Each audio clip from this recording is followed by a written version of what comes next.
Hello, everyone. Welcome to our podcast. My name is Anna, and I am very happy you are here today. This podcast is for people who are learning English.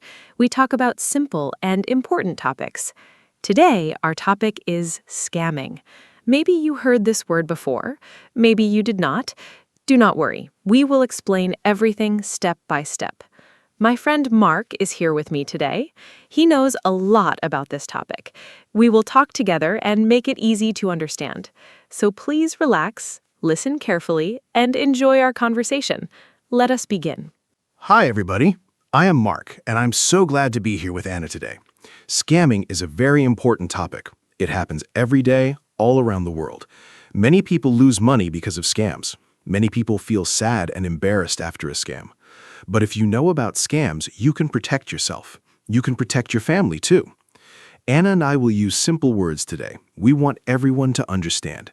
If you hear a word you do not know, do not stop listening. We will explain it. Okay, let us start our conversation.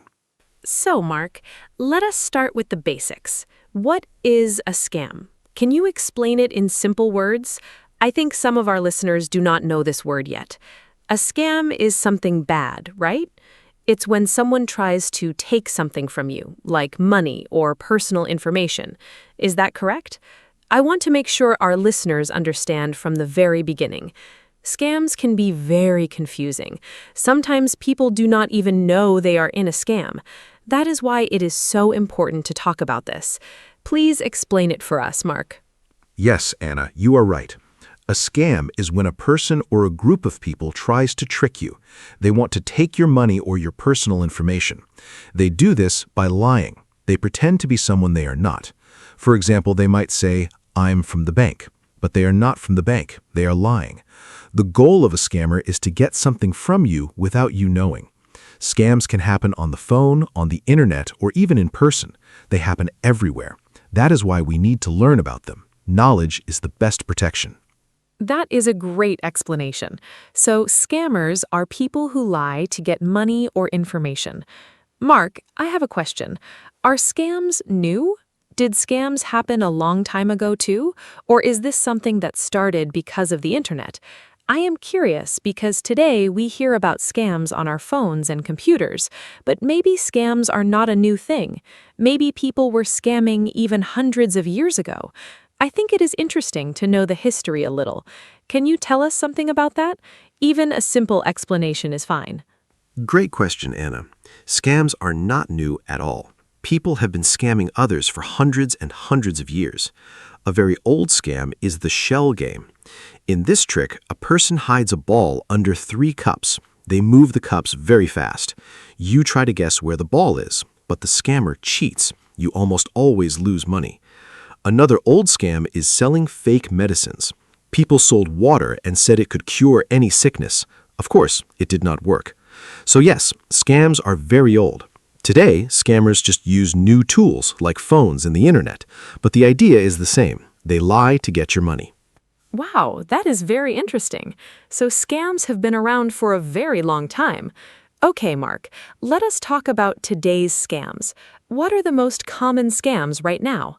I think many of our listeners have seen or heard about some of them. Maybe they received a strange phone call, or maybe they got a weird email. I personally get strange messages sometimes on my phone. It is a little scary. I do not always know if something is real or fake. So what are the most common types of scams that people see today? Please share some examples. Sure, Anna. There are many common scams today. The first one is the phishing scam. In this scam, someone sends you a fake email or message. It looks like it is from a real company, like a bank or a store. The message says, "Click this link and enter your password." But if you click it, they steal your information. Another common scam is the lottery scam. You get a message that says you want a prize, but to get the prize, you must pay a fee first. Of course, there is no prize. Another one is the tech support scam. Someone calls and says your computer has a problem. They ask to access your computer. Then they steal your information. These are very common today. Oh, I have heard of phishing before.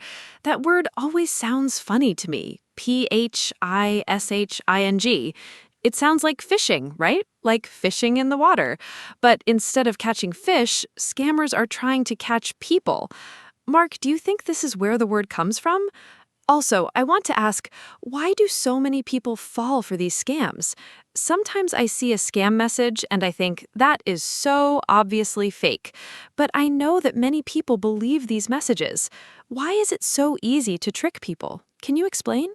Yes, Anna, you are right. Phishing does come from the word fishing. Scammers are fishing for victims, just like catching fish. It is a clever word. Now, why do people fall for scams? There are a few reasons. First, scammers are very good at lying. They practice a lot. They know what words to use. Second, they often create fear or excitement. For example, your account is in danger. Act now. When people feel scared, they do not think carefully. They just react. Third, some people are lonely or sad, and scammers pretend to be their friend. This makes it easy to trick them. Scammers understand human feelings very well. That is why it works. That makes a lot of sense. Scammers use fear and emotion to trick people. That is very clever, but in a bad way. Mark, let us talk about a specific type of scam. I want to ask about romance scams. I have heard this term before. I think it is when someone pretends to love you online, but it is all fake. Is that right? I feel very sad when I hear about romance scams. People are looking for love and friendship, and then someone uses that against them. Can you explain how romance scams work? I think this is important for our listeners to know. Yes, Anna. Romance scams are very sad and very common. Here's how they work. A person creates a fake profile on a dating app or social media. They use a beautiful photo, usually not their real photo. They start talking to you. They're very kind and sweet. They say they love you very quickly. Then, after some time, they ask for money. Maybe they say they are sick and need help. Or they say they are stuck in another country and need a ticket home. But none of it is true. Everything is a lie. They never had real feelings for you. When you send money, they disappear. Romance scams break people's hearts and take their money. It is very cruel. That is so heartbreaking. People really think they found love, and then it's all fake. I feel sorry for anyone who experienced this. Mark, let us talk about something a little different now. What about scams that happen over the phone? I know many elderly people, like grandparents, get phone calls from scammers. My grandmother told me once that she got a strange call from someone who said he was from the government. She did not know what to do. What are common phone scams, and why do they target older people especially? Phone scams are very common, Anna. One of the most famous is the grandparent scam. A scammer calls an elderly person and says, "Grandma, it's me. I'm in trouble. I need money right now. Please do not tell mom or dad." The grandparent thinks it's their grandchild and sends money immediately. Another phone scam is the IRS scam. Someone calls and says, "You owe money to the government. Pay now or the police will come." Of course, this is a lie. The government does not call you like this. Older people are often targeted because they are more trusting and sometimes less familiar with these tricks. That is why we must teach everyone about scams. Oh, the grandparent scam is terrible. Imagine getting that call and thinking your grandchild is in danger. Of course you want to help. Scammers are really cruel. Mark, I want to ask, what about online shopping scams? I love shopping online, and I know many people do too. But I have heard that some online stores are fake. You pay money, and the product never arrives. Or you receive something completely different from what you ordered. Has this happened to you? And what should people know about shopping safely online? This is very useful for everyday life. Oh yes, online shopping scams are very real. Fake online stores are everywhere. They look just like real stores. They have nice photos and low prices. That's the trick. The prices are too low. You think you're getting a great deal. You pay and then nothing arrives. Or you get a very cheap, broken product. I have a friend who bought expensive shoes online for a very low price.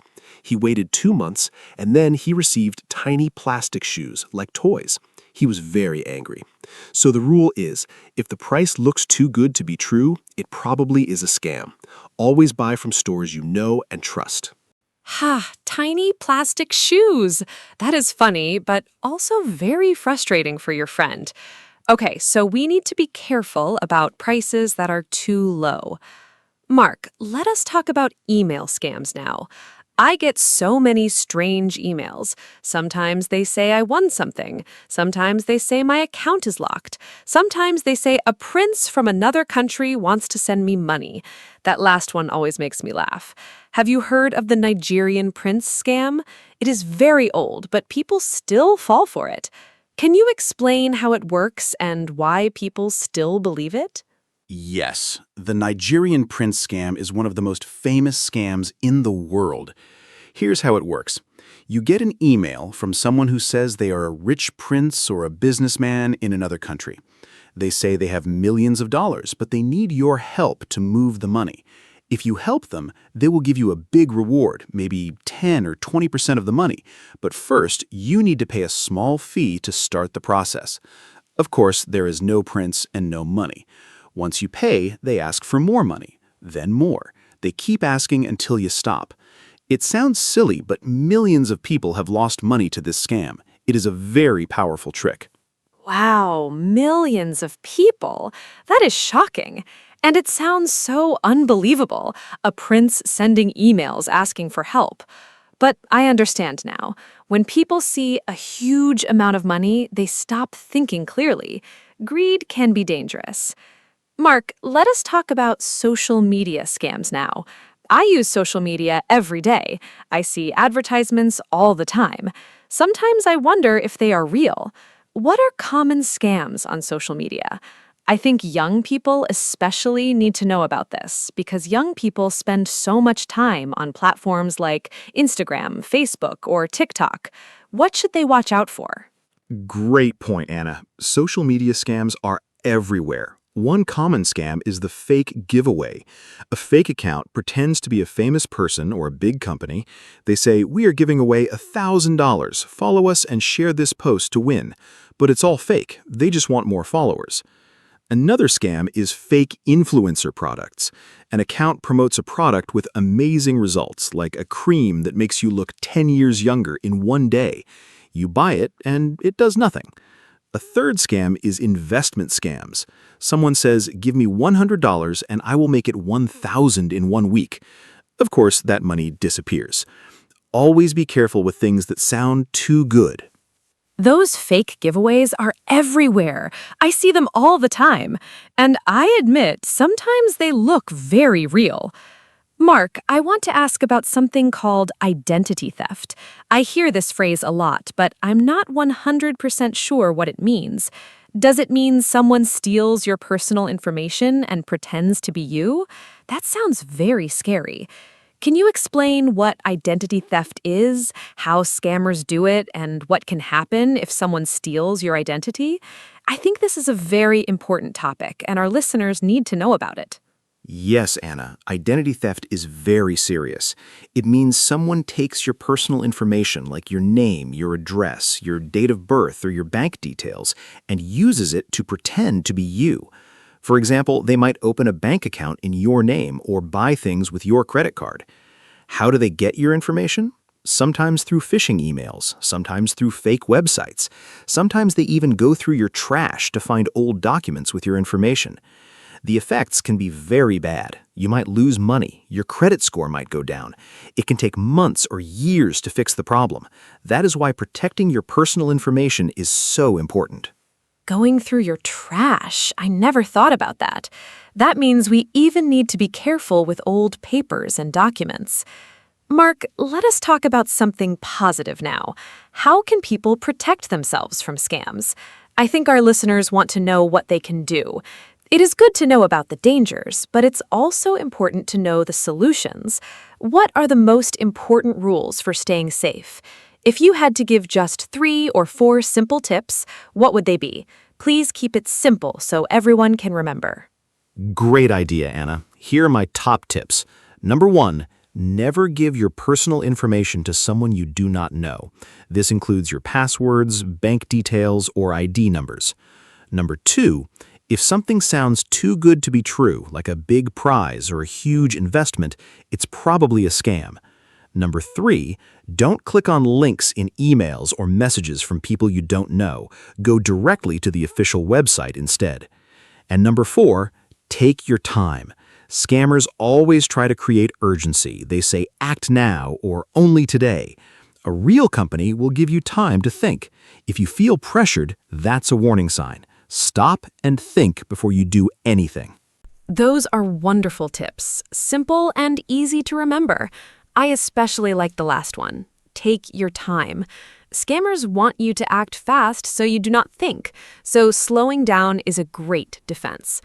Mark, I want to talk about what to do if you think you are being scammed right now, in the middle of it.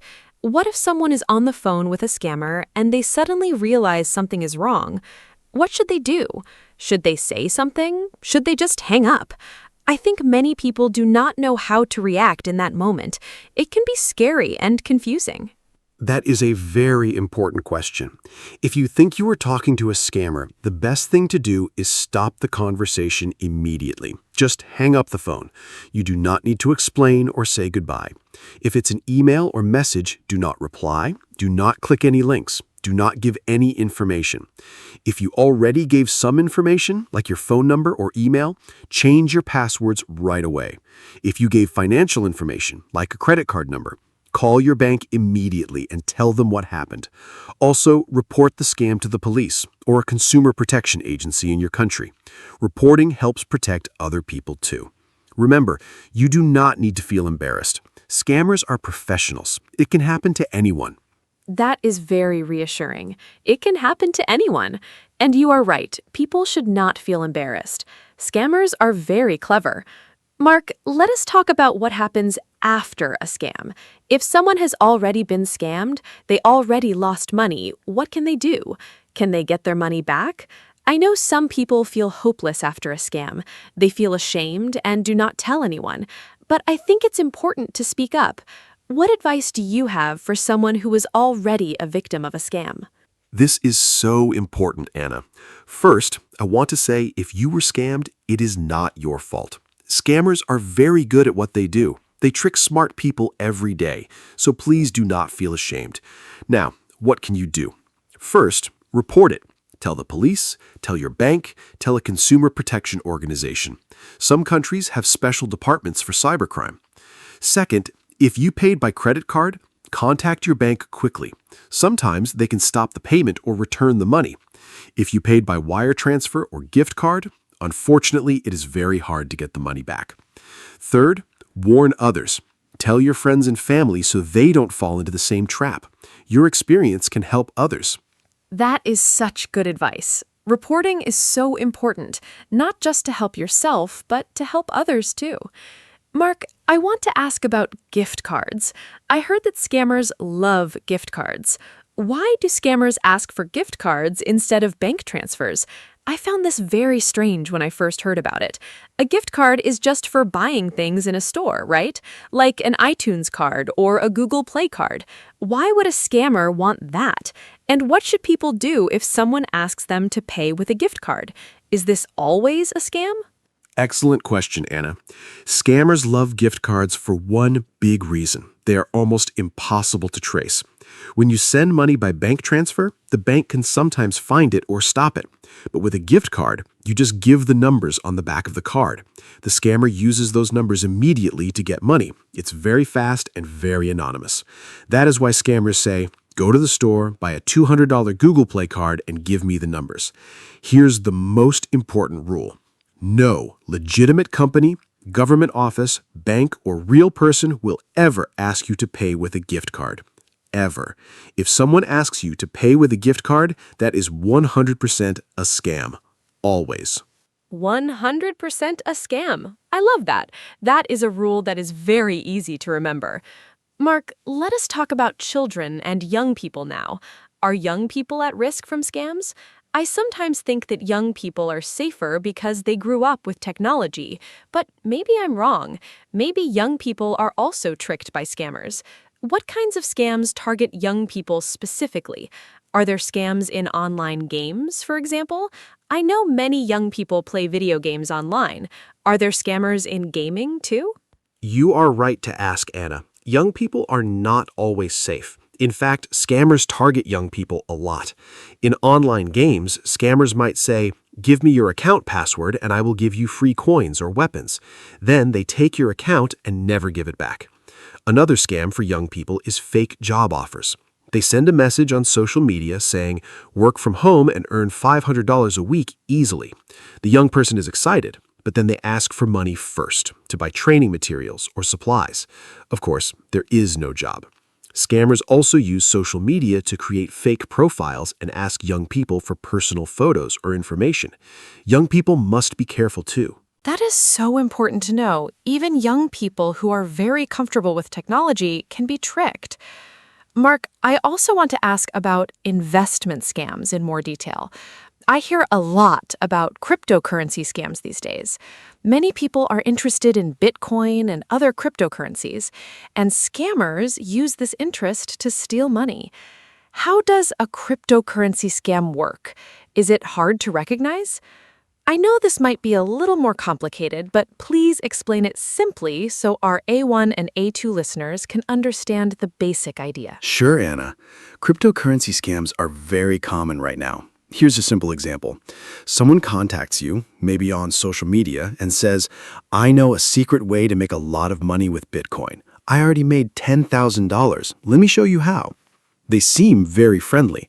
They show you fake screenshots of their profits. They ask you to invest a small amount first, maybe $100.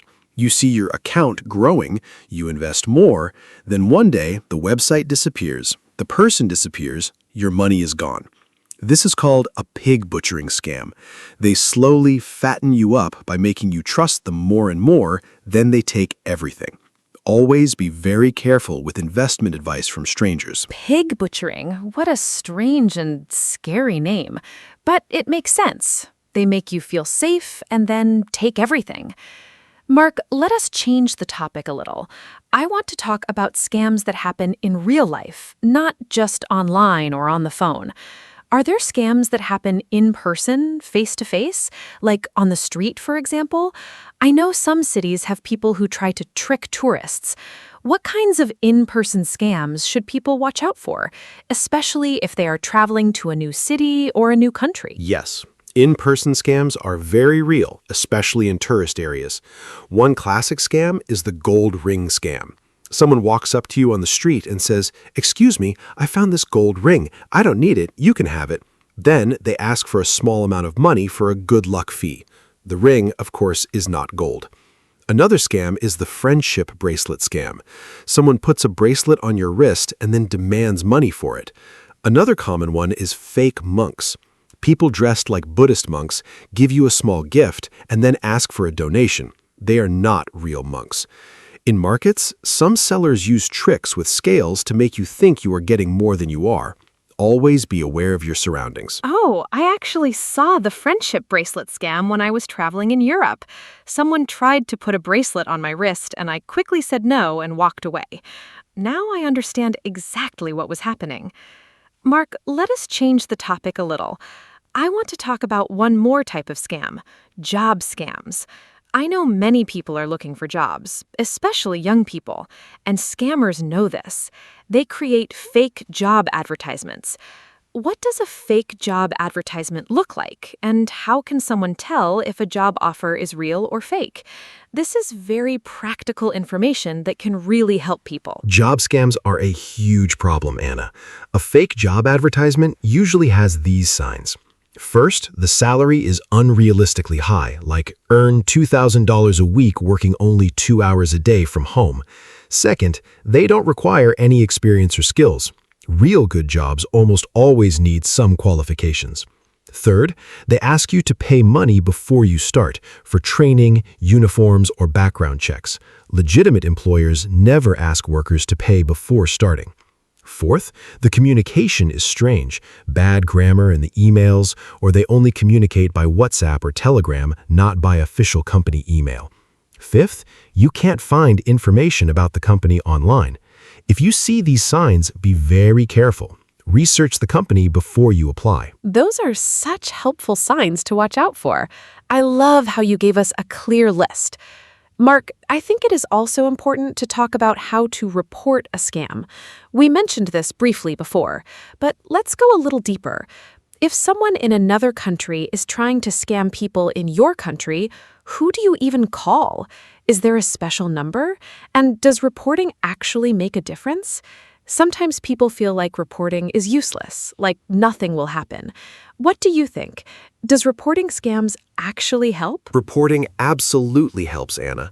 Maybe your report alone won't stop a scammer immediately, but when many people report the same scammer, the police and agencies can take action. In most countries, you can report scams to the National Police, the Consumer Protection Agency, or a special cybercrime department. In the United States, for example, you can report to the FTC, the Federal Trade Commission. In the UK, there's Action Fraud. In many countries, you can also report scam phone numbers directly to your phone company. Your report adds important data. It helps investigators find patterns and stop criminals. So yes, please report every scam. Even if you didn't lose any money, your information matters. That is great motivation to report. Every report matters. Mark, before we start wrapping up, I want to ask one more important question. What about people who feel too embarrassed to tell anyone they were scammed? I know this is a real problem. Victims often feel ashamed or stupid. They do not want to tell their family or friends. They keep it secret. But keeping it secret can be dangerous, right? How can we help people feel comfortable talking about scams? And how should friends and family react when someone tells them they were scammed? What is the right way to support them? This is so important, Anna. Shame is one of the biggest problems after a scam. People feel stupid and do not ask for help. But the truth is, if you were scammed, you are not stupid. Scammers spend years learning how to trick people. It is their full-time job. They are professionals. If a family member or friend tells you they were scammed, please do not laugh or say, "How could you believe that?" That is the worst thing you can do. Instead, listen to them. Tell them it is not their fault. Help them take the next steps, like calling the bank or reporting to the police. Be patient and kind. The emotional pain after a scam can be very real. Support and understanding can make a huge difference. Beautifully said, Mark. Kindness and support are so important. I think we covered so many great topics today. We talked about what scams are, the history of scams, different types of scams, phone scams, email scams, romance scams, job scams, crypto scams, in-person scams, and more. We talked about how to protect ourselves and what to do if we are scammed. I feel like our listeners have learned so much today. Mark, is there anything else you want to add before we close? Any final thoughts or one last important message for our listeners? Yes, Anna. My final message is this. Stay curious, stay skeptical, and stay safe. If something feels wrong, trust your feeling. If you're not sure, ask someone you trust before you do anything. Talk to your friends and family about scams. Share the information you learned today. The more people know, the harder it is for scammers to succeed. And remember, scammers want you to feel alone and scared, but you are not alone. There are people who can help you. There are laws to protect you. You have the power to protect yourself and others. Knowledge is your best weapon against scams. And that brings us to the end of today's episode. Thank you so much for listening to our podcast. I hope you learned something useful and important today. Please share this episode with your friends and family, especially with people who are not so familiar with technology or online scams. They might really need this information. Remember the key lessons. Do not give your personal information to strangers. Think before you click. Take your time and do not let anyone rush you. And if something feels wrong, it probably is. If you have questions or comments, we would love to hear from you. See you next time. Stay safe, everyone. Thank you so much, Anna, and thank you to all our wonderful listeners. It was a great conversation today. I learned something too, just from talking about all these scam types together. Every day, scammers get smarter, but every day, we can get smarter too. Keep learning, keep sharing, and keep protecting each other. If you enjoyed this episode, please tell a friend about our podcast. That is the best way to help us grow. And as always, if you ever think someone is trying to scam you, stop, breathe, and think. You have the power to say no. Thank you, goodbye, and take good care of yourselves and the people around you. Hello, everyone. Welcome to our podcast. My name is Anna. Today, I am here with my friend, Mark. We talk about easy topics in English. This podcast is for people who are learning English. We speak slowly and use simple words. Today's topic is very interesting. We talk about wasting time. What does that mean? When you do something but it is not useful or important, you are wasting time. I think everyone does this sometimes. I do it too. So Mark, are you ready to start? Hi, Anna. Hi, everyone. Yes, I am very ready. Thank you for the nice introduction. I am Mark. I am happy to be here today. This topic is fun because everyone can understand it. We all waste time sometimes. It is a normal part of life. Some people waste a lot of time, some people waste a little time, but nobody is perfect. I think we can learn a lot from talking about this. So, Anna, let's begin. This will be a great conversation. I'm excited. So Mark, what does wasting time mean to you? Can you explain it in simple words? For me, wasting time means doing something that has no result. For example, I sit and look at my phone for 1 hour. After that, I do not feel good. I did not learn anything. I did not do any work. I just looked at videos and pictures. That is wasting time for me. Sometimes I feel a little sad after doing that, but I still do it. I think it is very easy to waste time. What do you think? That is a great example, Anna. I agree with you. For me, wasting time means spending time on things that are not important right now. For example, I sometimes watch TV for 3 or 4 hours. I am not tired. I do not need rest. I just sit and watch. After that, I remember my homework or my work, and I feel worried. I think, oh no, I need to do that. It's a bad feeling. But in the moment, watching TV feels easy and nice, so it is hard to stop. I think that is why people waste time. Mark, do you think wasting time is always bad? I sometimes think a little rest is not bad. For example, when I am very tired, I sit and do nothing for 30 minutes. Is that wasting time? I'm not sure. Maybe sometimes we need to rest. We need to stop doing work. Our brain needs a break. So maybe sometimes doing nothing is okay. But if I rest for 4 hours and I am not tired, that is different. That is a problem. What do you think? Is all wasting time bad? That is a really good question, Anna. I think it depends. If you are tired and you rest, that is not wasting time. That is important for your body and your mind. But if you are not tired and you still do nothing, that is different. You feel bored. You feel empty. That is wasting time. I also think it depends on the person. Some people need more rest. Some people need less.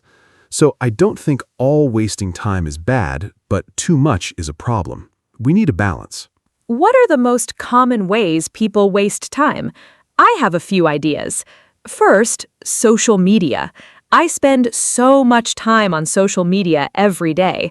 I look at pictures, I read short messages, I watch short videos.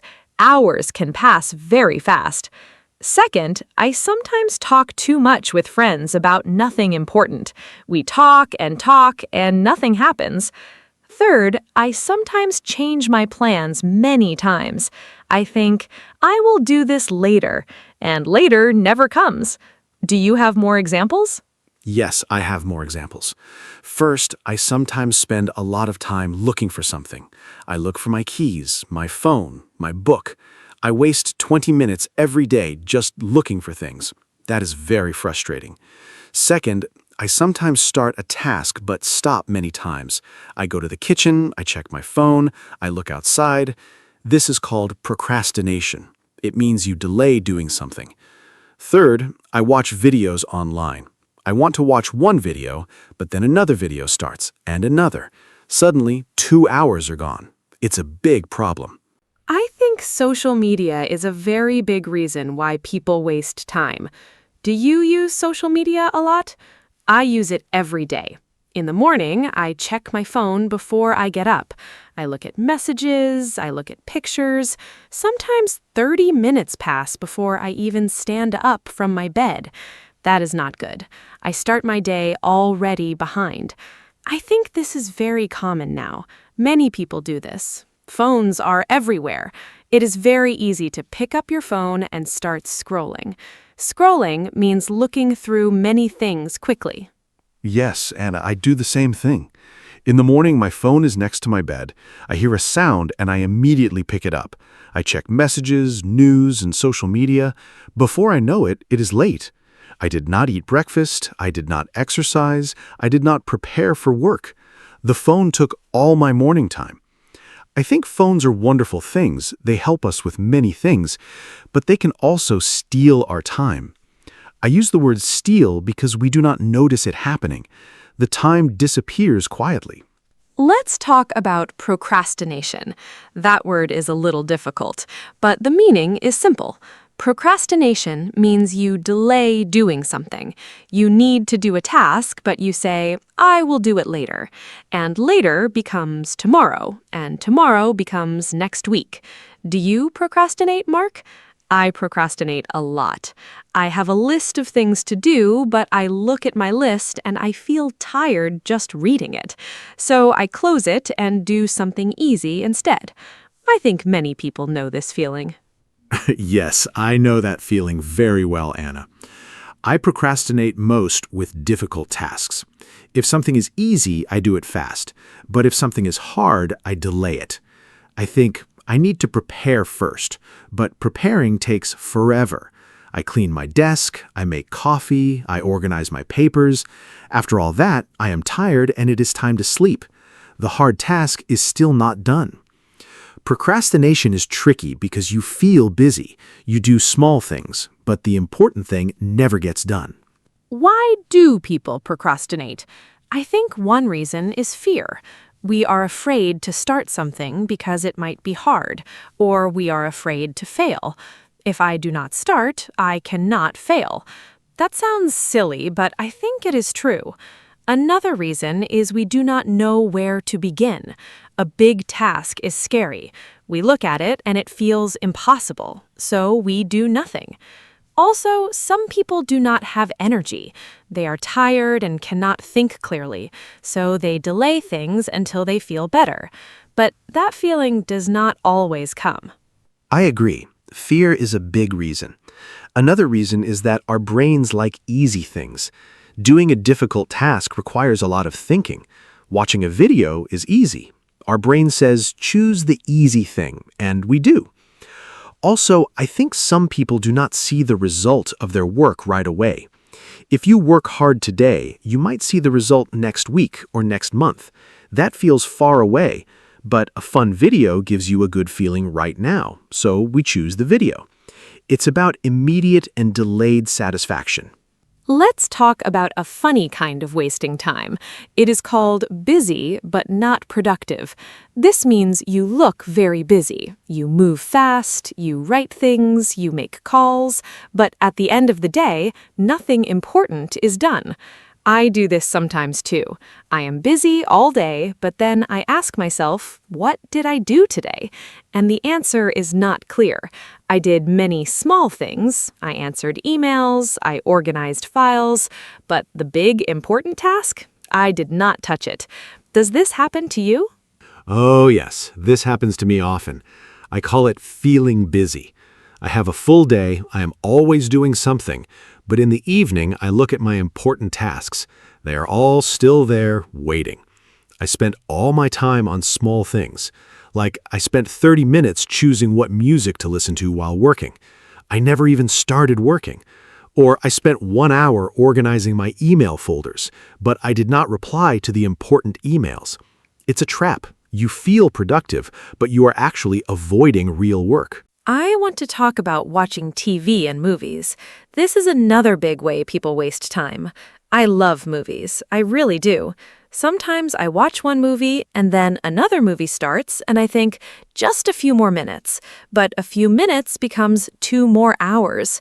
Suddenly, it is midnight, I have work tomorrow, I feel tired, but I watched so much.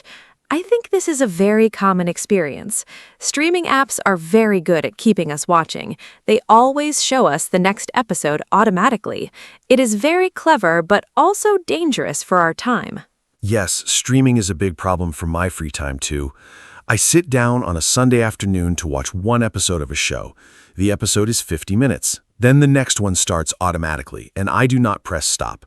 3 episodes later, it is evening. I had plans. I wanted to cook, clean, and call my friend. I did none of those things. The TV took my whole afternoon.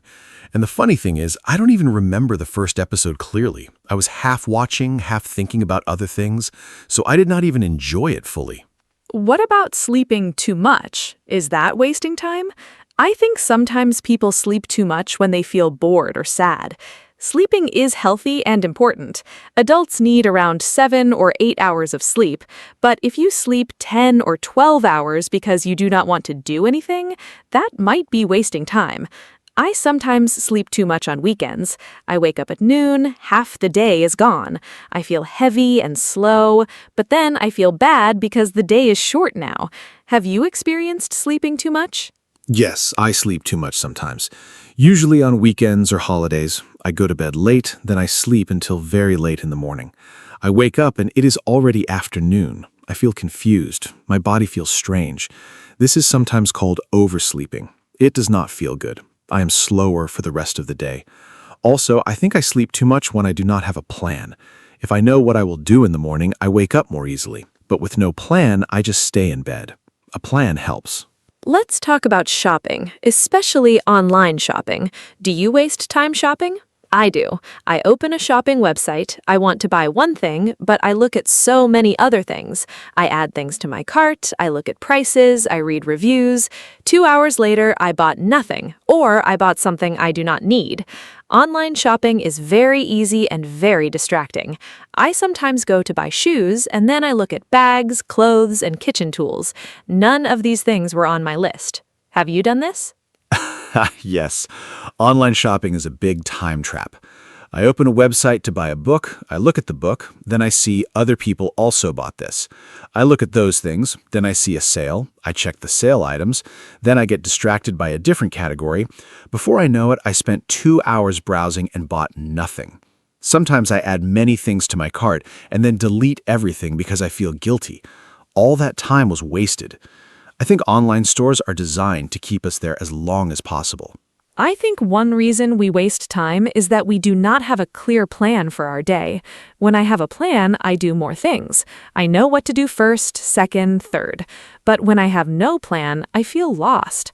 I go from one thing to another. I start something, stop, start something else. At the end of the day, nothing is finished. A plan does not need to be perfect or complicated. Even a simple list of 3 or 4 tasks is helpful. Do you make plans for your day? I try to make plans. Sometimes I am good at this. I write my tasks the night before. In the morning, I look at my list and I start. On those days, I feel very good. I finish my work and I have free time in the evening. But sometimes I do not make a plan. Those days are usually messy. I wake up and I do not know what to do first. I check my phone. I make coffee slowly. I think about what to do. Time passes. I get stressed. Planning is simple, but it makes a big difference. Let's talk about meetings. Do you think meetings waste time? I think some meetings are very important, but some meetings are long and unnecessary. I have been in meetings where we talk for 1 hour, but nothing is decided. We discuss the same point again and again. People repeat what others already said. At the end, we agree to have another meeting. I think this is a big problem in many offices and schools. A good meeting is short and has a clear goal. A bad meeting has no direction. What is your experience with meetings? I agree completely. I think many meetings are too long. Sometimes a simple email can replace a 1-hour meeting. But people prefer to meet and talk. I understand that face-to-face communication is important, but not every problem needs a meeting. I have attended meetings where I did not need to be there. My part was 5 minutes, but I stayed for the whole hour. That is 60 minutes of my life that I did not use well. The best meetings are short, clear, and end with a decision or action. I think everyone should learn how to have shorter meetings. Now let's talk about something positive. How can we stop wasting time? One thing I try to do is put my phone in another room when I am working. If my phone is next to me, I always want to check it. But if it is in the bedroom and I am in the kitchen working, I do not go to get it every 5 minutes. Out of sight, out of mind. This phrase means if you cannot see something, you think about it less. It really helps me focus. Another thing I do is set a timer. I work for 25 minutes without stopping. Then I rest for 5 minutes. Those are great tips, Anna. I do some of these too. Another thing that helps me is starting with the most difficult task first. In the morning, my energy is high. My brain works well, so I do the hard thing first. After that, everything else feels easy. If I do easy things first, I get tired. Then the hard task feels even harder. I also try to keep my workspace clean. A messy desk distracts me. I see things and I start thinking about them instead of working, so I clean my desk before I start. Small habits can help a lot. I want to talk about the concept of time blindness. This means some people do not feel time passing. They do not notice that an hour has passed. It feels like 10 minutes. I think I have this sometimes. I start reading and suddenly 2 hours are gone. I did not notice. I think people who have ADHD often experience this. ADHD is when it is hard to focus and control attention. But even without ADHD, many people do not notice time passing. This is why timers and alarms are very helpful. They tell you when time is up. That is very interesting, Anna. I think I have time blindness too sometimes, especially when I'm doing something I enjoy. Time flies. But when I do something boring, every minute feels long. This is normal. Our brain experiences time differently based on what we're doing. I think the problem comes when we are doing something fun but unproductive, like playing games or watching videos. Time flies and we do not notice. Then we feel shocked. It is already evening, but I just sat down. Having alarms or timers is a simple and helpful solution. Let me talk about something called decision fatigue. Every day, we make many, many decisions. What to eat, what to wear, what to do first. All these decisions take mental energy. After many decisions, our brain gets tired. Then we make bad decisions, or we make no decision and we just do nothing. I think this is one reason why people waste time in the afternoon or evening. They used all their energy on decisions during the day, so later they cannot think well. To fix this, some people make small decisions automatic, like eating the same breakfast every day. That is a really interesting idea, Anna. I think decision fatigue is real. I notice it on busy days. In the morning, I'm sharp and focused, but after lunch, I feel slow. Small things feel hard. I cannot decide what to do next, so I just sit and look at my phone. I think making some decisions in advance is smart, like planning meals for the week or choosing clothes the night before. These small actions save mental energy. Then you can use that energy for important things later. Our brain has a limit, and we should use it wisely. Do you think boredom causes people to waste time? I think yes. When I am bored, I pick up my phone immediately. I scroll through social media without a real reason. I am not looking for anything specific. I just feel empty, and I want something to fill that feeling. Boredom is very uncomfortable. People do not like to feel bored, so they reach for easy entertainment. But I also read that boredom can be good sometimes. When we are bored, we can be creative. Our brain looks for something interesting. This can lead to new ideas. I agree. Boredom and wasting time are connected. When I am bored, I often do unproductive things. I eat snacks I do not need. I watch videos I do not really want to watch. I just want to feel something. But I have also experienced what you described. Sometimes when I am bored and I do not pick up my phone, I start thinking creatively. I get ideas. I remember things I want to do. I make plans. So boredom is not always bad, but most people do not let themselves feel bored. They immediately fill the silence with phones and screens. Let's talk about the difference between rest and wasting time. I think this is important. Rest is necessary. Rest is when you stop working and let your body and mind recover. Examples of rest: sleeping, taking a walk, talking with a friend, listening to music. Wasting time is different. Wasting time gives you no energy. After wasting time, you still feel tired, or you feel guilty. After real rest, you feel better. You have more energy. You are ready to work again. So the question to ask yourself is, do I feel better after this? If yes, it was rest. If no, it was wasting time. That is a very clear explanation, Anna. I like that test. Do I feel better after this? I will use that. I think for me, a walk outside is always real rest. I come back with more energy and a clearer head, but watching videos for 2 hours, I feel worse. My eyes are tired, I feel slow and a little sad, and I have less time for things I care about. So the videos were wasting time. I also think the intention matters. If I decide to rest and I watch one movie, that is planned rest. But if I watch 4 movies and miss my plans, that is wasting time. What do you think about video games? Are they wasting time? I know many people love video games. Some people play for fun and relaxation. That is fine, I think. But some people play for 6, 8, 10 hours a day. They skip meals, they do not sleep enough, they ignore their friends and family. That seems like a problem, but I don't want to judge. I think the question is balance. Can you play games and still do your important tasks? If yes, great.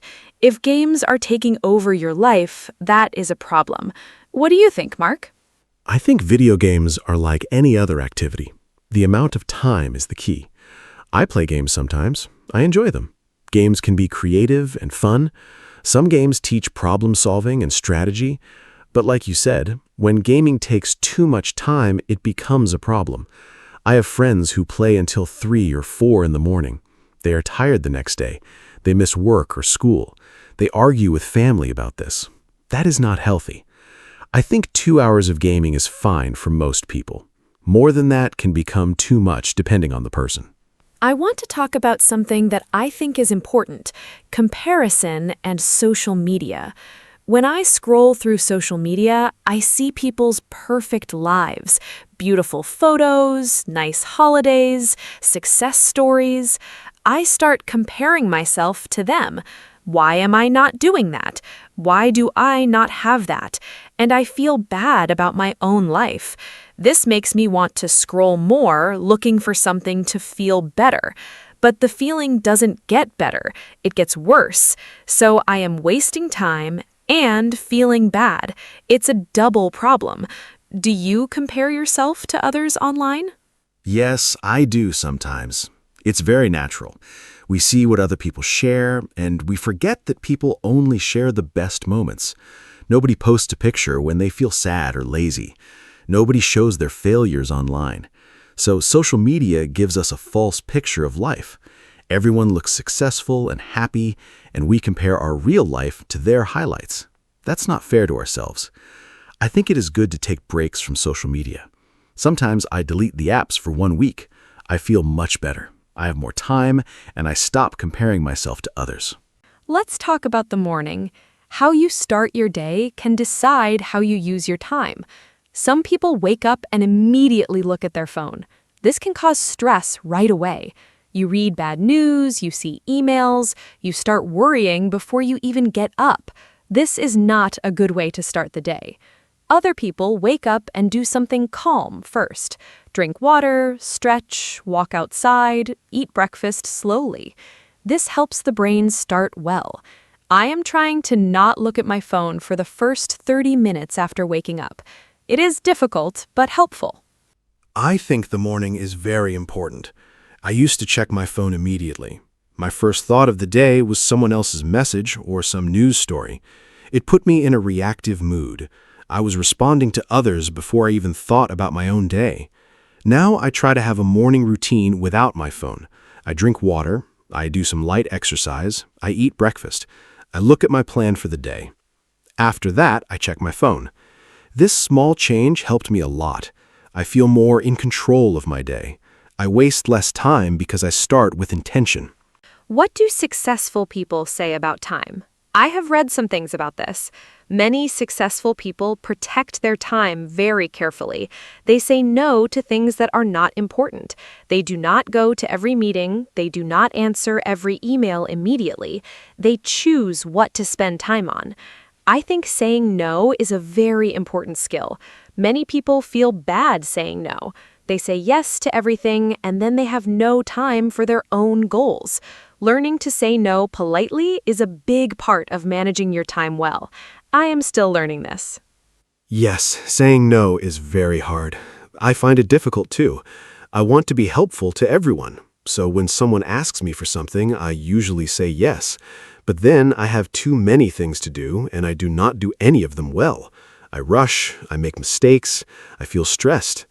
I have heard that saying no is a form of respect for yourself and for the other person. If you say yes but cannot do it well, that is also bad. It is better to say no clearly than to say yes and disappoint someone. I am practicing this. Let's talk about clutter. Physical clutter, like a messy room or desk. Does a messy environment make you waste time? I think yes. When my room is messy, I cannot focus. I look at the mess and I feel overwhelmed. I cannot start working. I think I should clean first. But then cleaning takes 1 hour, and after cleaning, I am tired, and my work is still not done. Also, I waste time looking for things in a messy space. Where is my charger? Where is my notebook? These small searches add up. A clean space helps me work faster and better. I completely agree. A clean space is very important for me too. When my desk is clean, I feel clear. My brain is calm. I can focus. But when there are papers and cups and other things everywhere, my brain feels the same way, messy. I read that our environment affects our mood and concentration. This makes sense to me. I now spend 10 minutes every evening cleaning my desk. It takes very little time, but the next morning I start in a good place. This small habit saves me time and energy every day.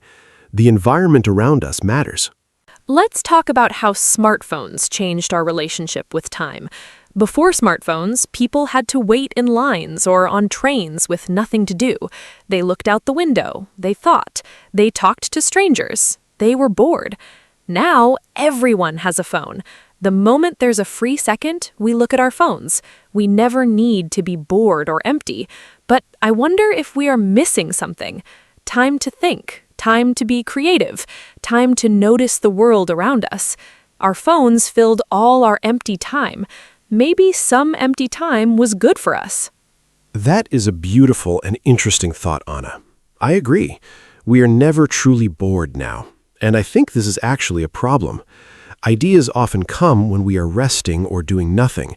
Scientists, writers, and artists often talk about this. Their best ideas came in the shower, on a walk, or before sleeping. These moments of doing nothing are actually important for the brain. But now we fill every quiet moment with a phone, so we have fewer moments of real thinking.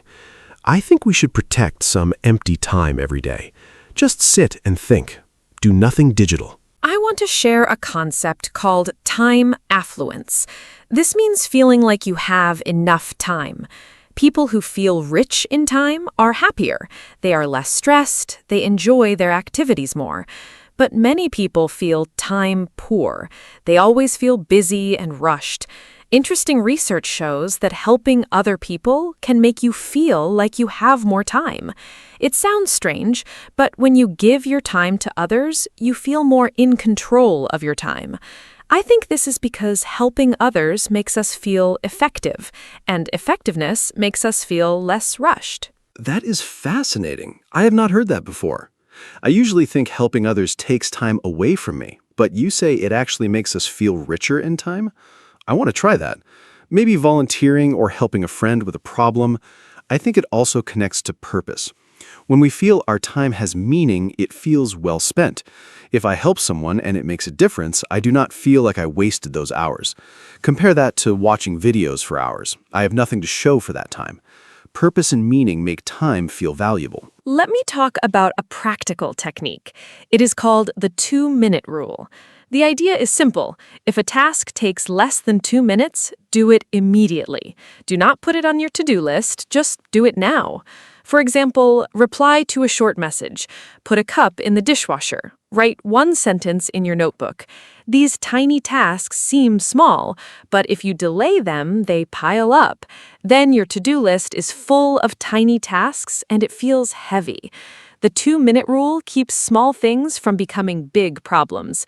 I use this and it really helps. I love this rule. It is so simple but effective. I have started doing this too. If I see something that needs a quick action, I do it right away. Before, I used to think, I will do that later. But later never came. The small tasks grew into a big pile. Then I felt overwhelmed. Now, if I can do something in 2 minutes, I just do it. My life is neater, my to-do list has fewer things, and I feel more in control. I think simple strategies like this are the best. They don't require big changes, just small adjustments every day. Let's talk about what we truly value. I think we waste time on things we don't really care about, but we say we are too busy for things we love. This is a contradiction. I say I have no time to read, but I spend 2 hours on social media. That's not about time, that's about priorities. If I really want to read, I can replace 30 minutes of social media with reading. The time is there, I just choose to use it differently. So maybe the question isn't not, do I have time, but what do I choose to spend my time on? That is a very important point, Anna. I think this is the heart of the topic. We all have the same 24 hours, but we choose how to use them. When I say I don't have time, I'm really saying that's not my priority. That's honest, but maybe a little uncomfortable, because it makes me responsible. I can't blame my schedule. I make the choices. So if I want to exercise, I need to choose exercise over something else. This thinking is empowering, but also challenging. It puts control back in our hands, and that's a good thing. Let's talk about the weekend. For many people, the weekend is for rest, but sometimes the weekend passes and we feel like we did nothing. Sunday evening comes and we think, what happened to Saturday and Sunday? We slept late, we watched TV, we ate slowly, we talked a little, but we didn't do the things we planned. We wanted to clean the house, call a friend, go outside, or start a hobby. And then Monday is here again. This disappeared weekend feeling is very common. Do you know this feeling? Yes, I know this feeling very well. I call it Sunday sadness. You feel that the weekend ended before it really began. I think the problem is we have no plan. We think, I will rest and then do things. But rest is comfortable and the things never happen. I now try to plan 1 or 2 small goals for the weekend. Not too many, just 1 or 2. Maybe cook a new recipe or go for a long walk. Having one goal makes the weekend feel meaningful, and I still rest, but the weekend doesn't disappear completely. It has some shape and purpose. I want to talk about guilt. When we waste time, we often feel guilty. We know we should be doing something else, and that guilty feeling is not nice. But here is something interesting. Feeling guilty does not help us stop wasting time. It actually makes things worse sometimes. When I feel guilty, I feel bad. And when I feel bad, I want to feel better. So I watch more videos or scroll more. The guilt creates more wasting. I think a better approach is to notice what happened without judgment. Okay, I wasted 2 hours. That is okay. What can I do now? That is very wise, Anna. I think self-compassion is important here. If you are always angry at yourself for wasting time, you create stress. Stress makes focus harder, and then you waste more time. It's a cycle. I try to be kind to myself when I waste time. I say, everyone does this, I can start fresh. This is much more helpful than I'm so lazy, I wasted the whole day. Negative self-talk does not motivate us. It just makes us feel bad.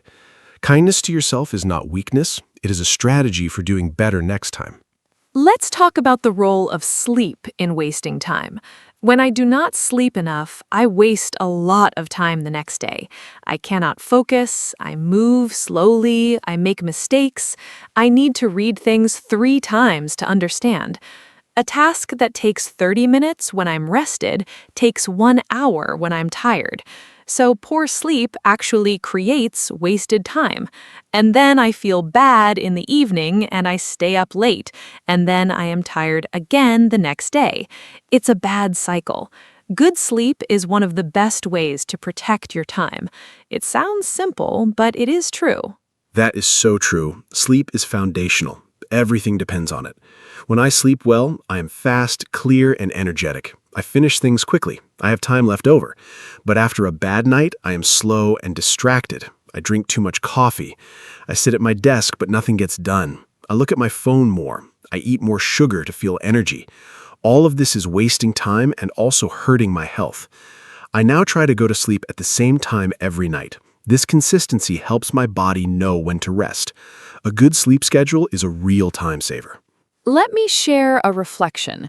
We talked about many ways people waste time: social media, procrastination, screens, no plans, messy spaces, bad sleep, meetings. But I think the biggest reason is disconnection from our own values. When we know what we truly want in life, it is easier to say no to distractions. When I feel lost or empty, I waste more time. When I have a goal I care about, I waste less time. So maybe the deepest solution is not a time management trick. It's asking yourself, what do I really want? What matters to me? And then living in that direction. That is beautifully said, Anna. I agree deeply. Time management systems and apps can help. Timers and to-do lists can help. But without knowing your why, you will still get lost. You will still scroll and procrastinate. But if you have a clear reason to use your time well, everything changes. You wake up with intention. You make choices on purpose. You protect your time like something precious, because it is. Time is the one thing we cannot get back. Every minute spent is gone forever. So we should use it in ways that reflect what we truly love and value. We are getting close to the end of our podcast today. I want to say thank you to everyone who listened. I hope this conversation was helpful and easy to understand. We talked in simple English, I hope. We covered many topics about wasting time, from social media to procrastination, from sleep to values. I learned things from this conversation too. Talking with Mark always helps me think better. I hope you feel the same. Remember, you do not need to be perfect with your time. Small improvements are good enough. Even using your time a little better each day makes a big difference. Thank you, Anna, and thank you to all our listeners. I really enjoyed today's conversation. It made me think about my own habits. I know I waste time too, but I also know I can do better. And hearing Anna's thoughts helped me understand new ideas. I hope you, our listeners, also found something useful. Maybe one tip that you can use starting today. Remember, time is precious. It's the same for everyone. Rich or poor, young or old, we all have 24 hours. How we use them is up to us. Thank you for spending some of your time with us today. See you next time. Hello, everyone. Welcome back to our podcast. My name is Anna, and I am so happy you are here with us today. Today's topic is very important and very personal. We are going to talk about self-respect. Maybe you know this word, or maybe it is new to you. Self-respect means that you value yourself. It means you treat yourself well, and you believe you are important. This is a big topic, but we will use simple English today, so don't worry. I am here with my wonderful co-host, Mark. We will share ideas, stories, and tips together. I hope this podcast helps you feel good about yourself. Hi, Mark. How are you today? Are you ready to talk about self-respect? Hi, Anna. I'm doing great, thank you. Hello to all our wonderful listeners. Yes, I am very ready. Self-respect is one of my favorite topics. I think it is something every person needs to understand, young or old. When I was younger, I did not always respect myself. I let people treat me badly sometimes. I said yes when I wanted to say no. It took time to learn that I have value. Now I feel much stronger. I hope today's conversation will help our listeners feel stronger too. This podcast is in simple English, so it is great for beginners. Don't be afraid to listen many times and learn new words. Let's start, Anna. What does self-respect mean to you personally? Great question, Mark. To me, self-respect means that I know I have value. I am not perfect, nobody is, but I am still important. I think self-respect is like a foundation. If you have a strong foundation, you can build a good life on top of it. If the foundation is weak, everything else falls down. When I respect myself, I make better choices. I choose good friends, I eat well, I sleep enough, I say no when something feels wrong. I also don't let people speak badly to me. I believe every person deserves kindness and respect, including from themselves. What do you think is the difference between self-respect and being proud or arrogant, Mark? That is a very good question. I think self-respect and arrogance are very different things. Self-respect means you know your value, but you also respect others. Arrogance means you think you are better than other people. An arrogant person says, "I am the best." A person with self-respect says, "I am good enough, and so are you." Self-respect is quiet and calm. Arrogance is loud and unkind. I think many people confuse these two things. They are afraid to respect themselves because they don't want to seem arrogant. But that is not right. You can be humble and still have strong self-respect. In fact, I think truly humble people have the strongest self-respect. Do you agree, Anna? Yes, I completely agree. Humble people know their value, but they don't need to show it loudly. They don't need other people to say, "You are great," because they already believe it inside. I think self-respect starts from inside you, not from other people. This is a very important idea. Many people wait for others to tell them they are good. They need compliments every day to feel okay. But if your self-respect comes from outside, it is not stable. Today, someone says something nice, and you feel good. Tomorrow, no one says anything, and you feel bad. Real self-respect does not change like the weather. It is steady. It comes from knowing yourself and accepting yourself. Mark, how do you build self-respect? Where does it come from? I think self-respect is built through actions and habits. When I do what I say I will do, I respect myself more. For example, if I say I will exercise tomorrow, and then I actually do it, I feel proud of myself. That small action builds self-respect. But if I say it and don't do it, I feel disappointed in myself. Over time, that disappointment grows. So one big way to build self-respect is to keep your promises, especially the promises you make to yourself. I also think that knowing your values helps. What is important to you? What do you believe is right or wrong? When you live according to your values, you feel strong inside.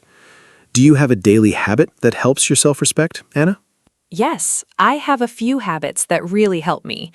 Every morning, I spend 5 minutes just sitting quietly. I don't look at my phone right away. I take a breath and think about one thing I am grateful for and one thing I like about myself. It sounds simple, but it really helps me start the day feeling positive. Another habit is writing in a journal. I write about my feelings, my thoughts, and my small successes. When I look back at my journal, I see how much I have grown. It reminds me that I am trying, and trying is enough. I think many people forget their own progress. They only see what they haven't done, not what they have done. That's hard on self-respect. What do you think hurts self-respect the most, Mark? I think the thing that hurts self-respect the most is negative self-talk. That means the bad things we say to ourselves in our own head. For example, I am stupid, I am ugly, nobody likes me, or I can never do anything right. These thoughts are like little voices, and if we listen to them too much, we start to believe them. The sad thing is, we would never say these things to a friend. If a friend made a mistake, we would say, "It's okay, try again." But we say very cruel things to ourselves. I think we must practice being kind to ourselves the same way we are kind to others. If you catch yourself saying something mean to yourself, stop. Change it to something kinder. Have you experienced negative self-talk, Anna? Oh, absolutely. I think everyone has. When I was in school, I was very hard on myself. If I got a bad grade, I would say, "You are so stupid, Anna." I would not eat well, I would not sleep, I would just feel terrible for days. Looking back, I was very unkind to myself. One thing that helped me was a teacher who told me, "Anna, you are not your grades. You are so much more than that." Those words stayed with me for a long time. I think we all need someone like that in our lives, someone who reminds us of our worth. But we also need to be that person for ourselves. We cannot always wait for someone else to be kind to us. We must be kind to ourselves first. Mark, did anyone ever help you see your own value? Yes, my older brother helped me a lot. When I was about 16, I had a group of friends who were not very nice. They made fun of me sometimes. They called me names. I thought that was just normal because they were my friends. My brother saw what was happening and he said, "Mark, friends do not treat each other this way. You deserve better." At first, I didn't believe him. I thought maybe I was the problem, but slowly I understood that I was allowing people to disrespect me because I didn't respect myself. That was a turning point for me. I slowly changed my friends. I started to choose people who treated me well. And when I was around kinder people, I started to feel better about myself too. Do the people around us really affect our self-respect, Anna? Absolutely, they do. The people around us have a huge effect on how we feel about ourselves. If you spend time with people who criticize you, put you down, or make you feel small, your self-respect will slowly get weaker. But if you are around people who support you, encourage you, and treat you with kindness, your self-respect grows. I think of it like a plant. If you put a plant in dark, cold conditions, it will die.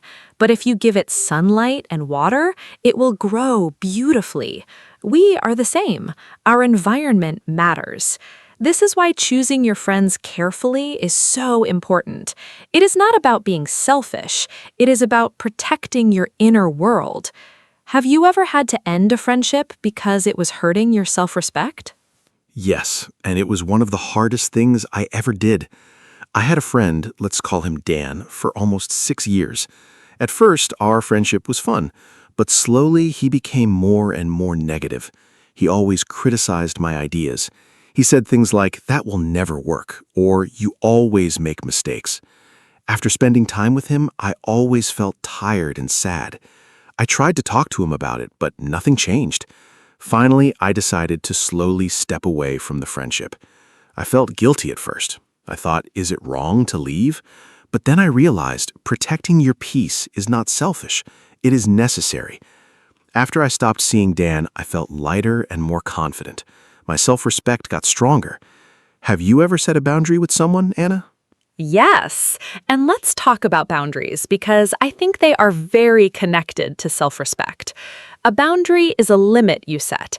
It is a way of saying, this is okay with me, and this is not okay with me.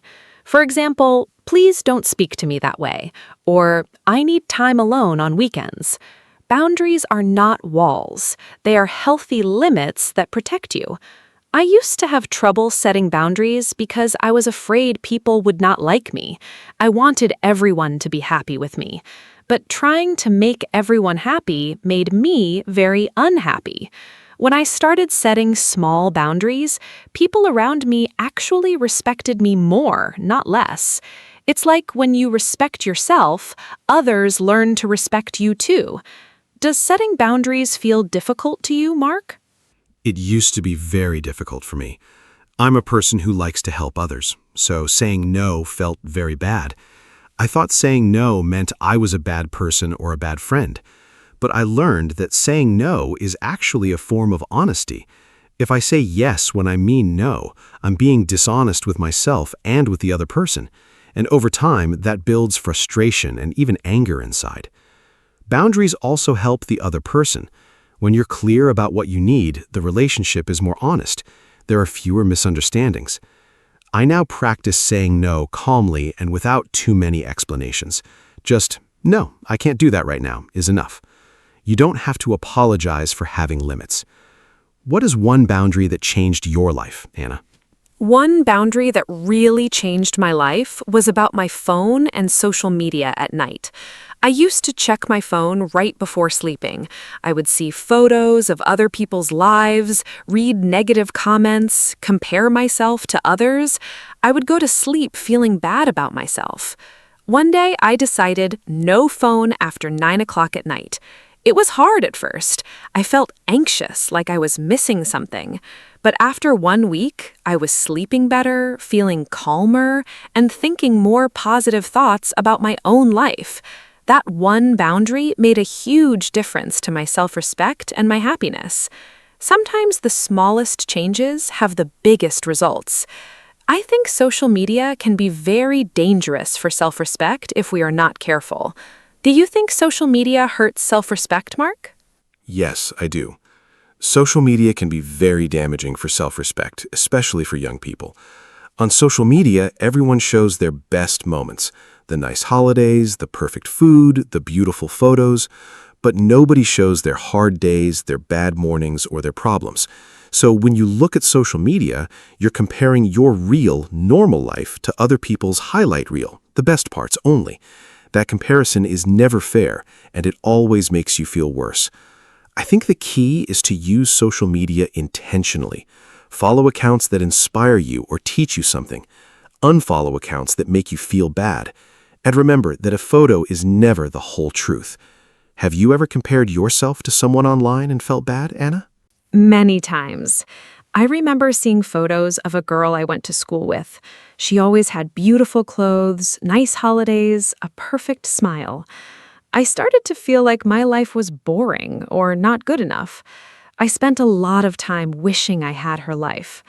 Then one day I met her in real life and we had a long conversation. She told me she was very lonely, she was going through a hard time at work, and she felt a lot of pressure to look perfect online. I was so surprised. Her online life was completely different from her real feelings inside. That was a very big lesson for me. I stopped comparing myself to the online world after that. Comparison is one of the biggest enemies of self-respect. Mark, is there anything else you think is an enemy of self-respect? Yes, I think perfectionism is a big enemy of self-respect. Perfectionism means you think everything you do must be perfect. If it is not perfect, you feel like a failure. The problem is, nothing in life is perfect. We all make mistakes, we all have bad days. If your self-respect depends on being perfect, you will always be disappointed. I used to be very perfectionist. I worked very long hours and still felt like I had not done enough. I was never satisfied. My therapist helped me understand that done is better than perfect. Trying is more important than succeeding every time. When I accepted that I am a work in progress, not a finished product, I started to feel much better about myself. Do you think it's possible to love yourself and still want to improve? Yes, absolutely. And I think this is a very important point. Self-respect does not mean you think you are perfect or that you have nothing to learn. It means you accept yourself as you are right now, while also believing you can grow. Think of a child learning to walk. The child falls down many times, but we don't say, "This child is a failure." We say, "Keep trying, you are doing so well." We need to be that encouraging voice for ourselves, too. You can look in the mirror and say, "I have things to work on, and I am still worthy of love and respect." Both things are true at the same time. Self-improvement and self-respect are not opposites. In fact, when you respect yourself, you want to improve because you care about your own future. Mark, let's talk about self-respect at work. Is it different there? Great topic. Self-respect at work is very important and can be challenging. At work, there's often pressure to agree with your boss, to work extra hours, or to be quiet about problems. I had a job a few years ago where my manager spoke to me in a disrespectful way in front of other people. I felt embarrassed and small. At first, I said nothing. I thought it was normal. But after some weeks, I decided to speak to him privately.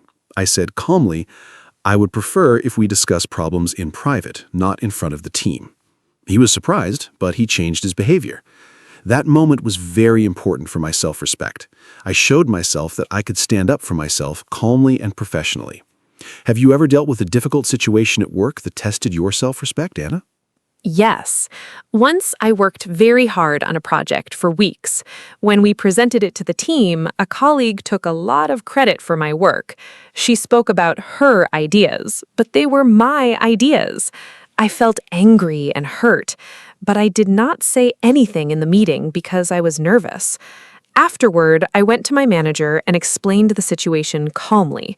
I said, "I want you to know that several of those ideas were mine." My manager listened and acknowledged my contribution. I learned two things from that experience. First, speak up for yourself, calmly but clearly. Second, document your work. Keep records of your ideas and progress. Self-respect at work sometimes means being your own best advocate. Nobody will promote your value if you don't do it first. What advice would you give about self-respect in relationships, Mark? Self-respect in relationships is so important. I think the most important advice is never lose yourself for another person. In relationships, romantic ones or friendships, sometimes we change too much to make the other person happy. We give up our hobbies, our friends, our opinions. We agree with everything they say. We become a mirror of them, not ourselves. That is very dangerous. If you lose yourself, you also lose your self-respect. A healthy relationship has two whole people, not one whole person and one person who has disappeared. You must keep your identity, keep your hobbies, keep your friendships, keep your opinions, even if they're different. Of course, compromise is part of every relationship, but there is a big difference between healthy compromise and losing who you are. Have you ever lost yourself in a relationship, Anna? Honestly, yes. When I was younger, I had a relationship where I slowly stopped doing the things I loved. I stopped painting because he said it was a waste of time.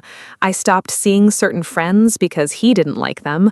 I stopped sharing my real opinions because I wanted to avoid arguments.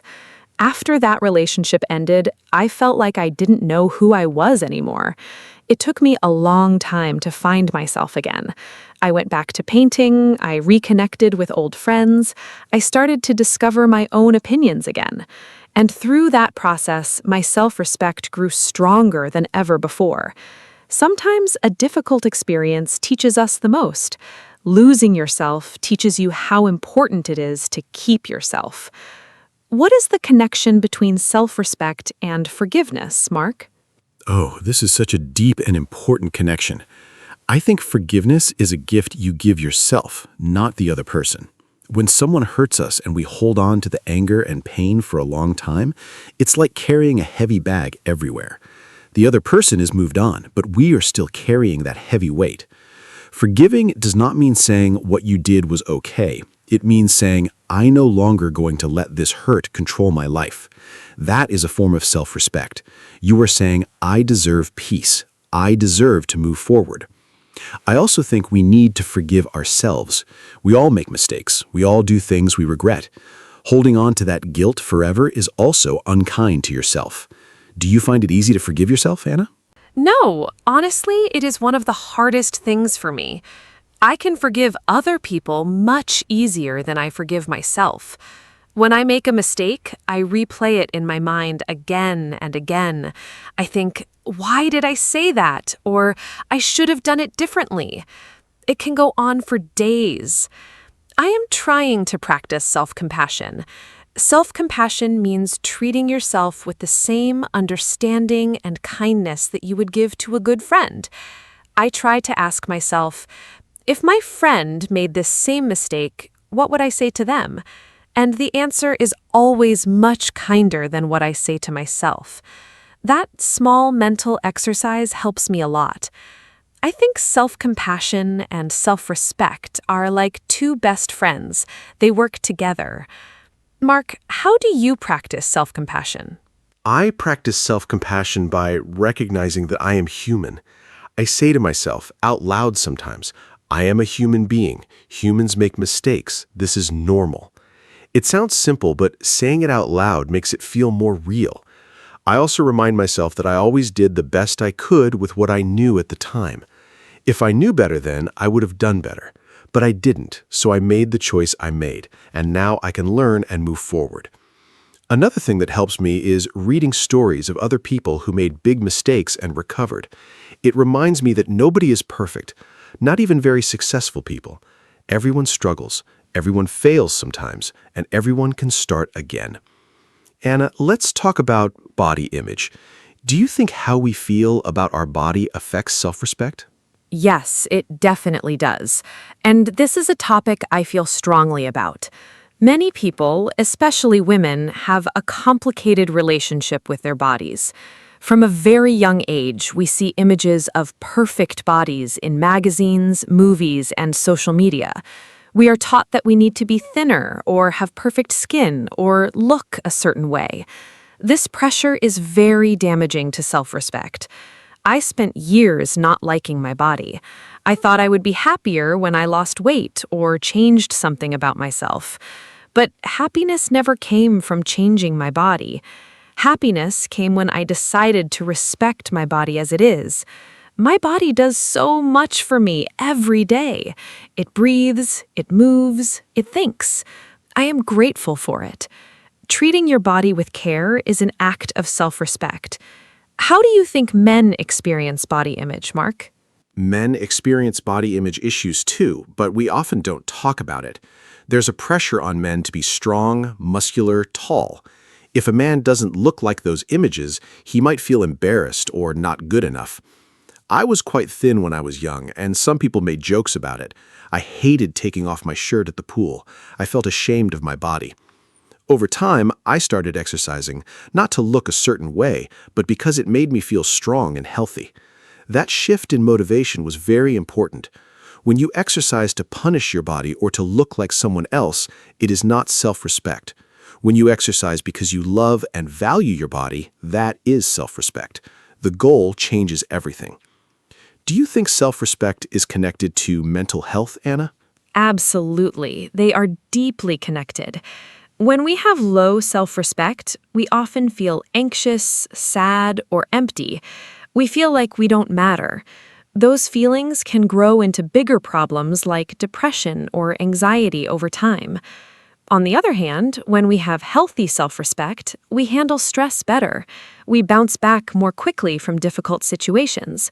We feel more stable and calm inside. I think self-respect is like a mental immune system. When it is strong, you can handle life's challenges without breaking. When it is weak, even small problems feel enormous. This is why working on self-respect is not selfish. It's actually taking care of your mental health. Have you ever struggled with your mental health, Mark? And how did self-respect play a role? Yes, I went through a period of depression about 5 years ago. I was working too much, sleeping too little, and ignoring my own needs completely. I thought, I must be productive. I must achieve more. I had no time for rest, for friends, for fun. My self-respect was actually quite low at that time, even though from the outside I looked busy and successful. I finally asked for help and started seeing a therapist. One of the first things she helped me understand was that I was treating myself like a machine, not a person. Machines don't need rest or love. People do. Learning to put my own needs on the list, not at the bottom, but somewhere in the middle, was a huge step. Do you think asking for help is a sign of self-respect, Anna? Yes, I strongly believe asking for help is a sign of self-respect, not weakness.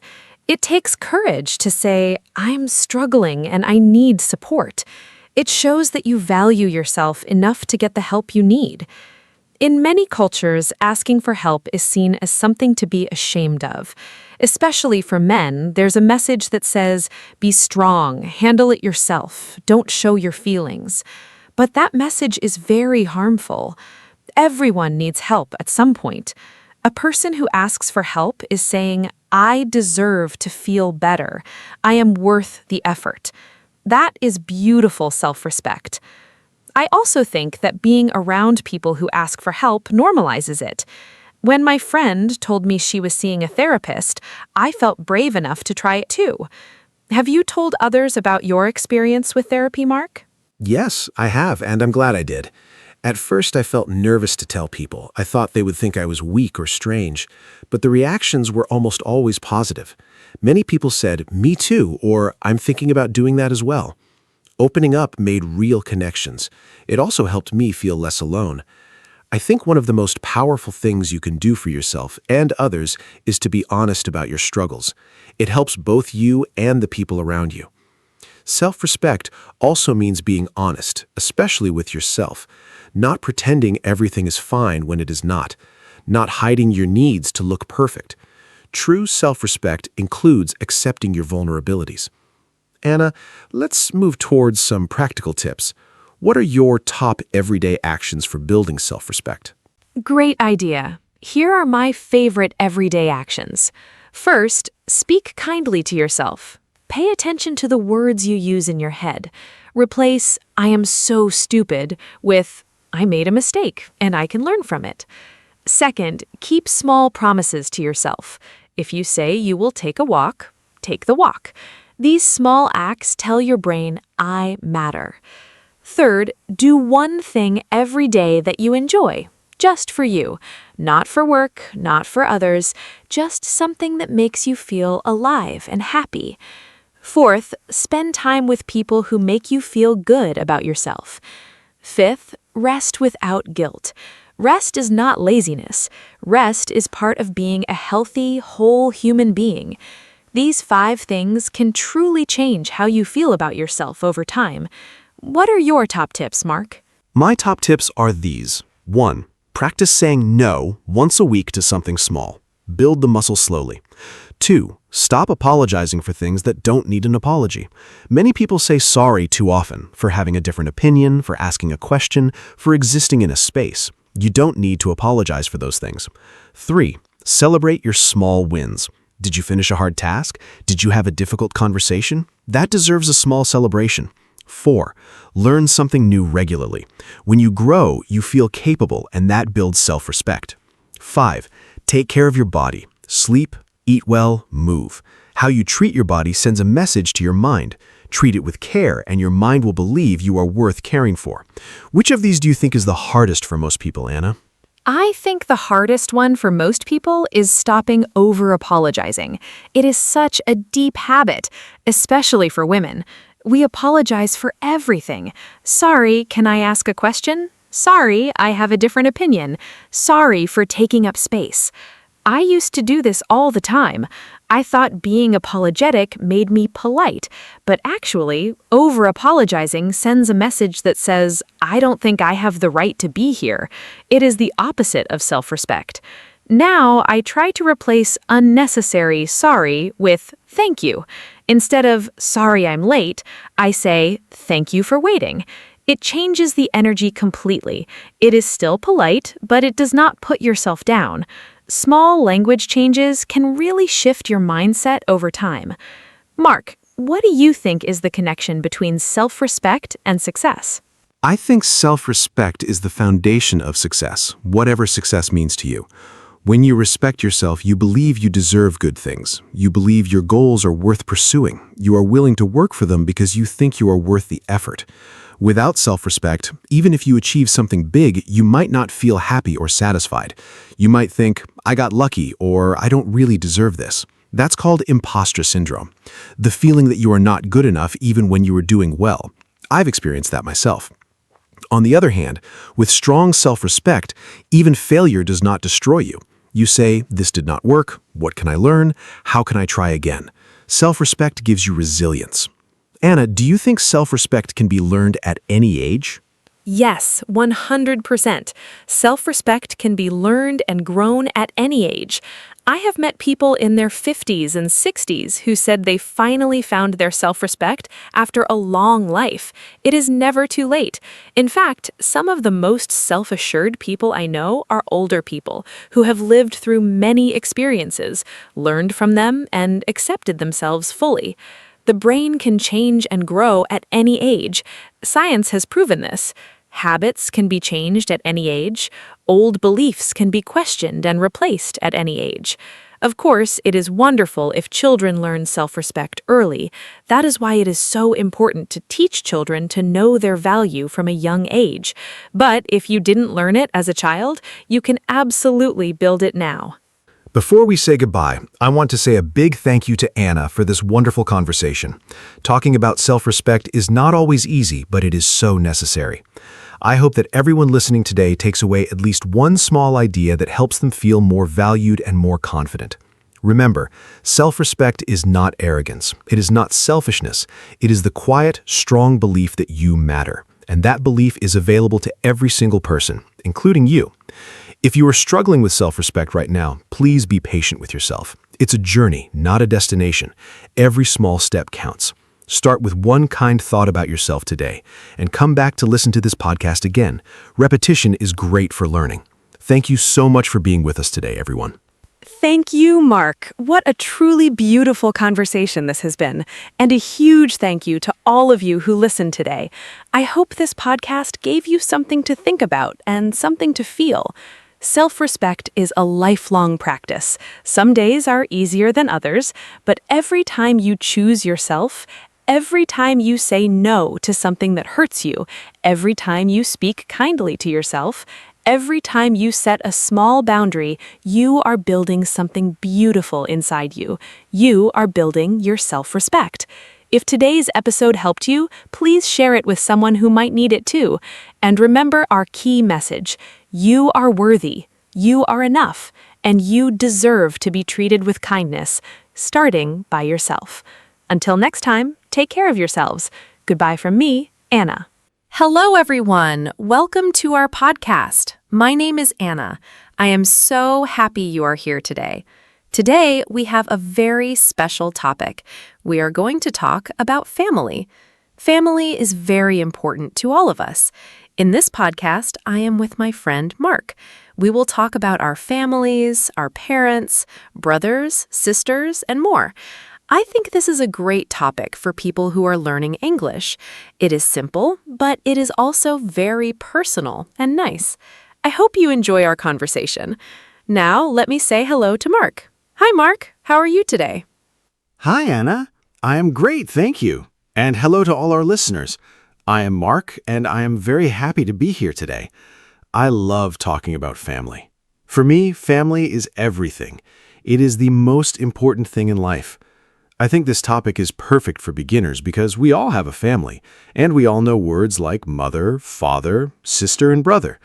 So this podcast will help you learn those words in English and use them in real conversations. I am excited to share my family stories with you today. Let's start, Anna. Tell us a little about your family first. Sure. My family is not very big. There are 4 people in my family. I have my mother, my father, my younger brother, and me. We all live together in one house. My mother's name is Maria. She is very kind and warm. My father's name is David. He is strong and funny. My brother's name is Tom. He is 12 years old. I am 25, so I am older than Tom. We are a close family. We eat dinner together every evening. We also watch TV together on weekends. I love my family very much. They are always there for me. What about you, Mark? How many people are in your family? My family is a little bigger than yours. I have my mother, my father, 2 sisters, and 1 brother, so there are 6 people in my family. My mother's name is Helen. She is a teacher. My father's name is Robert. He works in an office. My older sister is Lisa. She is 30 years old. My younger sister is Becky. She is 20. My brother's name is Sam. He's 22. I am the second oldest. We all grew up in the same town. Now some of us live in different places, but we still talk every week. Family is family, right? It doesn't matter where you live. That's what I believe. Do you live close to your parents, Anna? Yes, I do. I still live with my parents. I know some people think that is unusual, but I really like it. My home is warm and comfortable. My mother cooks very well, and I love her food. In the mornings, we have breakfast together before work and school. My father drives Tom to school every day. It is a nice routine. I also help my mother in the house. I clean my room, and sometimes I cook, too. Living with family can be wonderful. Of course, sometimes we disagree, but we always talk and fix things. I think good communication is very important in a family. Do you live with your family, Mark, or do you live alone? I live alone now. I moved out of my parents' house 3 years ago. I have my own apartment. At first, it was difficult. I missed my family a lot. I missed my mother's cooking the most. Her pasta is amazing. Now I cook for myself, but it is not the same. I visit my parents every Sunday. We have lunch together and we talk for a long time. It's my favorite day of the week. I also call my brother Sam almost every day. We are very close. Having your own place is good for independence, but family time is still very special to me. I think you're lucky to still live with your family, Anna. Do you think you will move out soon? Maybe in a few years. Right now, I'm saving money. Apartments are expensive in my city, and honestly, I really enjoy living with my parents. But yes, one day I will move out and start my own life. I think it is important to become independent. My parents always say, "Anna, you can stay as long as you want." They're so sweet. I think my mother will be a little sad when I leave. We are very close. She is not just my mother, she's also my best friend. I can tell her everything. I hope one day I will have my own family too, a husband and maybe 2 children. Do you want children someday, Mark? Yes, definitely. I love children. I think having a family is a beautiful thing. I want 2 or 3 children someday. Right now, I am not married, but I hope to get married in the future. I think being a good father is one of the most important things a man can do. My own father is a great example for me. He was always there when I needed him. He helped me with school, with problems, with everything. I want to be like him. I also want my future children to know my parents, their grandparents. Grandparents are very special. They have so much love and wisdom. Do you have grandparents, Anna? Are they still alive? Yes, I do. I have 2 grandparents on my mother's side. My grandmother's name is Rose, and my grandfather's name is George. They are both in their 70s, and they are still very active. They live in a small village about 2 hours from our city. We visit them in the summer. I love going there. Their house is old but very cozy. My grandmother always bakes bread and cakes. The smell is wonderful. My grandfather tells amazing stories about the past. I can listen to him for hours. Unfortunately, my father's parents passed away before I was born, so I never met them. That makes me a little sad. But I feel very lucky to have Rose and George. Do you have grandparents too? Yes, I have one grandmother. Her name is Betty. She's 81 years old, and she's still very sharp and funny. She lives in a care home now, but she is happy there. I visit her every month. She always remembers everything and asks me many questions. Are you eating well? Do you have a girlfriend? She makes me laugh every time. My grandfather on my mother's side passed away 5 years ago. His name was Jim. I miss him very much. He was a great man, very wise and gentle. My father's parents both passed away when I was young. I have some photos of them, but no real memories. It is a little sad. But Betty is wonderful, and I treasure every visit with her. Betty sounds wonderful. I love that she is still funny and curious at 81. Old people have so many interesting stories and experiences. Let's talk about siblings now. You said you have 2 sisters and a brother. Are you close to all of them? I only have one sibling, my brother Tom. He is still young, only 12, so sometimes we don't have much to talk about. He likes video games and cartoons. I prefer books and music, but I love him very much. I help him with his homework sometimes. He calls me the homework helper. It's funny. When he was a baby, I used to carry him around the house. Now he is almost as tall as me, growing up so fast. Do you get along with your siblings well? Yes, mostly. I am very close to Sam, my brother. We talk almost every day. We like the same sports and the same music. It is very easy to be friends with him. With my sisters, it is a little different. Lisa, my older sister, is very serious. She works a lot and is always busy. We love each other, but we don't talk as often as I would like. Becky, my younger sister, is very cheerful and funny. She always makes the family laugh. When we are all together, it is a lot of fun. Of course, when we were children, we fought sometimes, over toys, over the TV, over small things. But now that we are adults, we appreciate each other much more. That is normal, I think. Did you fight with Tom when you were young? Not really, because Tom is much younger than me. When he was born, I was 13, so I was more like a second mother to him than a sister who fights. I helped my mom take care of him. I fed him, I read him stories, I played with him. It was sweet. He looked up to me a lot. Even now, he still comes to me when he has a problem and doesn't want to tell mom or dad. I like that. It means he trusts me. I think the age difference is actually nice. We don't compete, we just support each other. Let's talk about parents now. Tell me more about your mom. You said she is a teacher. What does she teach?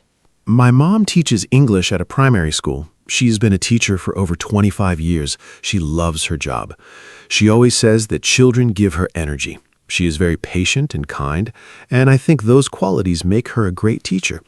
At home, she was the same way, patient with us, always ready to explain things. My mom is also a great cook. On Sundays, she makes a big traditional meal for the whole family. It is our favorite time of the week. She works very hard, but she never complains. I really admire her for that. What does your mother do, Anna? Does she work or does she stay at home? My mother works part-time as a nurse at a local clinic. She works 3 days a week. It is not a full-time job, so she also has time for the family. She is very caring and calm.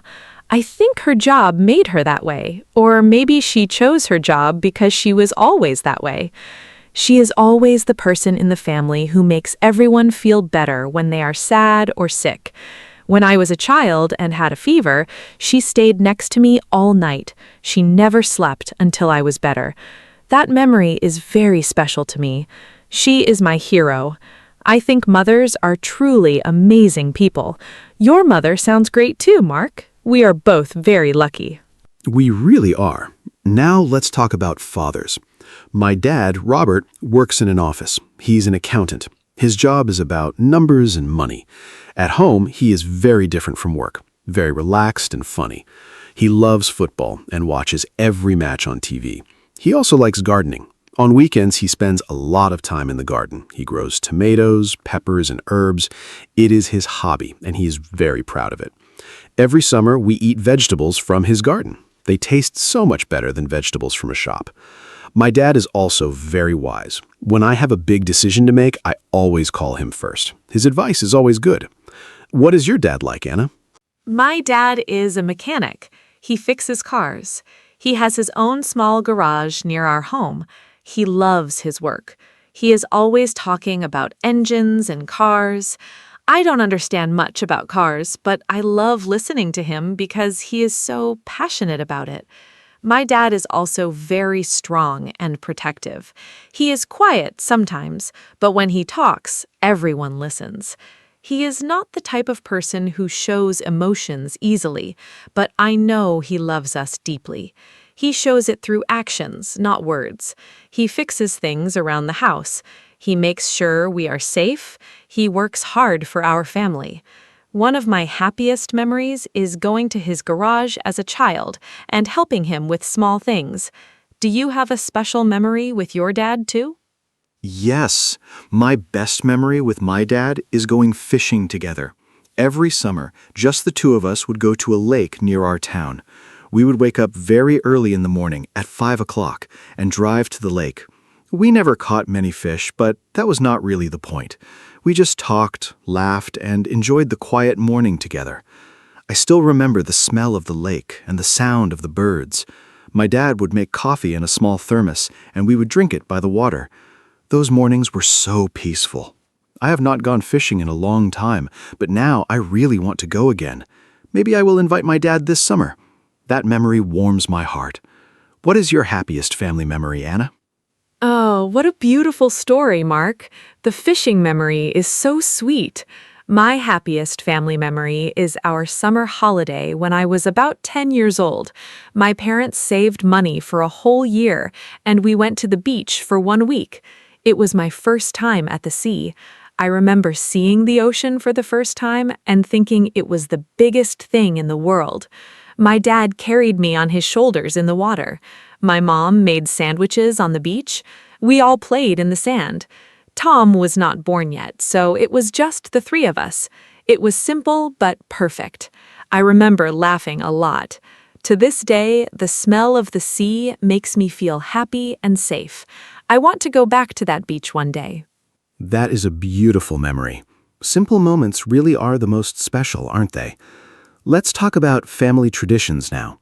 Every family has its own traditions, things they do every year or every week. Does your family have any special traditions, Anna? For us, it is Sunday lunch, of course. My mom always cooks a big meal, roast chicken, potatoes, salad, and we all eat together. No phones at the table, that is a rule. We just talk and enjoy the food and each other's company. Another tradition is that every Christmas, my whole family goes to my parents' house. All 6 of us, plus Grandma Betty. It is loud and full of love. I look forward to it all year. What traditions does your family have? We have a few nice traditions. Every Saturday morning, my dad makes pancakes. He has been doing this for as long as I can remember. He makes them with honey and fruit.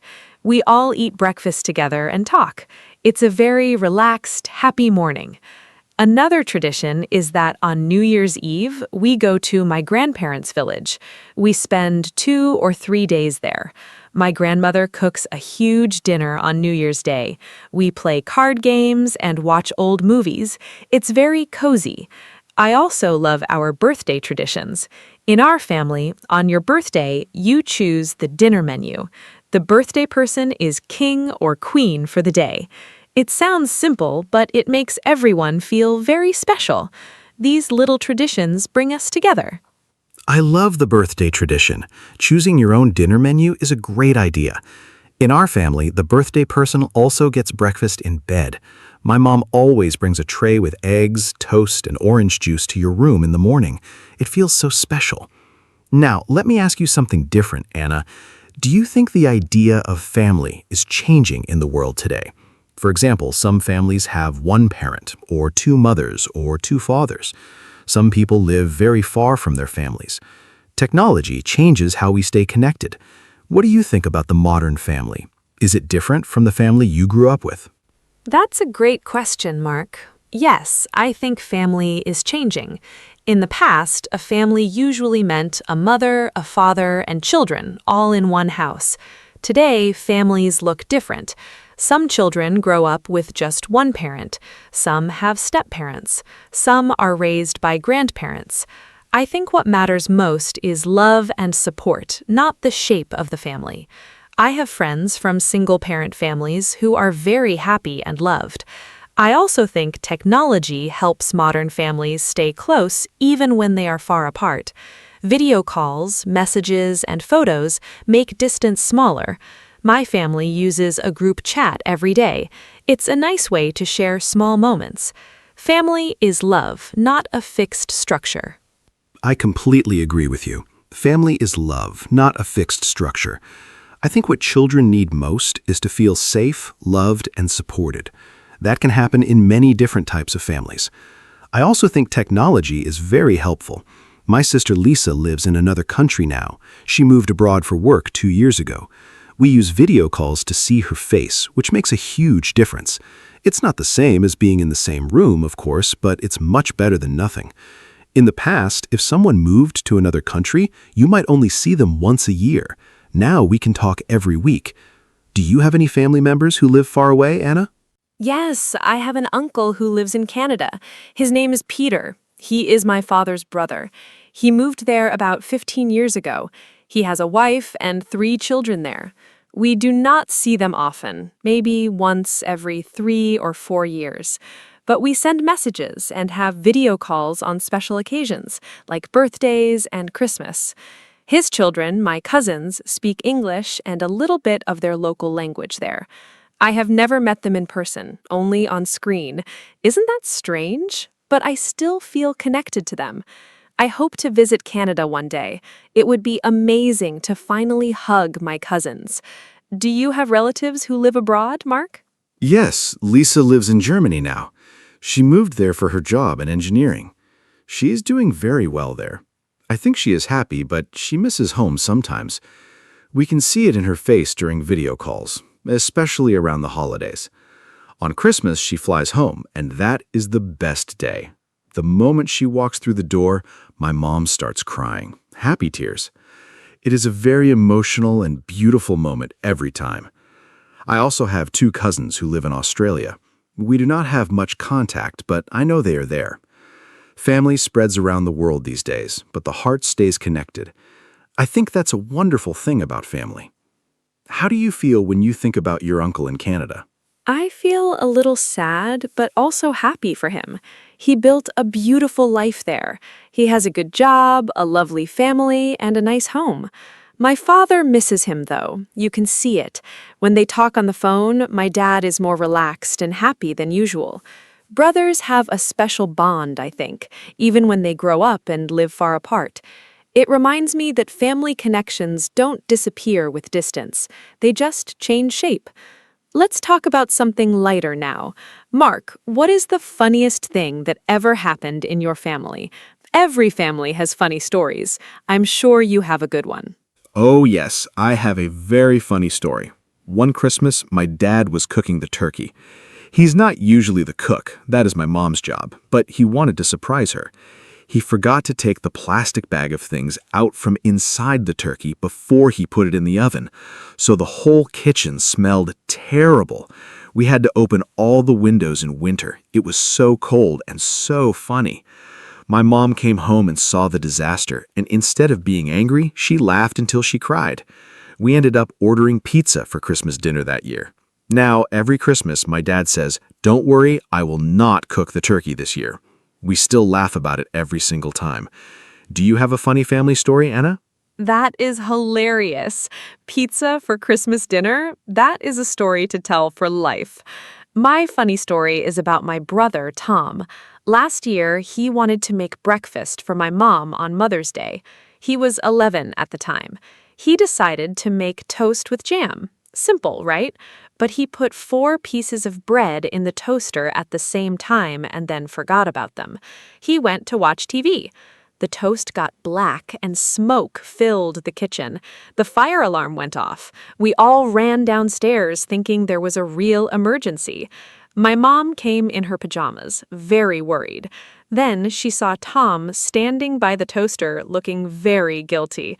We all laughed so much. Mom still got her breakfast, slightly burnt toast with lots of jam. Ha! Burnt toast for Mother's Day. Tom meant well. That is the sweetest part. The effort is what matters. It's funny how these small disasters become the best family memories. Now, Anna, I want to ask you about pets. Some people consider pets as part of the family too. Do you have a pet at home? In my family, we had a dog when I was a child.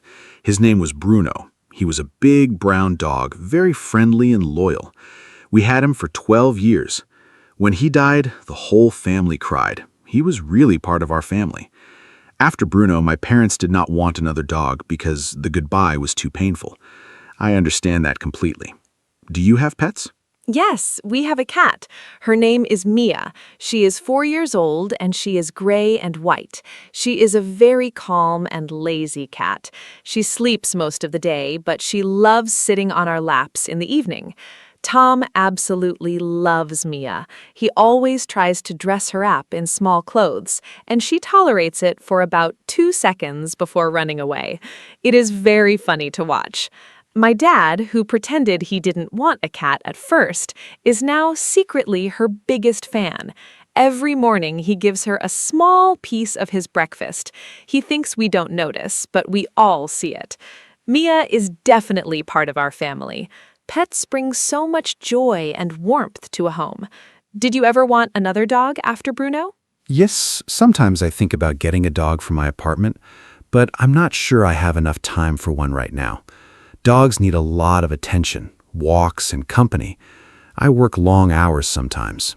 I don't want to get a dog and then not give it the care it deserves. Maybe in the future, when I have a more settled life. For now, I'm happy to visit my friend's dog on weekends. His dog is very funny and energetic. I love playing with him. Mia sounds adorable. I love the image of your dad secretly giving her breakfast. That is so typical of people who say they don't like cats and then fall completely in love with them. Okay, Anna, let's talk about something important. How do you show love in your family? That is a beautiful question. In our family, we show love in many ways. My mom says I love you a lot, out loud, directly. She is very expressive.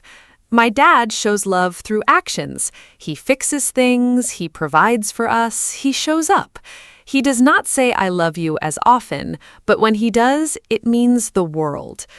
My brother gives very enthusiastic hugs. He just runs at you and hugs you with his whole body. It is very sweet. I show love by being present and by listening. When someone in my family has a problem, I sit down and really listen without interrupting. I think listening is one of the best ways to show someone you care. How does your family show love, Mark? In my family, food is definitely love. My mom shows love by cooking. If she makes your favorite meal, she is saying, "I love you" in her own language. My dad shows love by teaching. He always wants to help us learn something new and be ready for life. My grandmother Betty shows love by remembering small details. She always asks about specific things I mentioned last time. It shows she really listened and cared. Becky, my funny sister, shows love through jokes and laughter. She makes sure no one feels sad or alone. Sam shows love by always being available. You can call him anytime and he answers. Each person in a family has their own love language. I think recognizing those different ways is very important. It helps you feel more connected. I love the idea of different love languages in a family. It is so true. Some people hug, some people cook, some people fix things, some people just listen. All of those are forms of love. Mark, let me ask you one more thing before we start to wrap up. What is the most important lesson your family taught you? For me, the most important lesson is that family always comes first. No matter what happens, good times or bad times, your family is there. My parents always said, "We may not be perfect, but we are always here for each other." That has shaped how I see the world. I try to be that kind of support for the people I love. What lesson did your family give you, Mark? The most important lesson from my family is to work hard and never give up. My dad used to say, "Nothing good comes easy, but everything good is worth it." He worked very hard his whole life to give us a comfortable home and education. My mom showed me the value of patience and kindness every single day. And from watching my siblings, I learned how to compromise and share. Because with 4 children in one house, you have no other choice. Together, these lessons shaped who I am today. I'm grateful for every single one of them. I think families are our first and most powerful teachers. No school can teach you what a loving family teaches you. That is something I believe very deeply. Beautifully said, Mark. Families really are our first school. I want to say one more thing. I think it is also important to appreciate your family while you can. Sometimes we are so busy with work or school or phones that we forget to really be present with the people we love. I am trying to be more mindful about this. I put my phone away at dinner. I ask my parents how they are feeling, not just what they are doing. I sit with Tom when he wants to show me something on his computer, even if I don't understand it. Small moments of attention are a gift. I think after today's conversation, many of our listeners will want to call or hug their families. I hope so. Now, let's say our goodbyes, Mark. Yes, let's wrap up. Today was such a warm and wonderful conversation. I really enjoyed talking about family with you, Anna. I think we touched on so many important things: parents, siblings, grandparents, traditions, memories, love, and lessons. I hope all of you listening today enjoyed it too, and I hope it helped your English a little. Try to use some of the words and phrases we talked about today. Words like siblings, tradition, memory, show love, and come first. Use them when you talk about your own family. The best way to learn a language is to connect it to something real and personal, and nothing is more personal than family. Thank you for being with us today, everyone. Thank you so much, Mark. It was wonderful talking with you today. And thank you to all our lovely listeners for spending this time with us. I hope this podcast was not only good for your English, but also made you smile and think about your own family. Family is a topic we can all relate to, no matter where we are from or what language we speak. That's the beauty of it. If you enjoyed this episode, please share it with a friend who is also learning English. It is always more fun to learn together. And please come back next time. We have more interesting topics coming very soon. Until then, take good care of yourselves and your families. Goodbye from me, Anna. Hello, everyone, and welcome to our podcast. My name is Anna, and I am so happy you are here with us today. Today, we have a very exciting and important topic. We are going to talk about self-motivation. Self-motivation means the ability to push yourself forward, to do things, reach your goals, and keep going even when it is hard. This topic is important for everyone: students, workers, parents, dreamers. Everyone needs motivation in life. I am joined today by my wonderful co-host, Mark.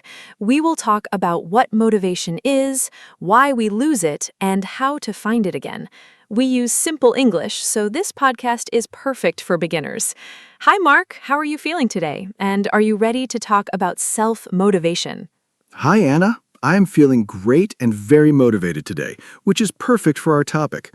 Hello to all our wonderful listeners. Self-motivation is one of my favorite subjects. I think about it a lot because, honestly, staying motivated is something I have personally struggled with over the years. I've had periods of very high energy and ambition, and other periods of feeling completely stuck. Learning about self-motivation helped me understand why that happens and what to do about it. And the good news is, self-motivation is a skill. You can learn it and get better at it over time. That is very encouraging.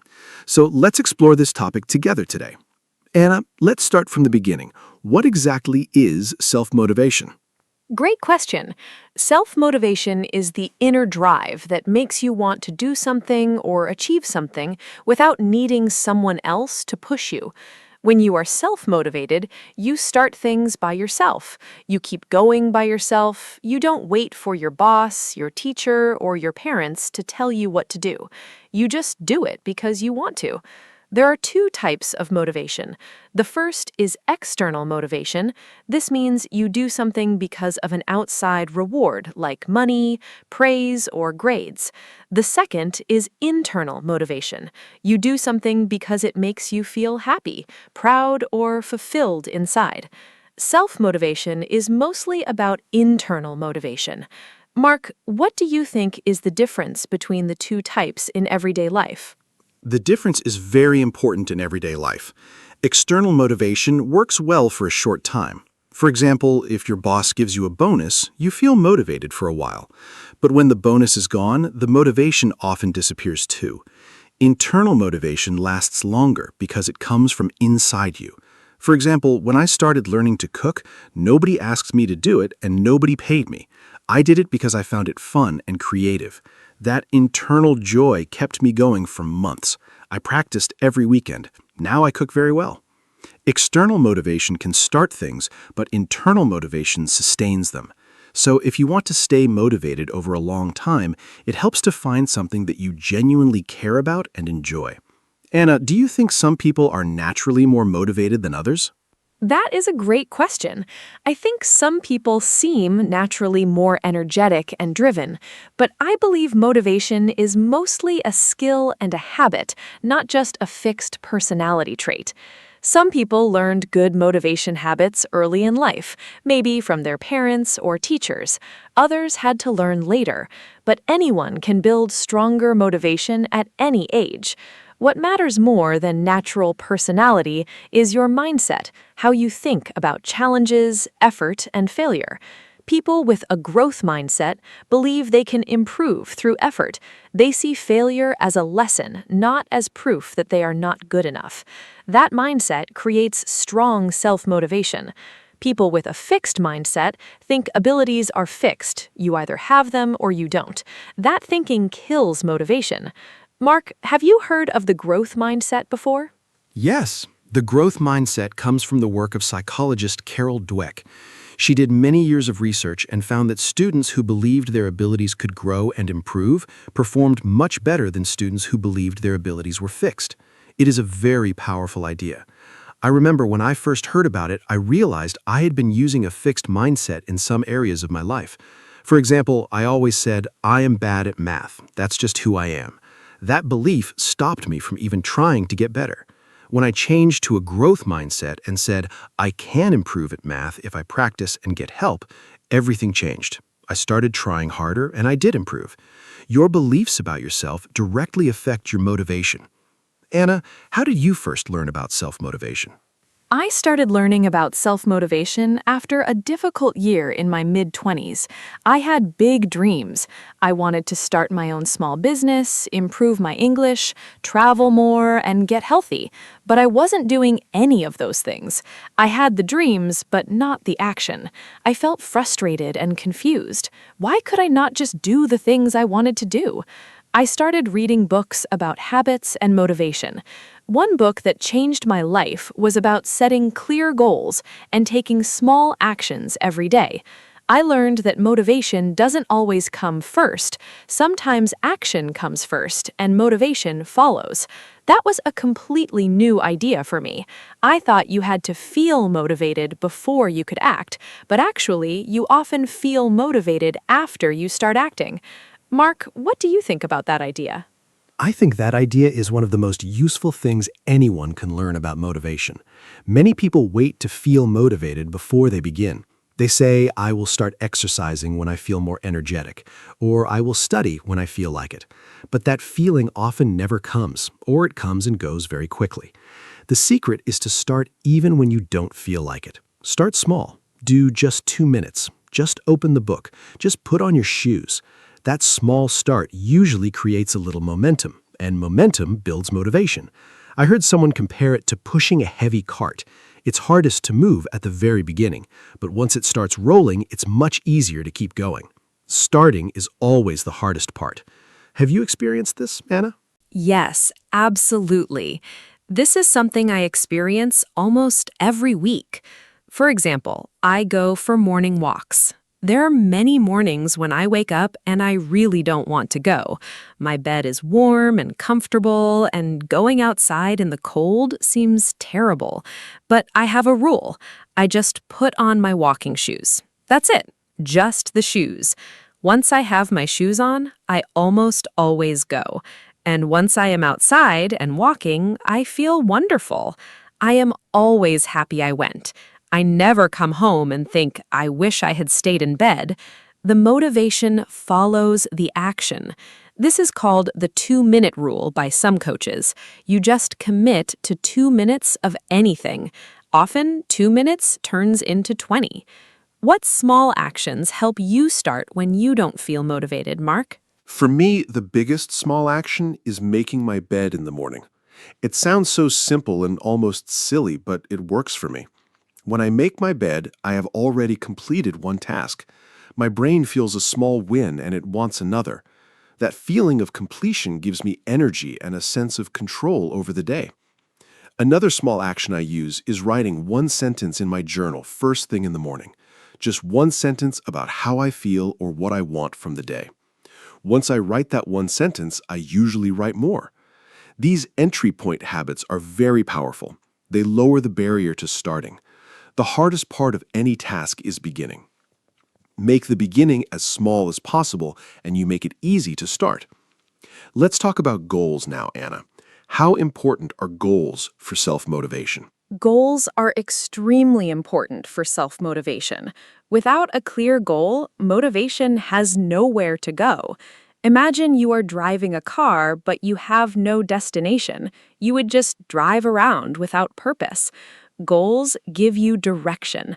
They tell you where to go and why. But not all goals are created equal. I think goals need to be specific and personal. A goal like, I want to be healthier, is too vague. A better goal is, I will walk for 30 minutes 3 times a week for the next month. That is specific, measurable, and realistic. Also, the goal needs to be your goal, not your parents' goal, not your teacher's goal, not what society says you should want. Goals that come from your own values and desires create much stronger motivation. Mark, how do you set your goals? I use a simple system that I learned a few years ago. I set goals in 3 time frames. First, I have a big long-term goal, something I want in the next 1 to 3 years. For example, improving my professional skills or building a healthy lifestyle. Second, I break that big goal into smaller monthly goals. What can I do this month to move toward the big goal? Third, I break the monthly goal into weekly actions. What will I do this week, specifically? This system makes big, scary goals feel manageable. Instead of thinking, I want to write a book someday, which feels impossible, I think, I will write 200 words today. 200 words a day becomes a book over time. Small steps, big results. Do you write down your goals, Anna? Yes, writing goals down is very important to me. There's a well-known idea that people who write their goals are much more likely to achieve them. When you write a goal, it becomes more real and more serious. It moves from a vague wish in your head to a clear intention on paper. I write my goals in my journal at the beginning of every month, and I review them every week. Reviewing goals regularly is just as important as writing them. It keeps your attention focused. We are very easily distracted by social media, by other people's opinions, by daily problems. Reviewing your goals brings you back to what matters to you. I also write why next to each goal. Why do I want this? The why is very powerful. It is the fuel for motivation. Mark, let's talk about the why. How important is knowing your why? Knowing your why is perhaps the most important thing in self-motivation. The why is your reason for doing something. And the deeper and more personal the reason, the more powerful the motivation. For example, someone might say their goal is to exercise. Their why could be to lose weight, to feel more energetic, to be healthy for their children, or to feel confident. The last 2 reasons, being there for children, feeling confident, are emotionally strong. They connect to core human needs. When things get hard, those deep reasons keep you going. A shallow why breaks under pressure. A deep why holds. I think it is worth spending time asking yourself honestly, why do I really want this? What will it mean for my life? The answer reveals a lot. Anna, what is a why that has driven you strongly? One of my strongest whys was learning English seriously. My surface reason was I want a better job, but when I dug deeper, the real reason was I want to communicate with people from all over the world. I want to read books in their original language. I want to travel freely and not feel lost. I want to feel confident and capable. Those deeper reasons were very emotional for me. They connected to my identity and my dreams. On days when studying English was boring or hard, I remembered those reasons and kept going. Now I'm here, hosting an English podcast. The why really works. I also think it helps to picture yourself after you achieve the goal. How will you feel? What will your life look like? That visualization is a great motivator. Do you use visualization, Mark? Yes, visualization is a technique used by many athletes, performers, and successful people. You close your eyes and imagine yourself achieving your goal in detail. What do you see? What do you hear? How do you feel? The more vivid and detailed the image, the better. Your brain responds to a strong mental image in a way that is similar to actually experiencing it. It builds confidence and desire. I use visualization when I have a big presentation or a new challenge. I close my eyes and picture myself doing it confidently and well. It reduces my fear and increases my motivation. But I also think visualization should be paired with planning and action. Just imagining a goal without working toward it is just daydreaming. You need both the dream and the plan. Let's talk about planning now, Anna. How does a plan help motivation? A plan is like a map for your motivation. Without a plan, you have a goal, but you don't know how to get there. That uncertainty is very discouraging. You feel overwhelmed and don't know where to start. A clear, simple plan removes that confusion. It says, do this today, do this tomorrow, do this next week. You follow the steps, and slowly you move forward. I keep my plans very simple. I don't write complicated systems. I just write 3 things I will do today that move me toward my goal. Just 3 things. That is manageable and not overwhelming. I also plan for obstacles. I ask myself, what might stop me today? And what will I do if that happens? This kind of planning makes me feel prepared and confident. Mark, what do you do when your plan doesn't work?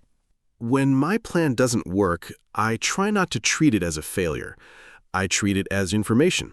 Something didn't work. Okay, why? Was the plan too ambitious? Was the timing wrong? Was I missing a skill or resource? I ask those questions and I adjust. Flexibility is very important in self-motivation. Many people have an all-or-nothing mindset. If they miss one day of exercise, they say, I failed. I give up. But that is not realistic. Life is messy. Plans change. The key is not to be perfect, it is to be persistent. Persist means you keep going even after small failures. I sometimes think of motivation like a bouncing ball. You will drop it sometimes. That is normal. The important thing is to pick it back up again. How do you handle failure and setbacks, Hannah? Handling failure is one of the most important skills for self-motivation. When something goes wrong, my first step is to allow myself to feel disappointed, but only for a short time. I give myself 1 day to feel bad. Then I move on. I think it is important to allow negative feelings, but not to live in them forever. After that short feeling time, I look at what happened objectively. What went wrong? What can I learn? What will I do differently? I write these things down. This turns a failure into a lesson. It keeps my self-respect and my forward momentum. I also remind myself of past successes. When I doubt myself after a failure, I look at my journal and read about times I succeeded. That reminder gives me confidence to try again. Let's talk about confidence and motivation. Are they connected, Mark? Yes, confidence and motivation are deeply connected. When you feel confident, you believe you can do something, so you try. When you try and succeed, your confidence grows. And growing confidence increases your motivation. It's a positive cycle. But the opposite is also true. When you feel low confidence, you doubt yourself and avoid trying. When you avoid things, you miss the chance to succeed, and that decreases your motivation further. So how do you build confidence? Mainly through small successes. You set a small, achievable goal. You achieve it, you feel proud and capable. You set another small goal. Over time, these small wins build a strong foundation of confidence. I always say success builds success. One small win is the seed of the next. Anna, what gives you confidence when you feel low? When I feel low in confidence, a few things help me. First, I remember my past wins. I have a small list I keep in my journal, moments when I did something I was proud of. Reading that list reminds me that I am capable. Second, I do something I am already good at. If I feel insecure about a new challenge, I first do a task I know I can complete well. That small success warms up my confidence, like stretching before exercise. Third, I talk to someone who believes in me. Sometimes we need a friend to remind us of our strengths. We can be very blind to our own abilities. Having 1 or 2 people who genuinely support you is incredibly valuable for motivation. Mark, how does the people around us affect our self-motivation? The people around us have a huge effect on our motivation, probably more than we realize. Research shows that we are strongly influenced by the habits and attitudes of the people we spend the most time with. If you are surrounded by motivated, positive, ambitious people, their energy is contagious. You naturally start to think and act like them. But if you spend most of your time with people who complain, give up easily, or discourage new ideas, that energy is also contagious, in a negative direction.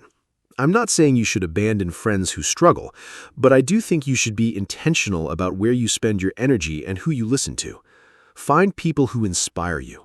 Spend more time with them. Their motivation will feed yours. Do you have people like that in your life, Anna? Yes, I have a few people who are very important for my motivation. My best friend is a very hardworking and creative person. When I am around her, I feel more energetic and ambitious. She inspires me without even trying. I also follow a few people online, writers, coaches, creators, whose work and words inspire me. Reading their stories or watching their videos helps me feel connected to a bigger world of motivated people. I think community is very powerful for motivation. Many people join groups or clubs, running groups, study groups, online communities, where everyone shares the same goal. That shared energy is very motivating. You feel less alone in your efforts. And when others see your progress, it encourages you to continue. Have you ever joined a group to help with motivation, Mark? Yes, a few years ago I joined a running group. I'm not a natural runner. I find it hard and I used to hate it. But when I started running with a group every Saturday morning, everything changed. I did not want to let the group down. I knew they would be there and I didn't want to be the person who didn't show up. That social commitment was very motivating. Over time, I also started to enjoy the conversations during the runs. And the feeling of finishing a run with a group is wonderful. You celebrate together. I went from hating running to looking forward to Saturdays. The group changed my motivation completely. Commitment to others is a very powerful tool for motivation. When you make a promise to yourself, it's easy to break. When you make a promise to others, it's much harder. Anna, let's talk about habits and routines now. Yes, habits and routines are incredibly important for self-motivation. Here's the thing about motivation. It naturally goes up and down. Some days you feel very driven and energetic. Other days you feel flat and unmotivated. If your progress depends only on your feelings, you will be very inconsistent. But if your progress depends on habits and routines, you keep moving forward even on low motivation days. A habit is an automatic behavior. You do it without thinking too much. You brush your teeth every morning, not because you feel motivated, but because it is a habit. You can build the same kind of automatic behavior around your goals. If studying English every morning becomes a habit, you will do it whether you feel motivated or not. Consistency beats motivation every single time. Mark, how do you build good habits? Building good habits is a skill. I follow a few simple principles. First, I make the habit very easy to start. If the habit is too hard at the beginning, I will avoid it. So I start with the smallest possible version. Want to read more? Start with 1 page a night. Want to exercise? Start with 5 minutes. Once the habit is established, I can gradually increase it. Second, I link the new habit to an existing one, habit stacking. After I drink my morning coffee, I will do 10 minutes of English practice. The coffee is the trigger for the new habit. Third, I track my habits. I use a simple calendar and put a mark on every day I do the habit.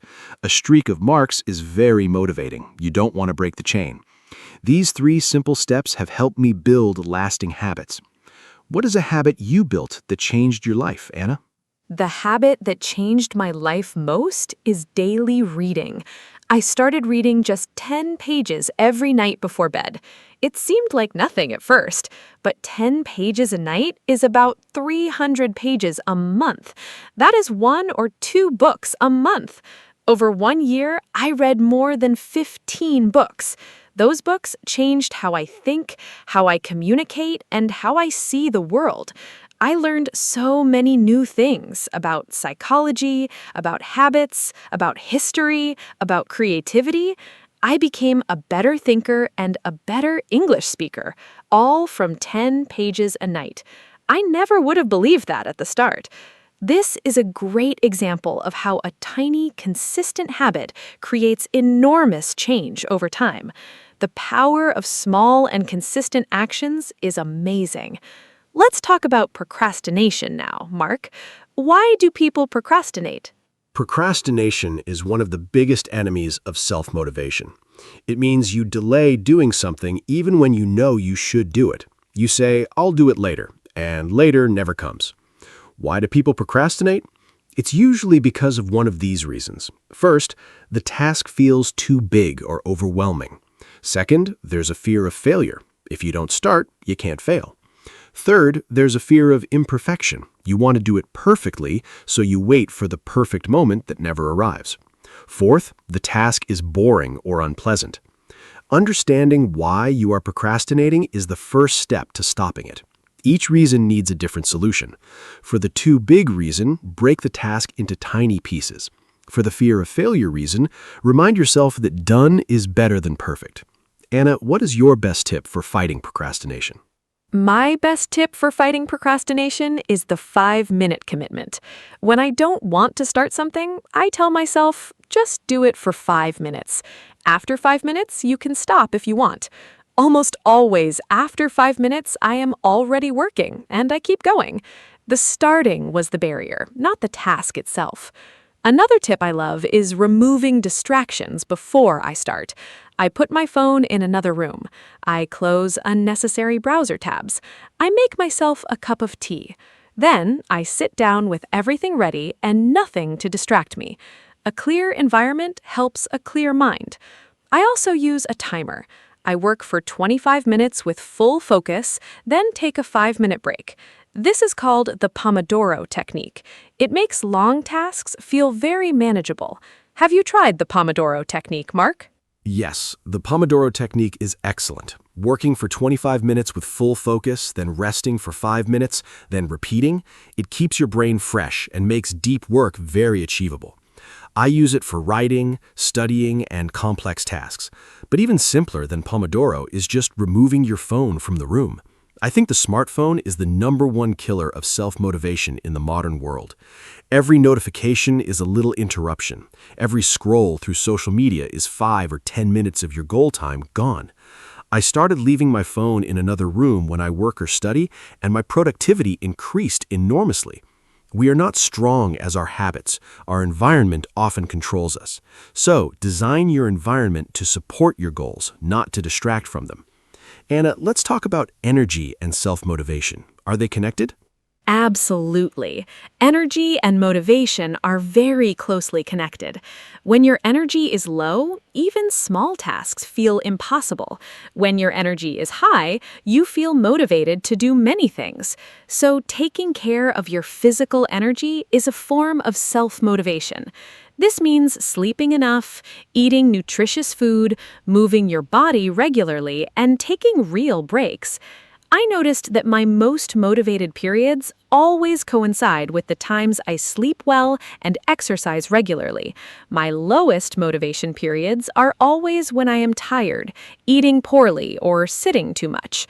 Many people try to push through low energy with willpower or caffeine, but that only works for a short time.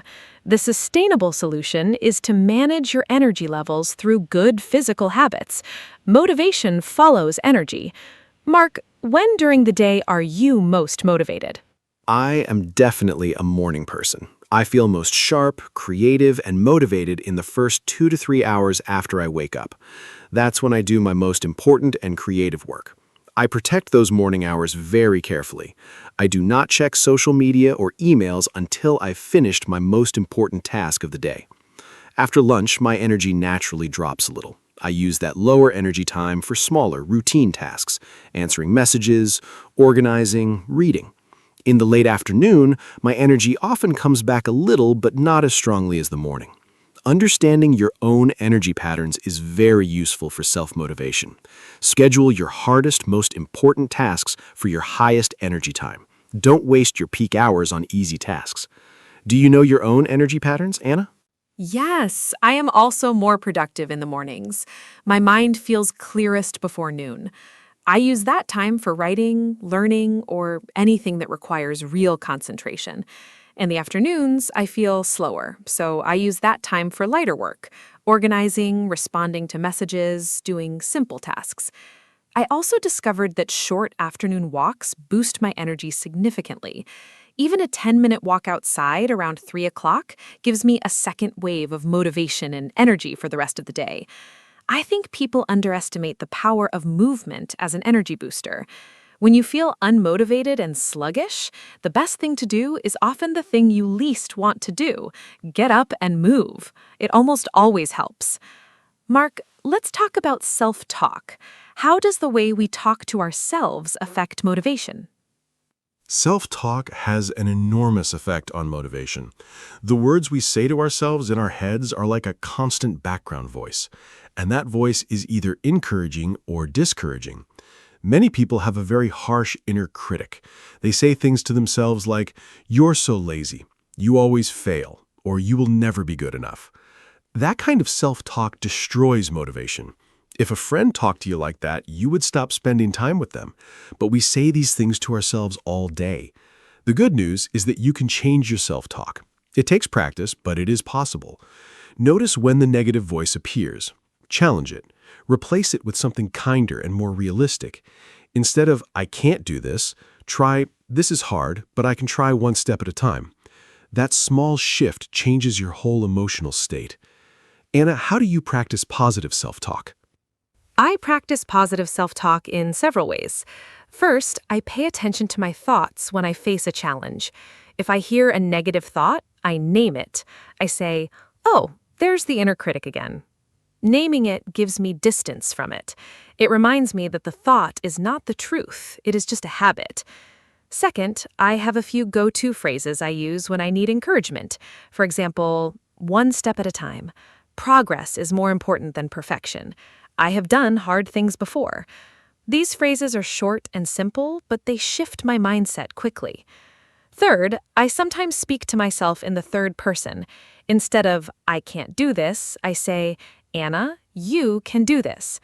Research shows this technique, talking to yourself by name, creates useful emotional distance and increases self-control and motivation. Do you ever use encouraging phrases, Mark? Yes, I have a few personal mantras, short phrases I repeat to myself when I need strength. One of mine is, "Start before you're ready." It reminds me not to wait for the perfect conditions. Another one is, "Discipline is freedom." At first, this sounds strange. How can discipline be freedom? But I have found it to be very true. When I am disciplined about my goals and habits, I actually feel freer. I have more energy, more time, and more confidence. Discipline creates the life I want. Without discipline, I drift and feel lost. Another phrase I love is, "Compare yourself to who you were yesterday, not to who someone else is today."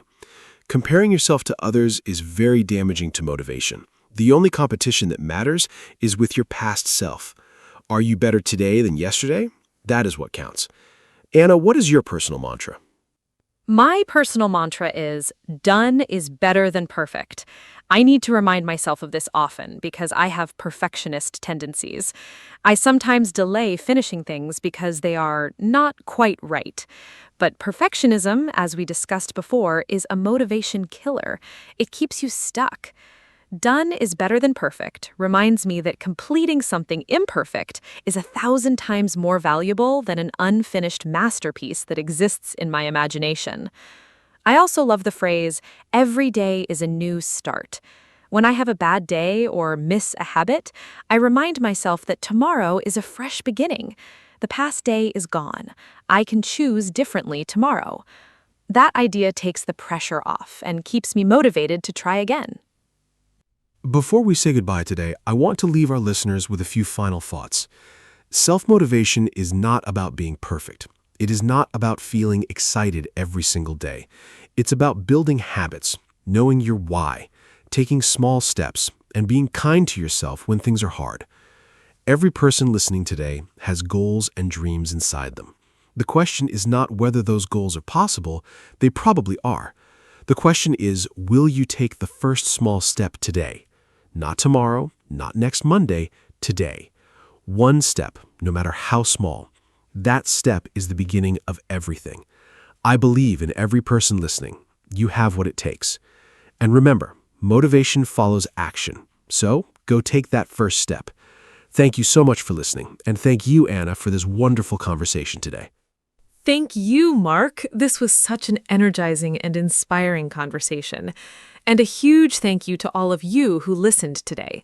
I hope this episode gave you something useful, a new idea, a tip, a phrase, or just the reminder that you are capable of more than you think. Self-motivation is a skill, and like any skill, it grows with practice and patience. Be patient with yourself. Celebrate your small wins. Find your why. Build tiny habits. Surround yourself with people who inspire you. And please, be kind to your inner voice. You are your own most important coach. If this podcast helped you even a little, please share it with a friend who might need some motivation today. Come back next time for more friendly English conversations. Until then, keep going. You've got this. Goodbye from me, Anna. Hello, everyone, and welcome to our podcast. My name is Anna, and I am so happy you are here today.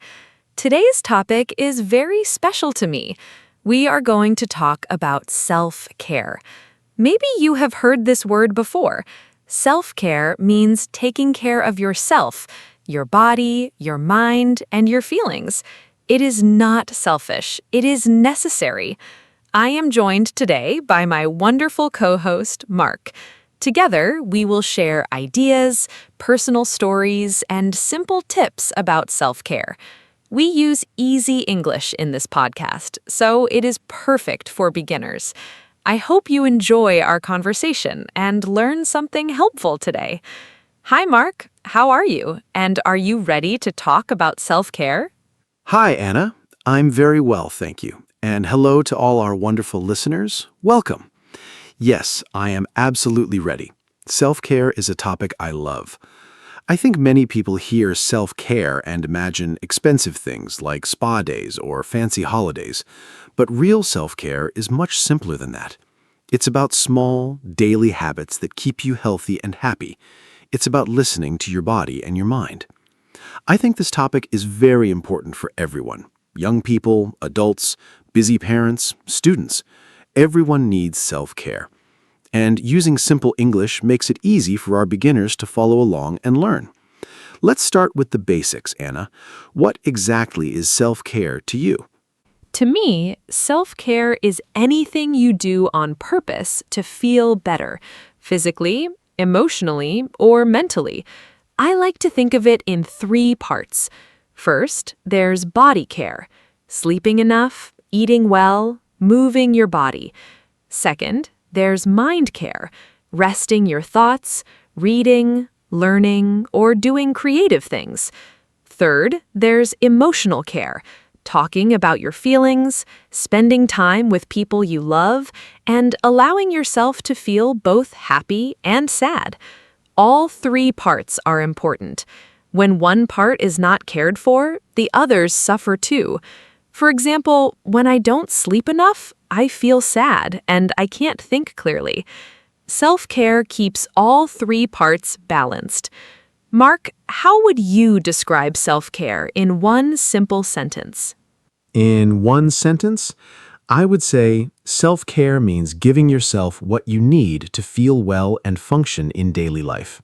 Simple but powerful. I think many people confuse self-care with being lazy or selfish, but that is completely wrong. Self-care is the opposite of laziness. Lazy means doing nothing because you don't want to try. Self-care means making an active choice to rest, to recover, or to do something that helps your well-being. And it is definitely not selfish. When you take care of yourself, you have more energy and patience for others, for your family, your friends, your work. Think of it like charging your phone. If your phone battery is at 0, it does nothing. You need to charge it to use it. Self-care is your daily charge. Do you agree, Anna? I love that comparison. Charging your phone is such a perfect way to explain it. And just like a phone needs regular charging, people need regular self-care. You cannot charge your phone once a month and expect it to work every day. The same is true for people. Self-care needs to be consistent. Small things every day are better than one big thing once a month. I think one reason people struggle with self-care is that they feel they don't have time. Life is very busy. Work, family, chores, everything takes time. But I believe self-care does not always need a lot of time. Even 5 or 10 minutes of something good for you can make a real difference. Mark, what are some quick self-care things people can do when they are very busy? Great question. When I'm very busy, I use small self-care moments during the day. For example, I take 3 slow, deep breaths before a meeting. It takes 30 seconds, but it calms my mind. I also drink a full glass of water in the morning before I check my phone. That one habit helps my body wake up. Another thing I do is take a 5-minute walk outside at lunchtime. Fresh air and a little movement really help my mood and focus. I also try to eat lunch away from my desk. Just changing the location and not looking at a screen for 20 minutes gives my brain a real rest. These are tiny things, but together they add up. What's your favorite quick self-care moment, Anna? My favorite quick self-care moment is what I call my morning 5 minutes. Every morning, before I do anything else, I sit quietly for 5 minutes. No phone, no news, no talking. I just sit with a warm cup of tea, look out the window, and breathe. It sounds very simple, but it sets a calm tone for my whole day. On the days I skip it, I notice the difference. I feel more rushed and more stressed. Those 5 minutes feel like an anchor. They remind me that I exist and that the day belongs to me, not to my to-do list. Even on very busy days, 5 minutes is possible. You just have to choose it. Let's talk about sleep now, Mark. How important is sleep for self-care? Sleep is absolutely the foundation of self-care. Everything else depends on it. When you sleep enough, your brain works better, your mood is more stable, your body heals, and you have more energy. When you don't sleep enough, everything feels harder. You get frustrated more easily. You make more mistakes. You feel low and tired all day. I used to be very proud of sleeping only 5 or 6 hours a night. I thought it made me productive and strong, but actually I was hurting myself. Now I protect my sleep like it is very precious, because it is. I go to bed at a similar time every night. I avoid caffeine after 3 in the afternoon. I turn off screens an hour before bed. My sleep improved a lot. How many hours do you sleep, Anna? I try to sleep 7 to 8 hours every night. For me, the quality of sleep matters as much as the quantity.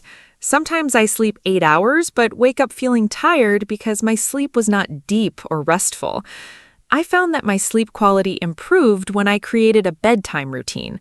About 30 minutes before bed, I stop using my phone, I dim the lights in my room, I read a few pages of a book, a real paper book, not a screen. Sometimes I write a few lines in my journal. These habits tell my brain it is time to slow down and rest. My body starts to relax naturally. A good bedtime routine is one of the best self-care gifts you can give yourself. Mark, let's talk about food. How does eating well connect to self-care? Food is a very important part of self-care.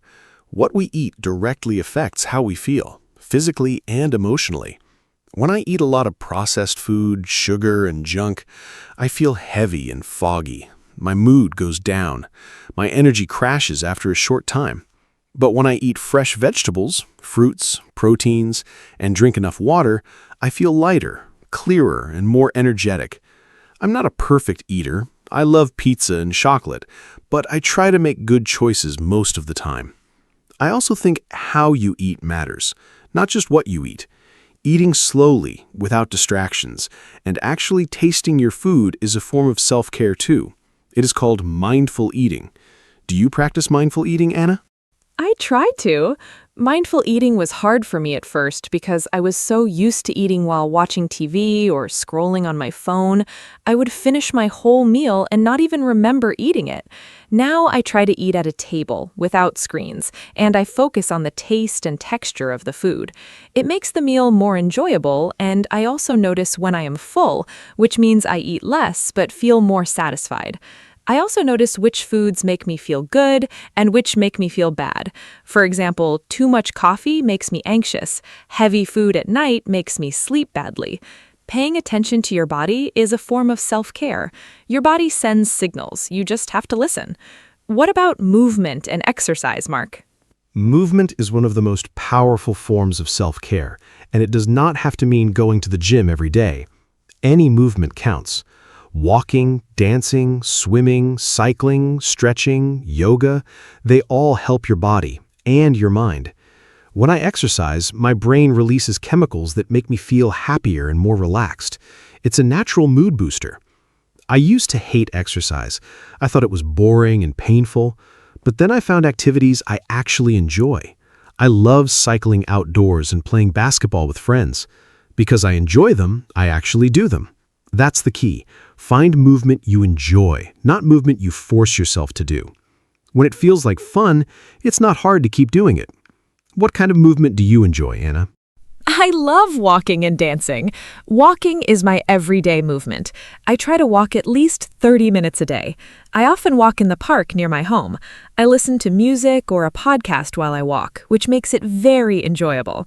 Sometimes I walk with a friend and we talk the whole time, so I get exercise and social connection at the same time. Dancing I do at home, just for fun. I put on music I love and I just dance alone in my kitchen. It always makes me laugh and feel joyful. I think movement connected to joy is the best self-care. You don't need a perfect body or special equipment, you just need to move in a way that feels good. Let's talk about something different now. Rest and relaxation. Is rest the same as self-care? Absolutely. Rest is a vital part of self-care. And I think many people feel guilty about resting. They think resting means wasting time, but that is a harmful mindset. Rest is productive. When you rest, your body repairs itself, your brain processes information, and your creativity recovers.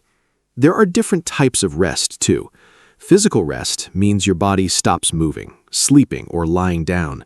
Mental rest means your brain stops working hard. Maybe you listen to calm music or sit quietly. Social rest means you spend time alone, away from people. Creative rest means you stop creating and just enjoy other people's art or beauty. Most people only think of sleep when they hear rest, but we need all these types. Which type of rest do you find hardest, Anna? The hardest type of rest for me is mental rest. My brain is always thinking. Even when I lie down to relax, my mind is making lists, replaying conversations, planning tomorrow. It is very hard to switch it off. I've been practicing techniques to help with this. One thing that really works for me is a body scan. I lie down, close my eyes, and slowly bring my attention to each part of my body, from my feet up to my head.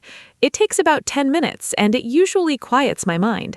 Another thing that helps is writing a brain dump in my journal before bed. I write down everything I'm thinking or worried about. Once it's on paper, my brain seems to relax. Have you found ways to quiet your mind, Mark? Yes. Meditation has been the biggest help for me. I know some people think meditation is strange or difficult, but it's actually very simple.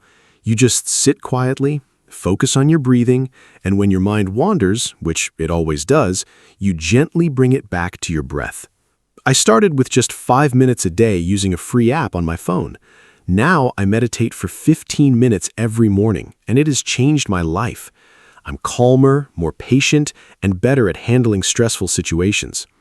I also spend time in nature to quiet my mind. Being outside, surrounded by trees or near water, helps me feel very peaceful. Nature is a free, powerful tool for mental rest. Do you spend time in nature, Anna? Yes, and I think nature is one of the most underrated forms of self-care. Being outside in a park, a forest, or near the sea, it does something magical to the body and mind. My stress level drops very quickly when I am in nature. Even sitting in a garden or near a plant at home helps. I read that spending just 20 minutes in nature lowers the stress hormone cortisol in your body. That is a scientific fact. I try to visit a park or a natural space at least a few times a week.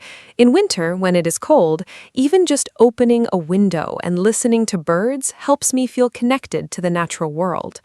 Mark, let's talk about hobbies now. Are hobbies a form of self-care? Yes, definitely. Hobbies are wonderful self-care. A hobby is something you do purely for enjoyment, not for money or achievement. When you do a hobby, you enter a special mental state where you are fully focused and time seems to fly. Psychologists call this flow. It is very good for your brain and your mood. My hobbies are reading, cooking new recipes, and playing chess. When I cook something creative, I feel relaxed and proud at the same time. Reading takes me to different worlds and gives my own worries a rest. Chess challenges my mind in a fun, low-stakes way. I think everyone needs at least one hobby that they do just for the pleasure of it. A hobby says, I matter. My joy matters. What are your hobbies, Anna?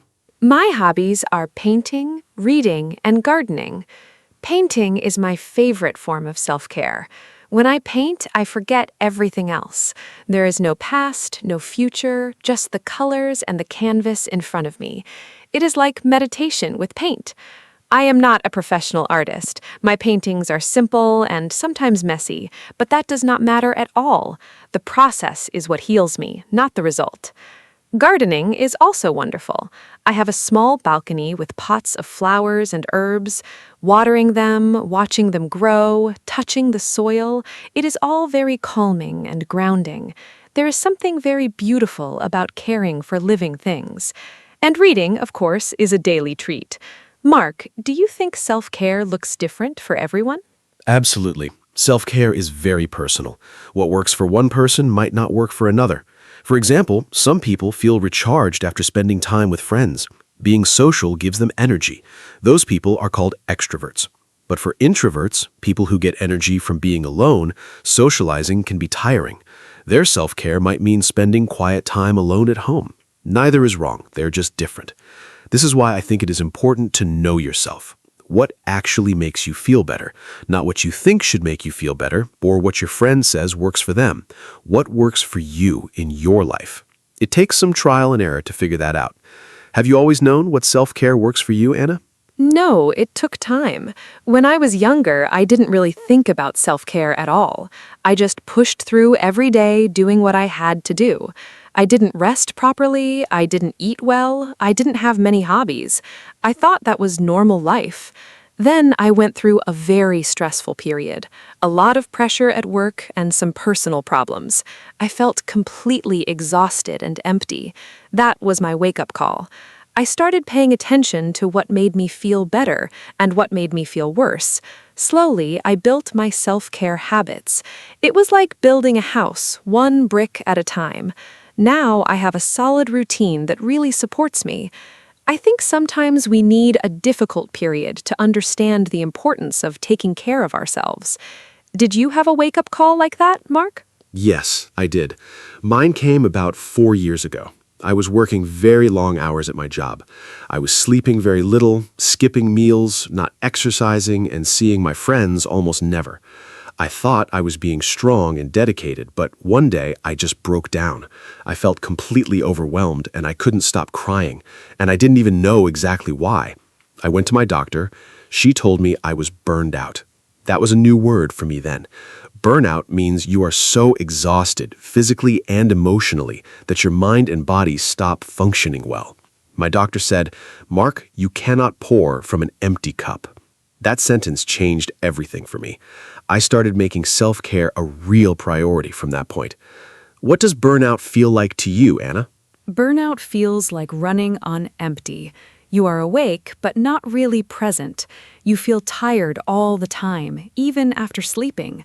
Simple tasks that were easy before now feel huge and impossible. You lose interest in things you used to enjoy. You feel irritable and sometimes very sad or empty inside. I experienced a mild burnout once, and the scariest part was that I didn't even recognize it at first. I just thought I was tired. But the tiredness didn't go away with sleep. That is a key sign. When rest doesn't help, something deeper is wrong. The best thing you can do to prevent burnout is to practice self-care consistently before you reach that empty point. Prevention is always better than recovery. Mark, how do you prevent burnout now? Now I have a few rules I try not to break. First, I stop work at a fixed time every evening. Work does not follow me into the evening or weekend unless there is a real emergency. Second, I take all my annual holiday days. Before, I used to skip holidays to work more. Now I know that rest and breaks make me more productive, not less. Third, I check in with myself every Sunday evening. I ask, how do I feel this week? Do I feel balanced? Is something bothering me? This short check-in helps me notice early warning signs before they become a big problem. Fourth, I say no to things that are not necessary when my energy is low. Protecting your energy is self-care. Do you also do regular check-ins with yourself, Anna? Yes, I do a quick daily check-in and a deeper weekly one. My daily check-in is very simple. Every evening, I ask myself 3 questions. What felt good today? What felt hard today? What do I need tomorrow? I write the answers in my journal. It takes about 5 minutes, but it helps me process my feelings and not let them pile up. The weekly check-in is a little longer. I look at how I slept, how I ate, how I moved, how I connected with people. I ask, is anything out of balance? Did I spend time on things I enjoy? The weekly check-in also helps me plan self-care for the next week.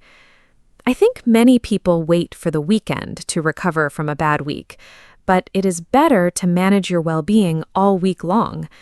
Let's talk about social connection, Mark. Is that part of self-care? Yes, social connection is a very important part of self-care for most people. Humans are social animals. We need connection, belonging, and love to be healthy. Research shows that people with strong social connections live longer and are happier and healthier than people who are lonely.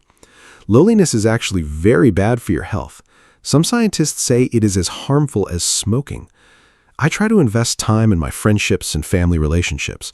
I call a friend or family member at least once or twice a week. I try to meet people in person regularly, even just for a short coffee. These connections give me joy and support. When I go through a hard time, having good people around me makes everything more bearable. How do you maintain your social connections, Anna? I am quite intentional about my friendships. I have a small group of close friends, and I prefer deep connections over many shallow ones. I have a regular phone call with my best friend every Thursday evening.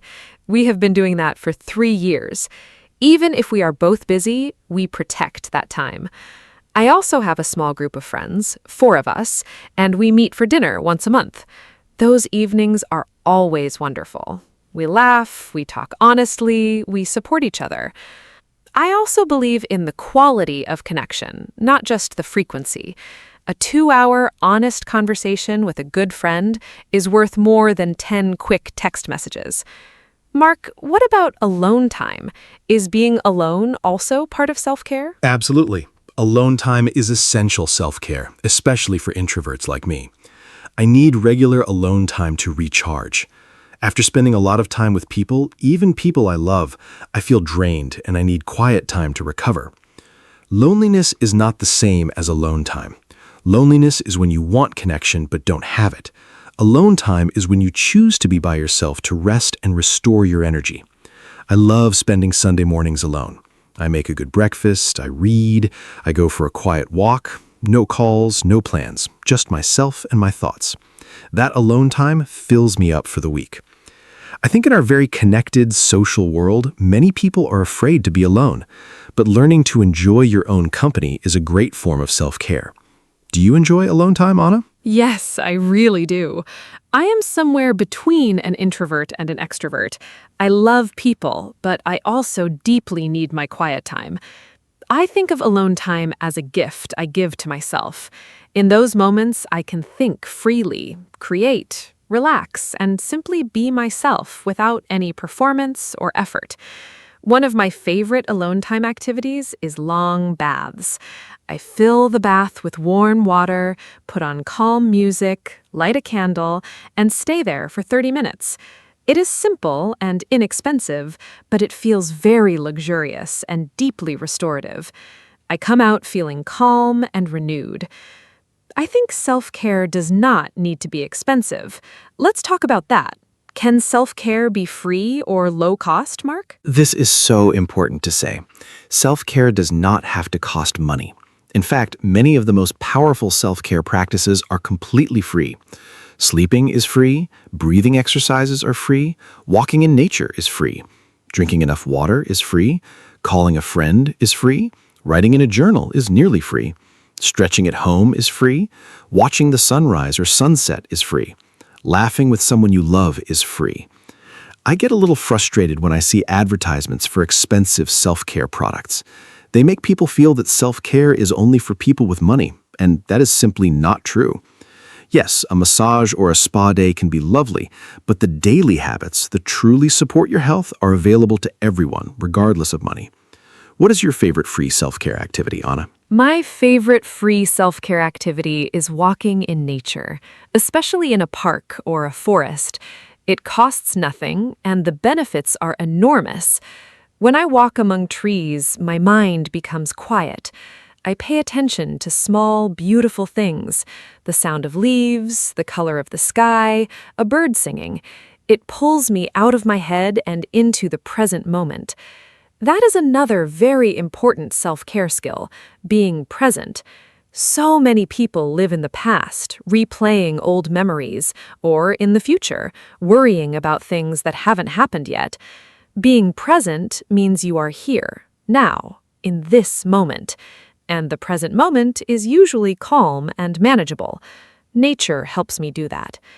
Mark, what do you think about digital detox as a form of self-care? Digital detox, taking a break from screens and technology, is one of the most needed forms of self-care today.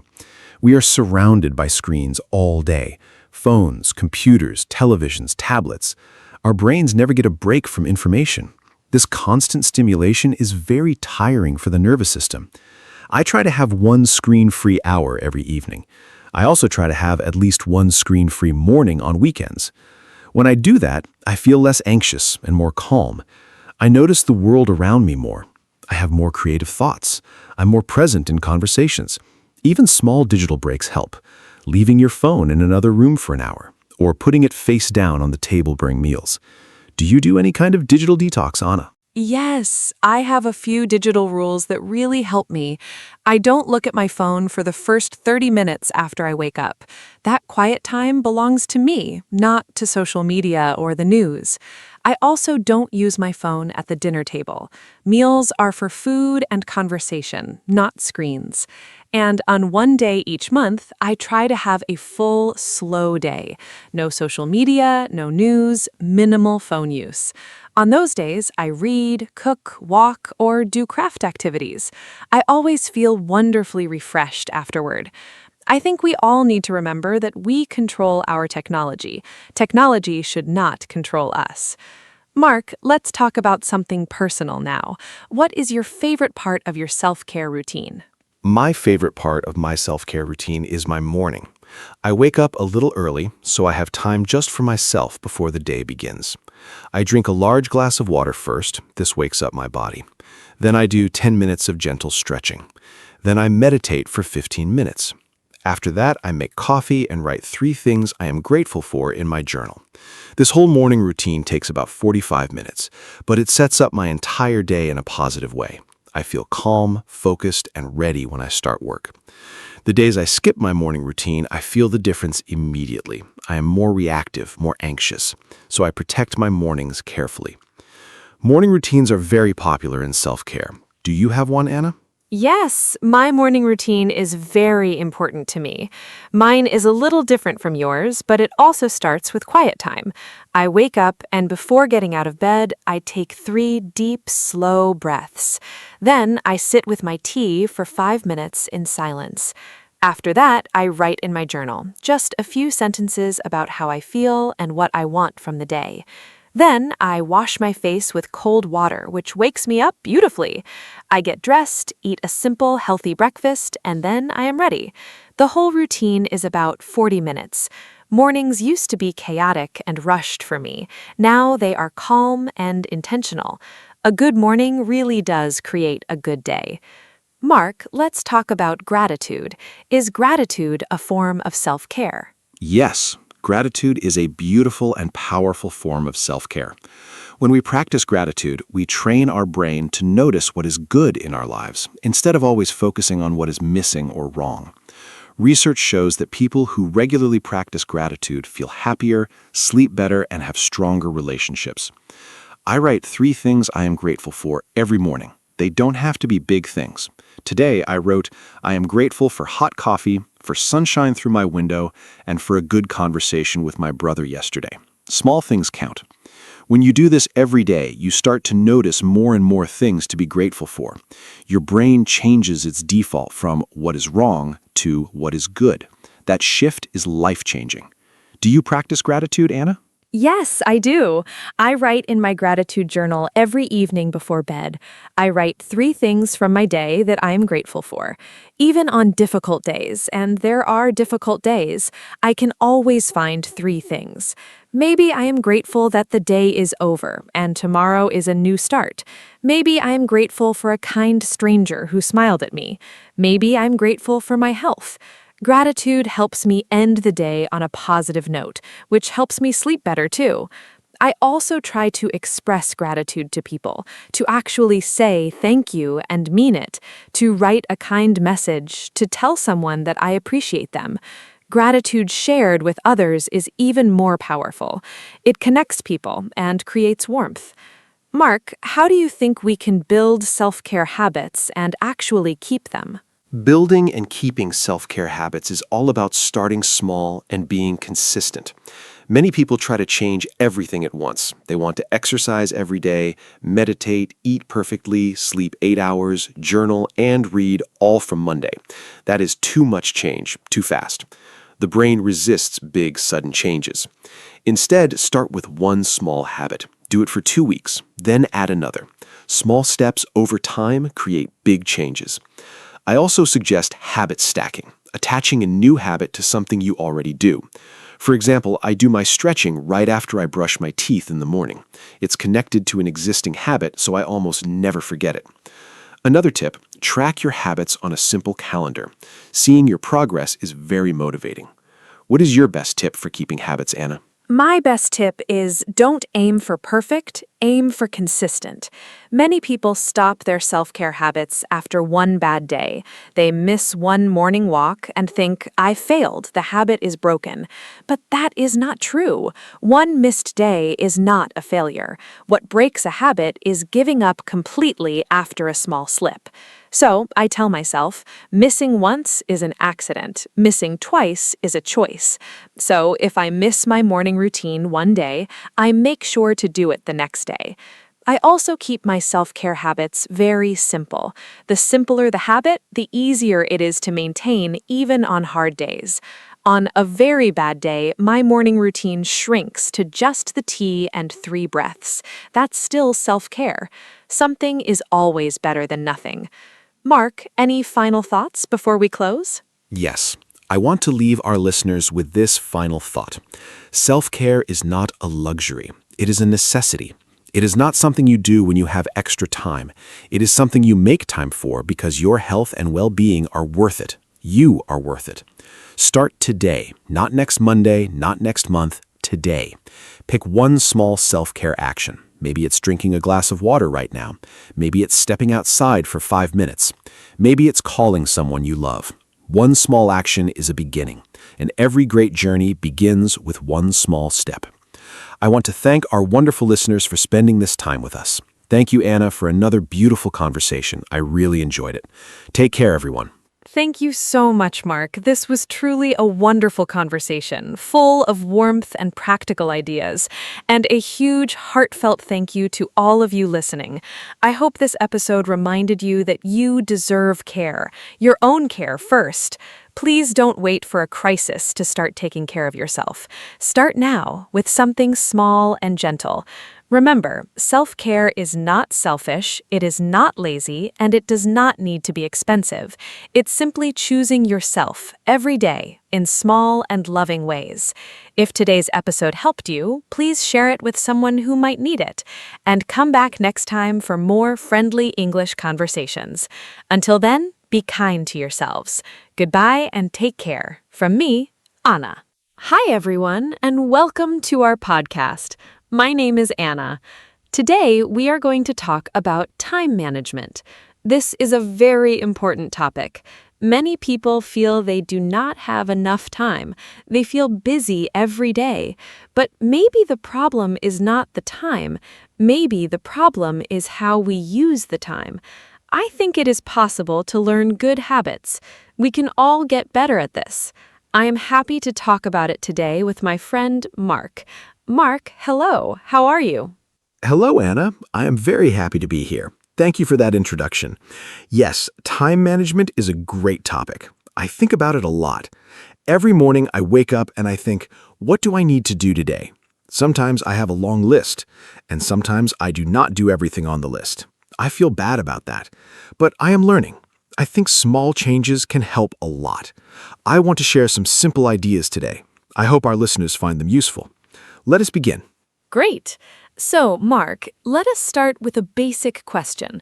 What is time management? Can you explain it in simple words? I think some people hear this phrase and they feel confused. It sounds very professional, but I think it is not so difficult to understand. Time management means we plan how to use our time. We decide what to do first and what to do later. We try to use our time well. Does that sound right to you, Mark? I think it is a simple idea, but it is not always easy to do in real life. Yes, Anna, I agree completely. Time management is simple to understand, but not always simple to do. It means you are the boss of your time. You decide what is important. You decide what to do now and what to do tomorrow. For example, if I have a big project at work, I plan my time for it. I do not wait until the last minute. I start early. This helps me feel less stressed. I think the key word is plan. If you have a plan, you feel more in control of your day, and that feels really good. I love that, being the boss of your time. That is a great way to say it. So, Mark, why do you think time management is important? I think many people know they should manage their time better, but they do not start. They say, I will do it tomorrow. And then tomorrow comes and they say the same thing again. It's a cycle. I think we need a reason to change. For me, the reason is stress. When I do not manage my time, I feel very stressed, and stress is not good for health. What about you, Mark? Why is it important to you? That's a really good point, Anna. Stress is a big reason for me too. When I do not plan my time, everything feels urgent. I feel like I am always running. I never have time to rest. And then I feel tired and unhappy. But when I manage my time well, I finish my work and I still have free time. Free time is so important. I can read a book, go for a walk, or spend time with my family. Good time management gives you more life outside of work. It's not just about being productive, it's about being happy too. Yes, I totally agree. Happy and productive. Let's talk about some common problems now. I think one big problem is that people do not know where their time goes. Have you ever had a busy day and then thought, what did I actually do today? I have that feeling sometimes. I'm busy all day, but I feel like I didn't finish anything important. I think the first step is to look at how we spend our time. We need to see our habits. Sometimes we are surprised. We spend a lot of time on things that are not important. Do you agree, Mark? Oh, yes, absolutely. I did an exercise once. I wrote down everything I did for one whole day. Every hour, I wrote a short note. And at the end of the day, I looked at the list. I was surprised. I spent a lot of time checking my phone, maybe 2 or 3 hours total. That's a long time. And I didn't even feel like I was wasting time. It just happened little by little. So I think awareness is the first step. You need to know your habits before you can change them. Try this exercise. It's very eye-opening and helpful. That is a fantastic exercise, Mark. Writing down your activities. I think many people will be surprised when they try it. Okay, so now we know the problem. We do not always use our time well. What can we do about it? Let's talk about some simple strategies. One thing I do is make a to-do list every morning. I write down 3 things I want to do that day. Only 3, not 20 things, just 3 important things. This helps me focus. I don't feel overwhelmed. And when I finish all 3, I feel great. It's a small habit, but it makes a big difference. 3 things. I like that idea, Anna. It's simple and realistic. I also make lists, but sometimes my list is too long. Then I feel stressed looking at it. So 3 things is a good limit. I also try to do the most important thing first in the morning. I call this eating the frog. It sounds strange, I know, but it means you do the hardest or most important task first, before email, before social media, before everything. Then the rest of the day feels easier. You already did the big thing. The other tasks seem smaller after that. Have you tried this, Anna? Eating the frog. I love that expression. Yes, I have heard it before, and I think it is true. When I do a hard task first, I feel so relieved. The whole day is better after that. But sometimes it is hard to start with the hard thing. Our brain does not like hard things. We want to do easy things first. It's natural. So we need to be a little strict with ourselves. Maybe we say, no email until I finish my first task, or no coffee until I start the big project. We use small rewards to help us. Does that work for you, Mark? Yes, rewards really help. I use them all the time. For example, I tell myself, after I write this report, I can have a cup of coffee and a short break. The coffee becomes my reward. It sounds small, but it really works for me. Our brain likes rewards. It makes work feel more like a game. You finish a task, you get a reward. It's a simple system. I think the key is to make the reward something you really enjoy. And the reward should come right after the task, not much later, immediately after. That way your brain connects the reward with finishing the task. Rewards and tasks. I love this idea. Now let us talk about something else. Distractions. I think this is one of the biggest problems today. We have so many distractions. Our phones, social media, messages, emails, they never stop. Every few minutes, something wants our attention, and each distraction breaks our focus. Then it takes time to focus again after a distraction. Studies say it can take more than 20 minutes to fully focus again after a distraction. That is a lot of lost time in one day. Mark, how do you deal with distractions? Do you have any tips? Distractions are really difficult. I think the phone is the biggest one for most people, including me. My solution is simple. I put my phone in another room when I need to work. If I can't see it, I don't think about it as much. I also turn off notifications. I don't need to know every time someone likes my photo or sends a message. I check my phone at specific times, for example, once in the morning and once in the afternoon. This way I stay informed, but I'm not checking it all the time. It was hard at first, but now I feel much better and more focused during work time. Okay, let us now talk about planning. I think planning is the heart of time management. If you have a good plan, you know what to do and when. You don't waste time deciding. You just follow the plan. I plan my week every Sunday evening. I sit down with a cup of tea and I look at the next week. I write important things in my calendar, appointments, meetings, deadlines. Then I also think about personal goals. Maybe I want to exercise 3 times this week or finish a book. I put these in the calendar too. Then Monday morning, I already know my week. It feels good. Weekly planning is a great habit, Anna. I do something similar. On Sunday or Monday morning, I look at my week. I ask myself, what are the 3 most important things I need to do this week? Not for work only, but for life also. Maybe one thing is work, one thing is health, and one thing is family. I try to balance different areas of life, because time management is not only about work, it's about your whole life. If you only manage work time, you might forget your health or your relationships. A good plan includes everything that's important to you as a person. Balance is so important. You're right, Mark. We should not only think about work. We need time for everything. Work, family, health, hobbies, rest. I think rest is often forgotten. Many people feel guilty when they rest. They think, I should be doing something. But rest is not lazy. Rest is necessary. When you rest, your brain recovers. You become more creative. You make better decisions. You are more patient with people. Without rest, everything gets harder. So I tell people, plan your rest time too. Put it in your calendar. Protect it like you protect a work meeting. Rest is a meeting with yourself. A meeting with yourself. I love that, Anna. That is a beautiful way to think about it. I used to feel guilty about taking breaks. I thought working all the time meant I was productive, but actually working without breaks makes you less productive over time. You make more mistakes, you feel tired, your ideas stop coming. Now I take short breaks every hour or so. I stand up, walk a little, drink some water, just 5 or 10 minutes, and then I come back to work feeling more fresh. These small breaks actually help me do more work, not less. So breaks are an investment in productivity. An investment in productivity, yes. Short breaks are so helpful. Now I want to talk about a technique that many people use. It's called the Pomodoro technique. Have you heard of it, Mark? It's a very popular method for managing time and staying focused. The idea is simple. You work for 25 minutes, then you take a 5-minute break. Then you work for 25 minutes again.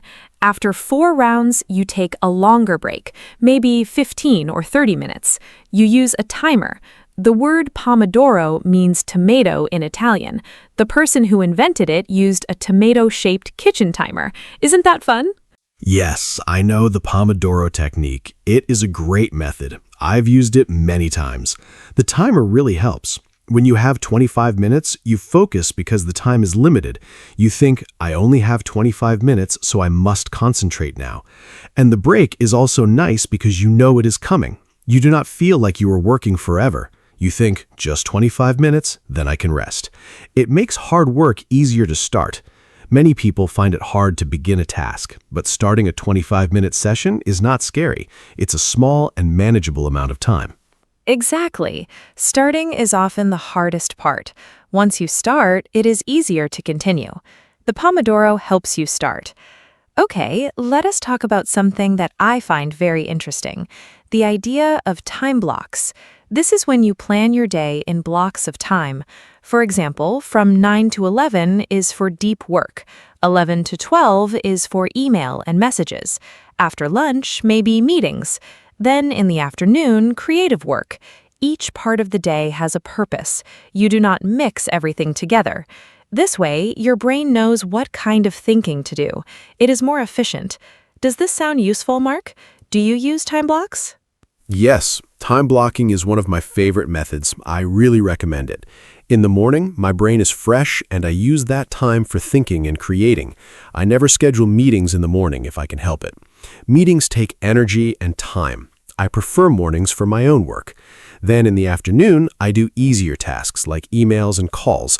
I match the task to my energy level. When I have high energy, I do hard things. When I have low energy, I do easy things. I think this is called working with your natural rhythm, and it makes a big difference in how much you can get done each day. Working with your natural rhythm. That is a great concept. Not everyone is the same. Some people work best in the morning. Other people work better at night. We are all different. I think it is important to know yourself. When do you feel most alert? When do you feel most creative? Plan your hard tasks for those times. Do easy tasks when you feel tired. This is a very personal approach to time management. There is no one perfect system for everyone. The best system is the one that works for you, so you need to experiment a little. Try different things and see what helps you personally. I completely agree. Knowing yourself is really important. I'm a morning person. I wake up early and feel great. By 8 o'clock in the evening, I'm tired and I cannot focus well. So I never try to do important work late at night. I know it will not be my best work. But my sister is totally different. She works best at midnight. She is very creative at night. We are all different. So I always say, do not copy someone else's schedule exactly. Take ideas, but adapt them to your own life and body. What works for your friend might not work for you at all. And that's okay. Your sister sounds like me sometimes. I like working in the evening too. Okay, let us talk about something very common, the feeling of being overwhelmed. I think many people have this feeling. You look at your to-do list and it is very long. You have so many things to do, and you don't know where to start, so you feel stuck. You might even start to do nothing because everything feels too big. This is called being overwhelmed. Have you felt this way, Mark? I think most people have at some point. It's a very uncomfortable feeling, and it can stop you from doing anything at all. Oh, I know that feeling very well, Anna. It's terrible. You feel paralyzed. You can't move. I think the best thing to do when you feel overwhelmed is to stop and breathe first. Do not panic. Then take your big list and choose just one task. Just one. The most important or the most urgent one. Forget the rest for now. Focus only on that one task. Start it. When you finish it, choose another one. Take it step by step. The list will slowly get smaller, and each time you finish a task, you feel a little better. The feeling of progress is very powerful and motivating. One task at a time. Simple and powerful. I also want to talk about saying no. I think this is very important for time management. Many people say yes to everything. Someone asks for help, they say yes. Another meeting is added, they say yes. A new project arrives, they say yes. And soon, their calendar is completely full. There is no time for their own priorities. Learning to say no is a skill. It is not rude to say no, it is responsible. When you say no to one thing, you say yes to your own time and priorities. Mark, do you find it easy or difficult to say no? Honestly, saying no is very difficult for me. I'm a people pleaser. I like to help. I don't want to disappoint anyone. So I often say yes when I should say no. And then I'm stressed because I have too much to do. I'm slowly getting better at this. One thing that helps me is to pause before answering. When someone asks me something, I don't say yes immediately. I say, let me think about it and check my schedule. This gives me time to decide honestly. Sometimes I can help, sometimes I cannot, and that's okay. We can't do everything for everyone all the time. It's not possible. Pausing before answering is a wonderful strategy. I do that too now. It's okay to say, I will check and let you know. You don't have to answer immediately. Okay, let us talk about technology and time management. We already talked about phones and distractions, but technology can also help us manage time better. There are many apps and tools for this. Have you used any apps for time management, Mark? I know there are apps for to-do lists, calendar apps, timer apps, and many others. Sometimes I think there are too many options, and it can also be confusing. Do you use any specific apps that you like? Yes, I use a few apps. For my to-do list, I use a very simple app. I just write my tasks and check them off when I finish. The satisfying feeling of checking something off is real and motivating. I also use a calendar app for all my appointments and plans. I sync it with my phone and computer. For the Pomodoro technique, I use a simple timer app, nothing fancy. I think the key is not to use too many apps. Find one or two that work for you and stick with them. Changing apps all the time is also a way to waste time. The tool is not the solution. Your habits are the real solution. That is so true. The habit is more important than the tool. You can have the best app in the world, but if your habits are bad, the app will not save you. Okay, I want to ask you something personal, Mark. What was your biggest time management mistake? Something you did before that you do not do now? I will share mine too. I think it is helpful to learn from mistakes. We all make them. My biggest mistake was trying to do many things at the same time, what people call multitasking. I thought I was saving time, but actually I was doing everything poorly and slowly. What about you? Multitasking. Yes, that was my mistake too. I thought doing two things at once was efficient, but our brains cannot really multitask. We just switch quickly between tasks, and each switch costs time and mental energy. So we think we're saving time, but we're losing it. My other big mistake was not having a morning routine. I used to wake up and immediately check my phone, emails, news, social media, and then I felt stressed before I even had breakfast. Now I have a calm morning routine first. A little exercise, breakfast, some quiet time. Then I check my phone. My mornings are much better now. Wake up earlier, yes. Even 10 or 15 minutes can help a lot. Now I want to talk about something called deadlines. I think deadlines are very important in time management. A deadline is a date or time when something must be finished. Without a deadline, tasks can go on forever. We keep working on something without finishing it, or we keep postponing it. But with a clear deadline, we work with more focus. We know by Friday this must be done, so we manage our time better during the week. Mark, how do you use deadlines? And what do you do if a deadline feels scary or too close? Deadlines are very useful. They create a little pressure, and sometimes that pressure is good. It helps us focus. I always set deadlines for my tasks, even if no one gives me one. For example, if I need to write a report and my boss says, do it when you can, I still set a deadline for myself. Maybe I say, I will finish this by Wednesday. Without that, I might wait and wait. If a deadline feels scary, I break the big task into small steps. Each step has its own small deadline. Then the big deadline is not so scary. It's just a collection of small steps, and small steps are easy to take. Breaking a big task into small steps, I love this strategy.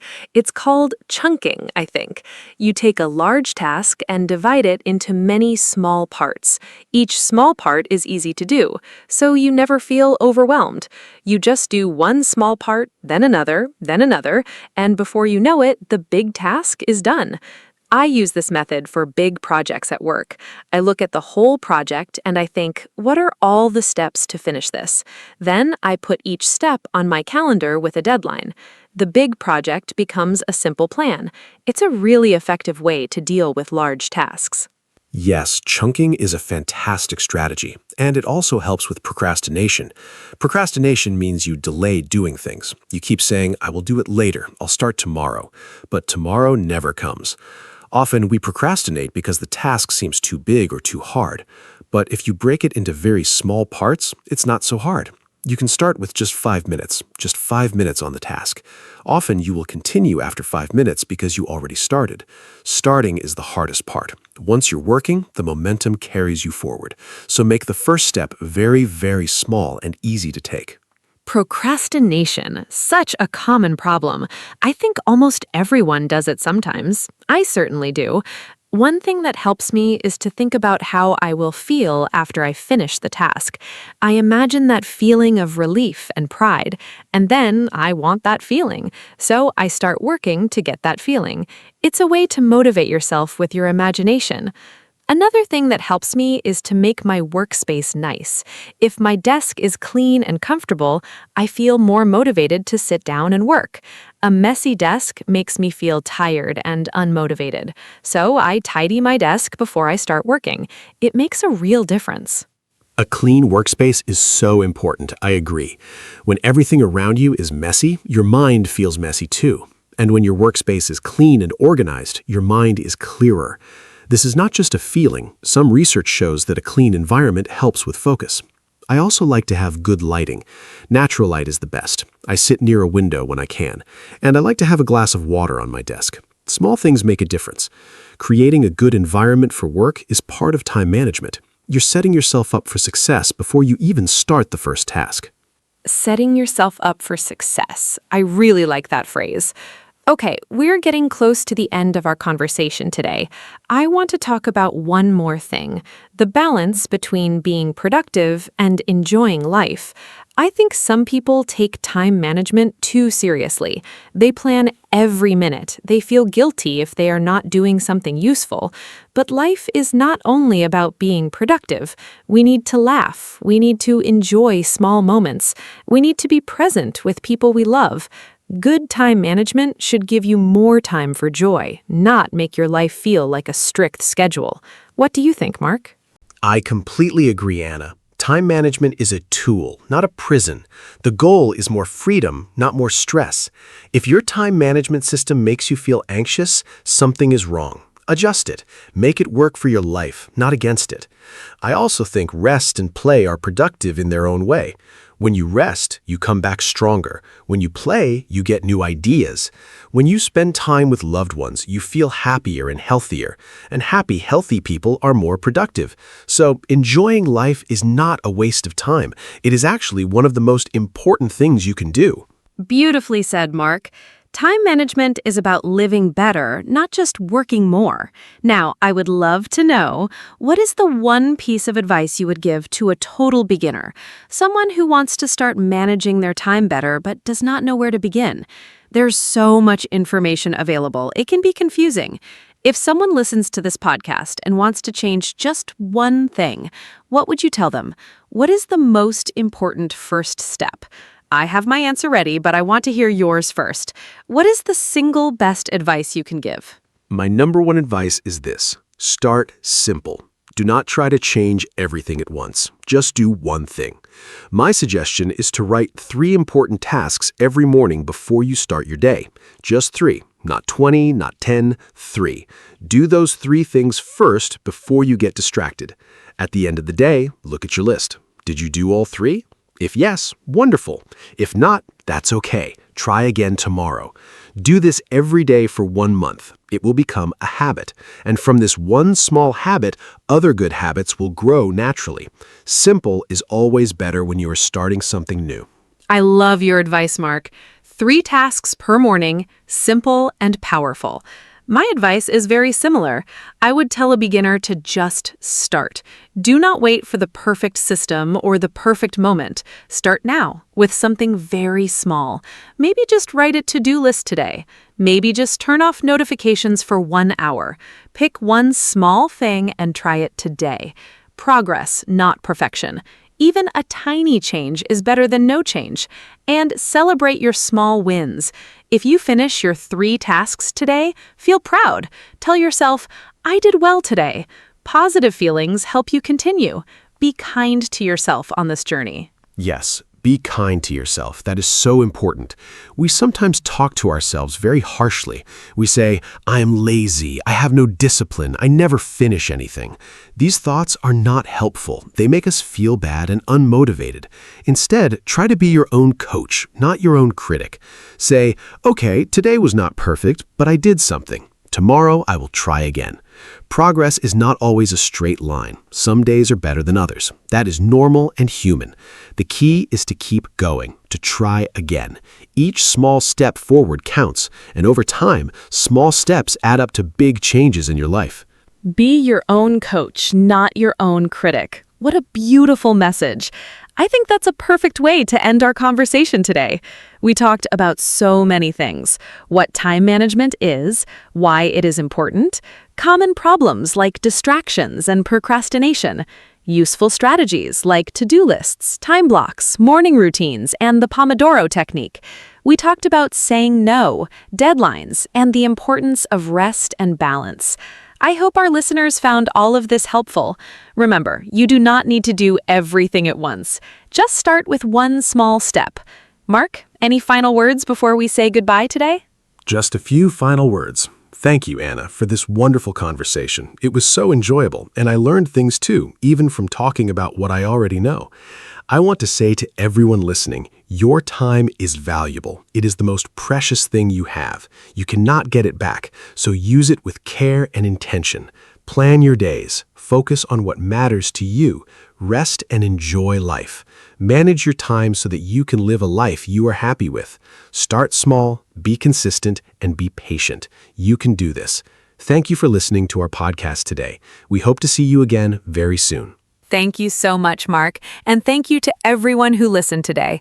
We hope this conversation gave you some good ideas and maybe some inspiration to start making changes. Time management is a journey. It's not something you perfect in one day. It takes practice and patience, but every step you take is worth it. Your future self will thank you.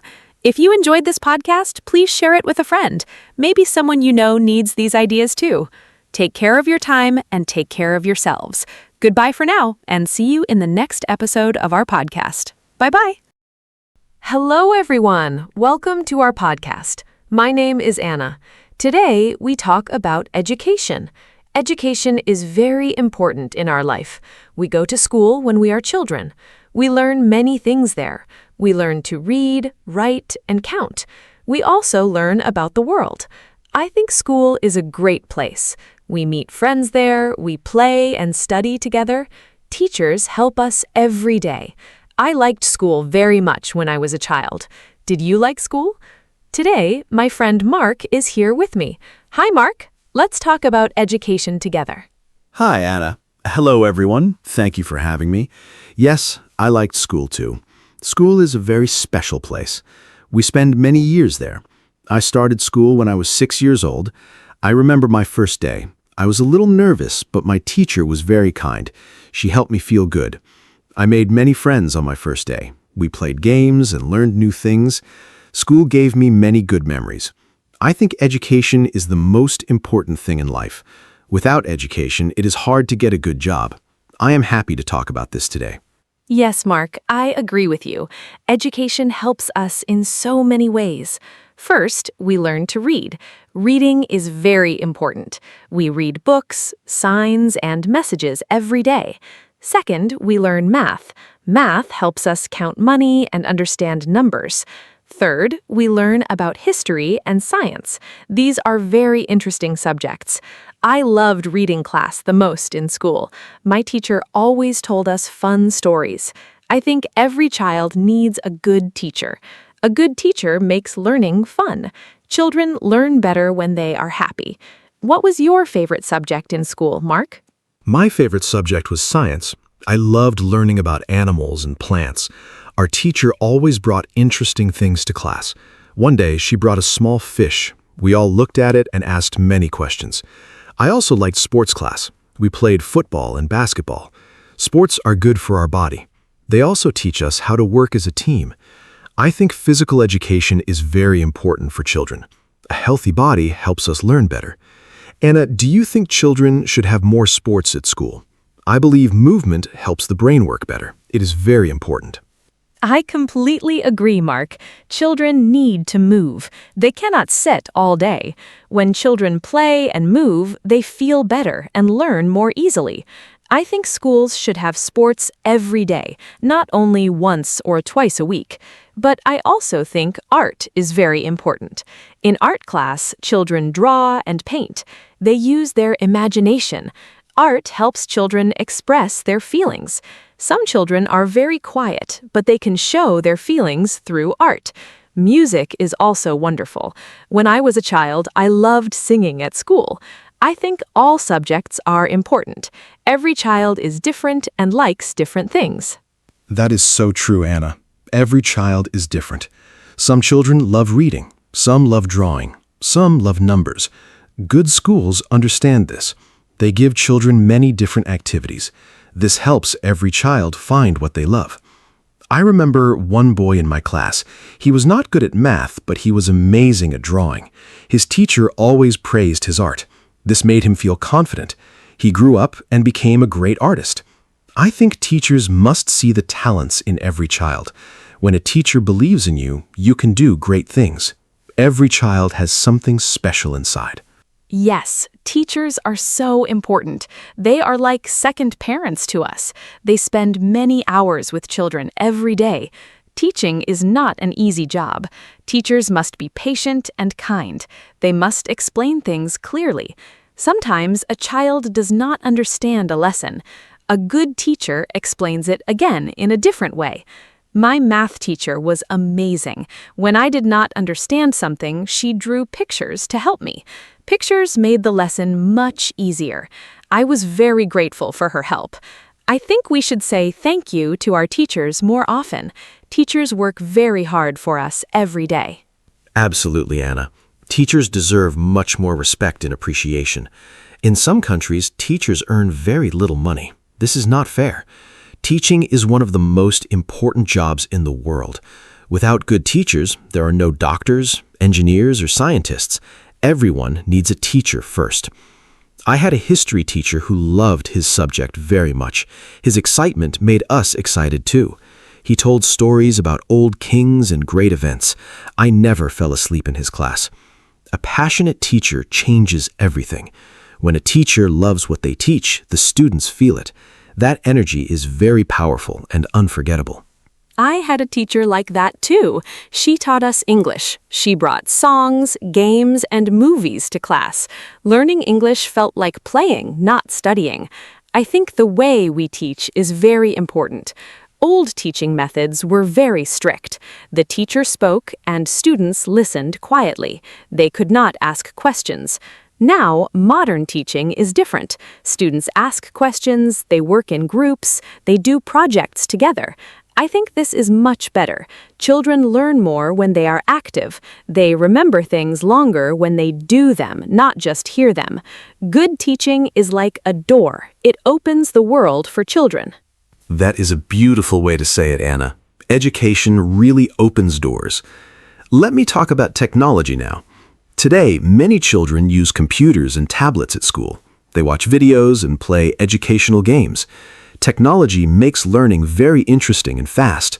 My little nephew loves learning with his tablet. He watches science videos and then asks his parents many questions. Technology helps children learn at their own speed.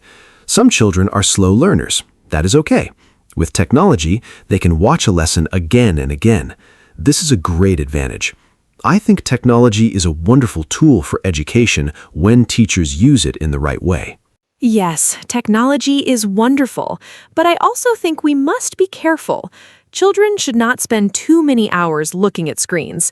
It is not good for their eyes or their health. Balance is very important. Children need technology, but they also need books, pencils, and paper. Writing by hand is still very important. It helps the brain remember information better. I still write notes by hand when I study something new. It helps me a lot. Also, not all families have tablets or computers at home.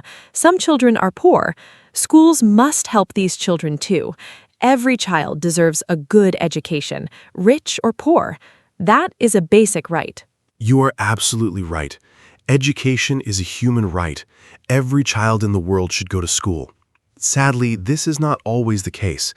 In some poor countries, many children do not go to school. Some children work instead of studying. They help their families earn money. This is a big problem. Without education, these children have fewer opportunities in the future. Many organizations around the world work to help these children. They build schools and give free books. I think this is very important work. We must support education everywhere. A better educated world is a better and more peaceful world for all of us. That is so sad, but true. Education changes lives. I read a story about a girl in Africa. She walked 5 kilometers every day to go to school. She was very determined. She studied hard and won a scholarship to a university. Now she's a doctor. Her whole village is very proud of her. Stories like this show the true power of education. When we have the chance to study, we must use it. We must not waste it. I always tell young people to study hard and never give up. Learning is sometimes difficult, but it is always worth it. The effort we put into education always brings good results in the end. What an inspiring story. I love hearing things like that. It reminds us how lucky we are. Many of us have schools near our homes. We have books, teachers, and computers. We should not take this for granted. Every morning we go to school, we have a great opportunity. I also want to mention learning languages. Learning a second language is very valuable today. English is spoken all over the world. If you speak English, you can talk to millions of people. You can find better jobs. You can travel more easily. I started learning English at age 8. It was difficult at first, but I kept trying. Now, look at me. I host a podcast in English. Yes, you do, and you do it very well. Learning languages is fantastic. When you learn a new language, you also learn about a new culture. You understand people from other countries better. This is very important in today's world. The world is becoming smaller because of the internet and travel. We meet people from many different countries. Speaking their language is a great sign of respect. Even a few words in someone's language can make them smile. I always try to learn a few words when I visit a new country. People appreciate it so much. Language learning also keeps our brain healthy and active. It is like exercise for the mind. Exercise for the mind. I like that idea very much, Anna. Our brain needs exercise just like our body. Reading books is also great exercise for the brain. I read every day, even if only for 15 minutes. Reading helps us learn new words. It also helps us understand different ideas and opinions. When I was a teenager, I did not like reading very much. I preferred watching TV. Then my father gave me an exciting adventure book. I could not stop reading it. After that book, I fell in love with reading. I think finding the right book for each person is very important. The right book can change your life and make you love reading forever. I love that story, Mark. The right book really can change everything. Parents play a big role in education, too. They are the first teachers in a child's life. Children learn from watching their parents. If parents read books at home, children want to read, too. If parents ask curious questions, children become curious, too. Parents should talk to their children a lot. They should read stories to them before bed. This is very important for children's language development. My mother read to me every night when I was small. I think this is why I love books so much today. Parents must be involved in their child's education. School and home must work together. Totally agree. Parents and teachers must be a team. When they communicate well, children do better in school. Some parents never go to school meetings. They're very busy with work. But it is important to make time. Just one visit to school can make a big difference. The teacher can tell the parents how the child is doing. Parents can share information about problems at home. Together, they can find solutions. My parents always came to my school. They knew all my teachers by name. I felt very supported. I worked harder because I knew my parents cared. Children who feel supported at home do better at school. That connection is truly very powerful. Exactly. Support is everything. Let's talk about university now. After school, many students go to university. University is a place for higher education. Students choose a subject they love. They study it in more depth. University can be very exciting. You meet many new people from different places. You become more independent. You cook for yourself, manage your money, and make your own decisions. University teaches life skills, not only academic knowledge. I studied teaching at university. I loved every minute of it. The friendships I made there are still very strong today. University was a life-changing experience for me. Do you have good memories from university, Mark? Oh, yes. University was amazing. I studied computer science. It was challenging, but very interesting. I learned to think logically and solve problems. These skills help me every day in my work. At university, we also had many group projects. Working in a team taught me a lot. I learned to listen to other opinions. I learned to share ideas and compromise. These are important skills in real life, too. I also joined the university football team. Sport connected me with people from different departments. University is not only about books and exams. It's about growing as a person. I left university feeling much more confident and ready for the world. That is wonderful, Mark. But not everyone goes to university, and that is okay, too. There are many other paths after school. Some people go to vocational schools.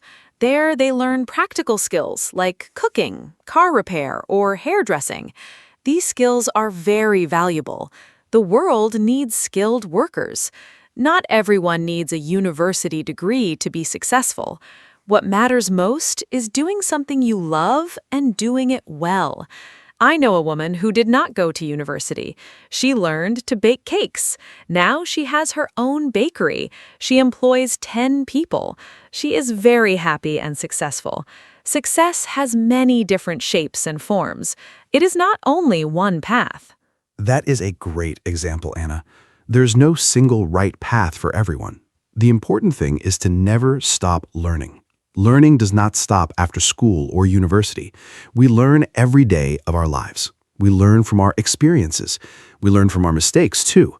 Mistakes are actually very good teachers. When I make a mistake, I try to understand what went wrong. Then I do better next time. I'm not afraid of making mistakes. They help me grow. Lifelong learning is a wonderful concept. Even elderly people can learn new things. My grandmother is 78 years old. She just started learning how to use a smartphone. She is so excited about it every single day. That is so inspiring. Your grandmother is a great example. Learning has no age limit. We can learn something new every day if we choose to. Online learning is also very popular today. People learn cooking, photography, or languages online. There are free websites and apps for everything. You can learn from the best teachers in the world from your own home. This is truly amazing. During the pandemic, many schools moved online. It was hard at first. Teachers and students had to adapt quickly, but it also showed us that learning can happen anywhere. All you need is curiosity and a willingness to try. I think curiosity is the most important quality for a learner. Curiosity is the engine of learning. I love that. Curious people always ask why and how. They are never satisfied with a simple answer. They dig deeper and learn more. Children are naturally very curious. Have you noticed how many questions children ask? Why is the sky blue? Why do birds fly? Why do we sleep? These are wonderful questions. Schools should celebrate curiosity, not silence it. Sometimes teachers get tired of too many questions, but questions mean the child is thinking. Thinking is exactly what education should encourage. I believe a school that teaches children to ask good questions is better than a school that teaches only answers. Questions lead to discovery and innovation. I love what you said, Mark. Questions are more valuable than answers. Let's talk about exams now. Many students feel very stressed about exams. I understand that feeling. My heart beat very fast, my hands were cold, but I prepared well, and the exam was not as bad as I expected. I think preparation is the key. If you study a little every day, you do not need to panic the night before the exam. Some students study everything on the last night. This is called cramming. It is not very effective. The brain cannot absorb so much information so quickly. Regular study, small steps, and good rest are the best strategies for success. That is very practical advice, Anna. I used to cram for exams when I was younger. It never worked well. I would forget everything after the exam. Now I study in small parts every day. It is much better for long-term memory.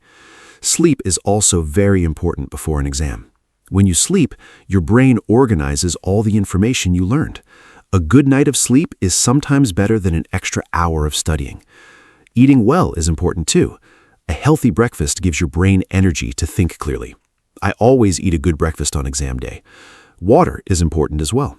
When you are well hydrated, your brain works much more efficiently and clearly.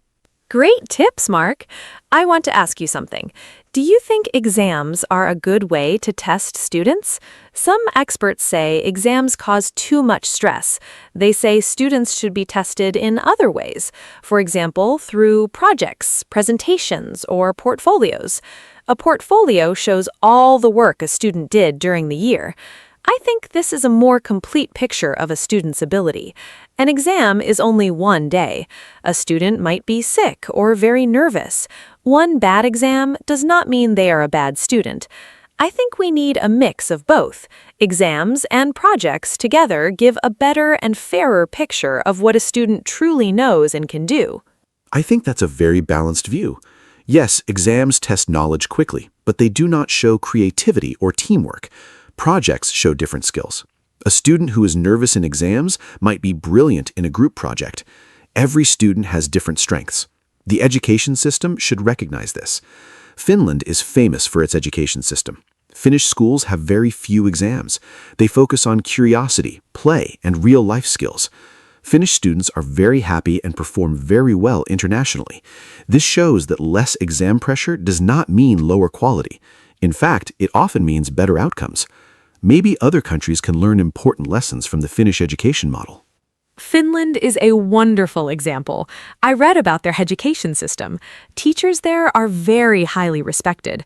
Only the best graduates become teachers. Teaching is one of the most desired jobs in Finland. In some other countries, teaching is not seen as a prestigious job. This needs to change. If we want better education, we need to attract talented people to teaching. We need to pay teachers well and respect their work. Teachers shape the future of a country. They raise the next generation of doctors, leaders, and scientists. If we invest in teachers, we invest in our future. Governments must understand this and put more money into education systems everywhere in the world. Investing in education is investing in the future. I completely agree. Let me talk about private schools and public schools. Some parents send their children to private schools. Private schools often have smaller classes and more resources, but they cost a lot of money. Not all families can afford them. Public schools are free for everyone. They are funded by the government. The quality of public schools varies a lot between countries. Some public schools are excellent. Others do not have enough teachers or books. I believe every child deserves a quality education, regardless of their family's income. Governments must make sure all public schools have good funding, good teachers, and good materials. That is very important, Mark. Equal opportunities in education are fundamental. Now, let's think about the future. How will education look in 50 years? I think there will be more personalized learning. Technology will help teachers understand each student's needs. Every student will have a learning plan made just for them. Some students learn fast, some need more time. Future technology can adapt to each learner. Virtual reality might also be used in schools. Imagine learning about ancient Rome by actually walking through it in virtual reality. That would be amazing and so much more exciting than reading from a textbook. The future of education is full of incredible and exciting possibilities. I am curious to see what comes next. Virtual reality in schools sounds incredible. I think artificial intelligence will also change education a lot. AI can already help students with homework and explain difficult concepts. It can give personalized feedback instantly. This is something a single teacher cannot do for 30 students at the same time. AI can fill that gap. But I do not think AI will replace teachers. Teachers give something very special. They give emotional connection, motivation, and human warmth. A child needs a human role model. A machine cannot truly inspire a child the way a passionate teacher can. I think the future classroom will use the best of both, human teachers and smart technology working together for better results. I think that is exactly right. Technology is a tool, not a replacement. The human element in education is irreplaceable. Let's also talk about adult education. Learning is not only for children and young people. Adults can and should continue learning throughout their whole lives. Many adults go back to school after working for years. They learn new skills because their job changed. Technology changes very fast. Workers must learn new things to stay relevant. This can feel difficult for older workers, but it is also exciting. Learning something new at any age feels wonderful. It gives us confidence and energy. Adult education programs are very important. Governments and companies should support their employees in continuing to learn and grow. Adult learning is so important in today's fast-changing world. I took an online course last year to improve my presentation skills. It helped me so much. I feel more comfortable speaking in front of people now.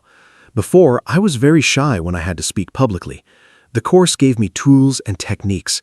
I practiced every day. Slowly, my confidence grew. This experience reminded me that we can always improve. No matter how old we are, we can always learn and get better. I encourage everyone listening today to try something new. Take a class, watch a tutorial, or read a book about something you do not know. Learning enriches life and makes every day more interesting and meaningful. What a great personal story, Mark. I also want to try new things. I want to learn photography next year. I think capturing beautiful moments with a camera is a real skill.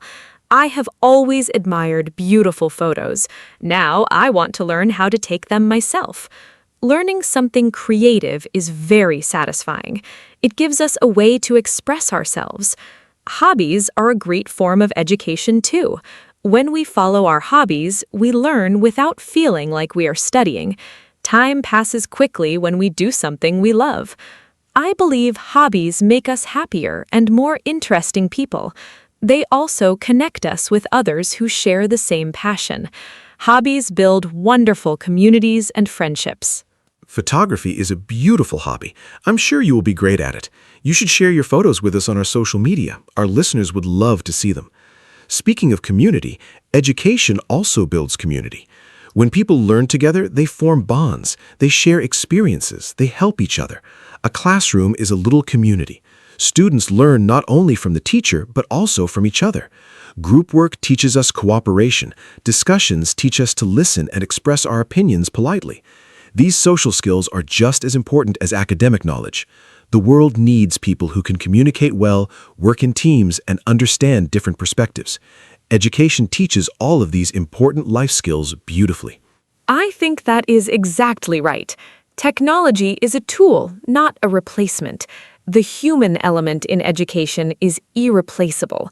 Let's also talk about adult education. Learning is not only for children and young people.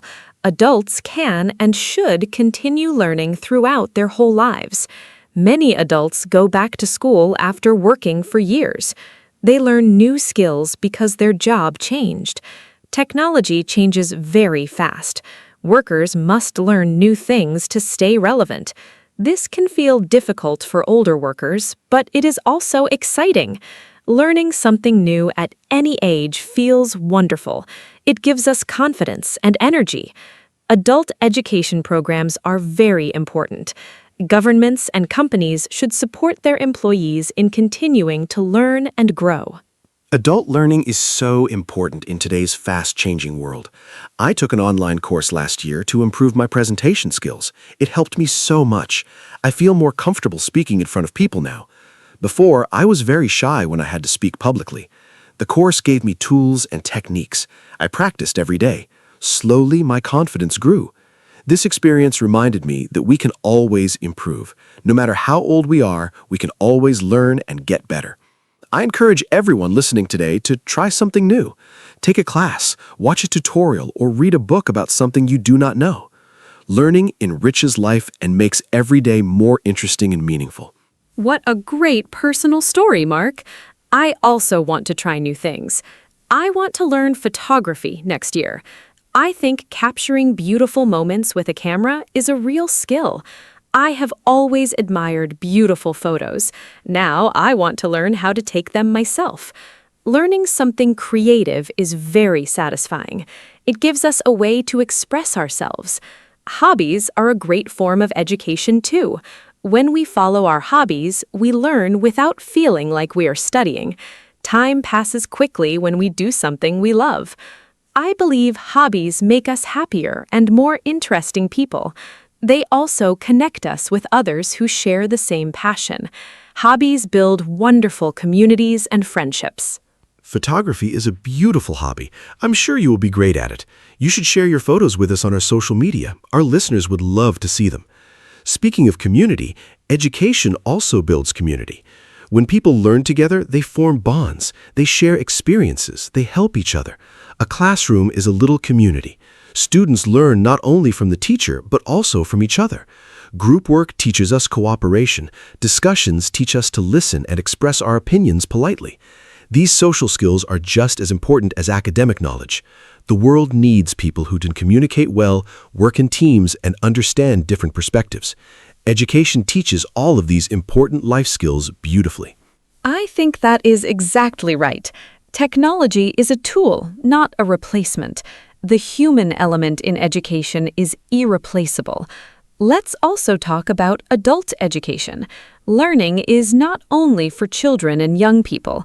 Adults can and should continue learning throughout their whole lives. Many adults go back to school after working for years. They learn new skills because their job changed. Technology changes very fast. Workers must learn new things to stay relevant. This can feel difficult for older workers, but it is also exciting. Learning something new at any age feels wonderful. It gives us confidence and energy. Adult education programs are very important. Governments and companies should support their employees in continuing to learn and grow. Adult learning is so important in today's fast-changing world. I took an online course last year to improve my presentation skills. It helped me so much. I feel more comfortable speaking in front of people now. Before, I was very shy when I had to speak publicly. The course gave me tools and techniques. I practiced every day. Slowly, my confidence grew. This experience reminded me that we can always improve. No matter how old we are, we can always learn and get better. I encourage everyone listening today to try something new. Take a class, watch a tutorial, or read a book about something you do not know. Learning enriches life and makes every day more interesting and meaningful. What a great personal story, Mark. I also want to try new things. I want to learn photography next year.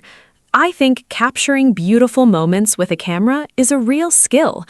I have always admired beautiful photos. Now I want to learn how to take them myself. Learning something creative is very satisfying. It gives us a way to express ourselves. Hobbies are a great form of education too. When we follow our hobbies, we learn without feeling like we are studying. Time passes quickly when we do something we love. I believe hobbies make us happier and more interesting people. They also connect us with others who share the same passion. Hobbies build wonderful communities and friendships. Photography is a beautiful hobby. I'm sure you will be great at it.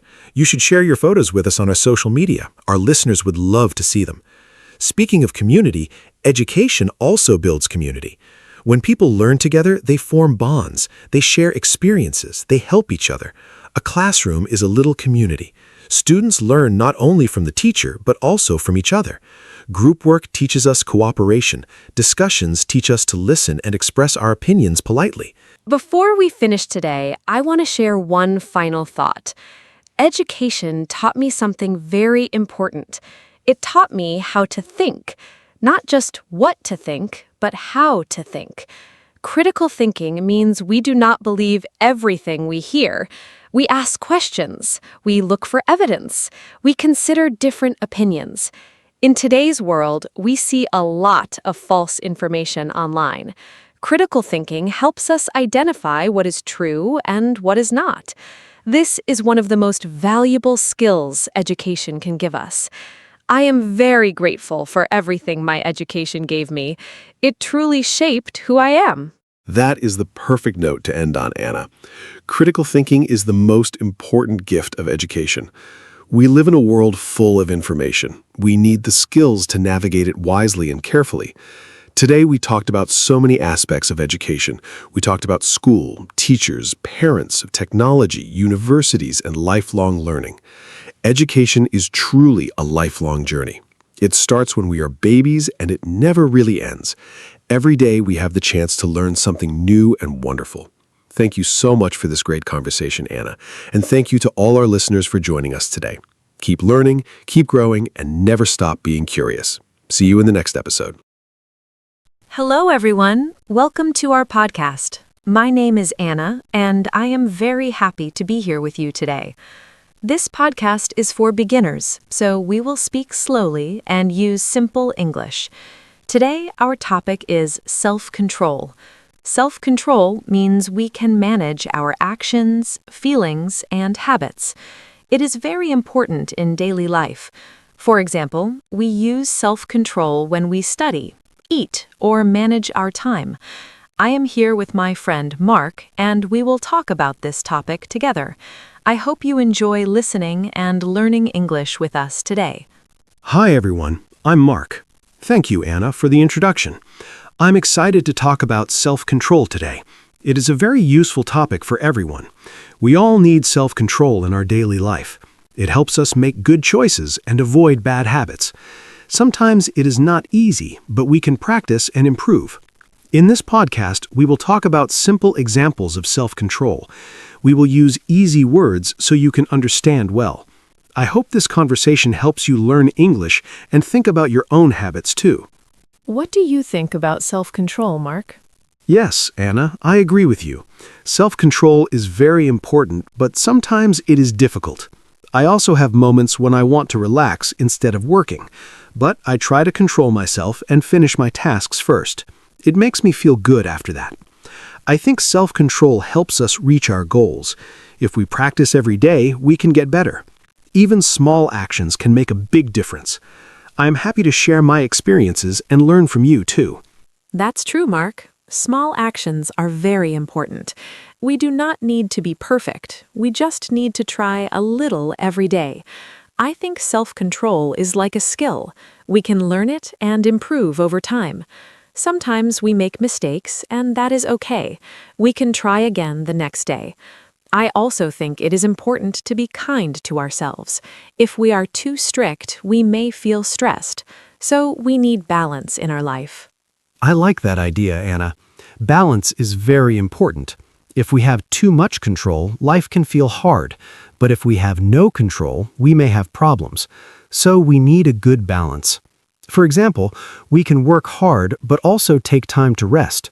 We can eat healthy food but also enjoy some treats. I think self-control is about making good choices most of the time. It is okay to relax sometimes too. Yes, Mark, I agree. Self-control is not about saying no to everything. It is about making good decisions. For example, I try to manage my time better. I make a simple plan for my day. This helps me stay focused and not waste time. Sometimes I still get distracted, but I try again. I think planning is a good way to practice self-control. It helps me feel more organized and calm. That is a great idea, Anna. Planning is very helpful. I also try to make a plan for my day. I write down my tasks and do them one by one. This helps me stay focused. When I finish my tasks, I feel proud. Self-control also helps me avoid bad habits, like using my phone too much. It is not easy, but I try to limit my time. These small changes help me a lot in my daily life. I understand that, Mark.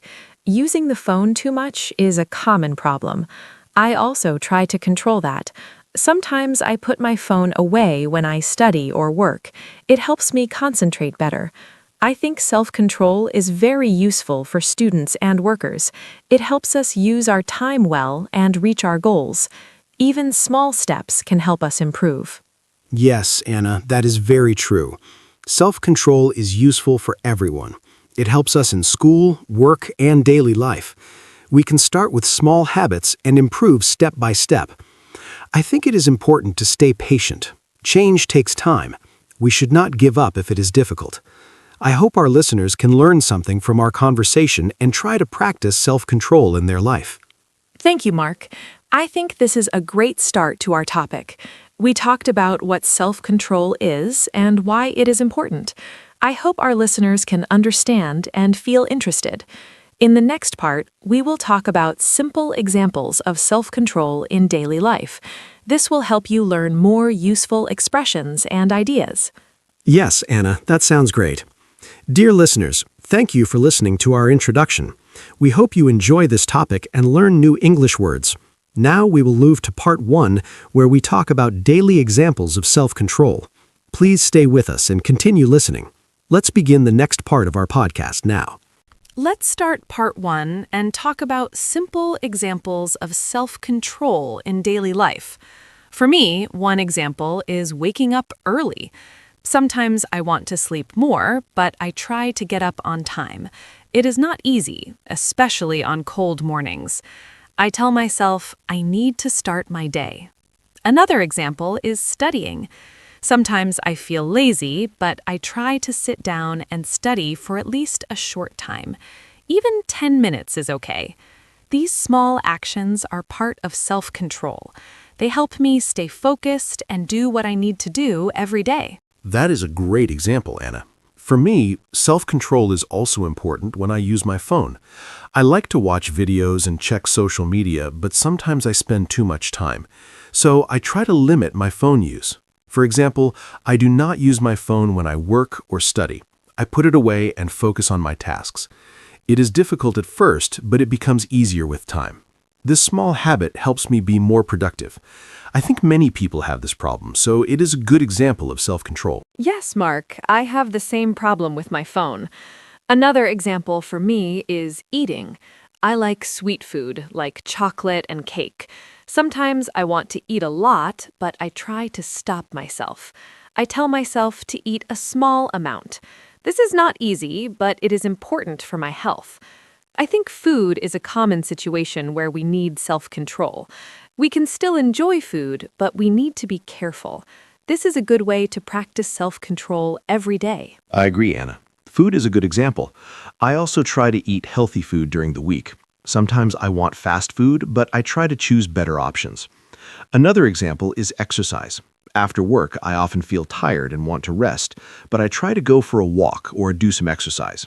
Even a short walk is good. It helps my body and mind. Self-control helps me choose what is good for me, even when I don't feel like doing it. That is very true, Mark. Exercise is a great example.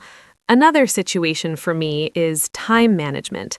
Sometimes I want to watch TV or relax, but I have work to do, so I try to finish my tasks first. After that, I can relax without worry. This makes me feel better. I think self-control helps us use our time wisely. If we always choose fun first, we may have problems later. So it is important to balance work and rest. Yes, Anna, time management is very important. I also try to follow a schedule. I plan my day and do my tasks step by step. Sometimes I do not want to follow the plan, but I try my best. Another example is saving money. When I go shopping, I sometimes want to buy many things, but I ask myself, do I really need this? This helps me spend less money. Self-control helps me make better decisions with my money. That is a very good point, Mark. Saving money is also part of self-control. I try to do the same. Before I buy something, I think carefully. Another example is emotions. Sometimes I feel angry or upset. In those moments, I try to stay calm and not say bad things. It is not easy, but I try to take a deep breath and think first. I think self-control is not only about actions, but also about feelings. It helps us have better relationships with others. I agree, Anna. Controlling emotions is very important. Sometimes I feel stressed or angry, but I try to stay calm. I may take a short break or go for a walk. This helps me feel better. Another example is talking. Sometimes I want to interrupt others, but I try to listen first. This is also self-control. It helps me communicate better. These small actions can improve our daily life and our relationships with people. Yes, Mark, listening is very important.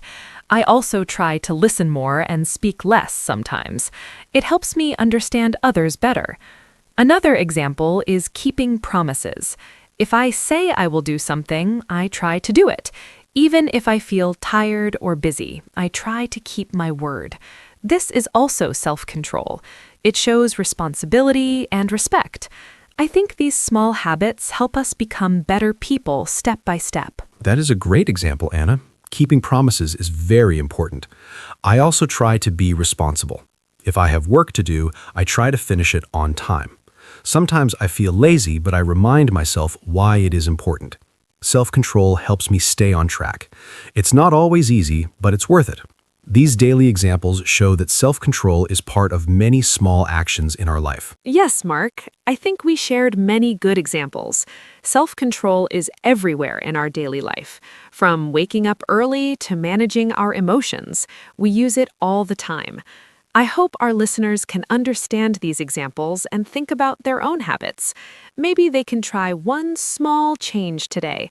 It can make a big difference over time. That's right, Anna. Small changes can lead to big results. I hope our listeners learned some useful ideas and simple English expressions. Talking about daily examples is a great way to practice English. Now we are ready to move to part 2. In the next part, we will talk about how to improve self-control and build good habits. Let's continue our conversation together. Now let's talk about how to improve self-control. For me, one helpful way is to start with small goals. I do not try to change everything at once. For example, if I want to study more, I start with just 10 or 15 minutes a day. This feels easy and I can continue. Another way is to make a simple plan. I write down my tasks for the day. When I see my plan, I feel more focused. These small steps help me build good habits slowly. I think anyone can try this and improve little by little. That is a very good idea, Anna. Starting small is very important. For me, another way to improve self-control is to remove distractions. For example, when I study or work, I put my phone in another room. This helps me focus better. I also try to create a good environment. I keep my desk clean and quiet. This makes it easier to concentrate. I think our environment can help or stop our self-control, so we should make it simple and comfortable for work and study. Yes, Mark, the environment is very important. Another way I improve my self-control is by making a routine.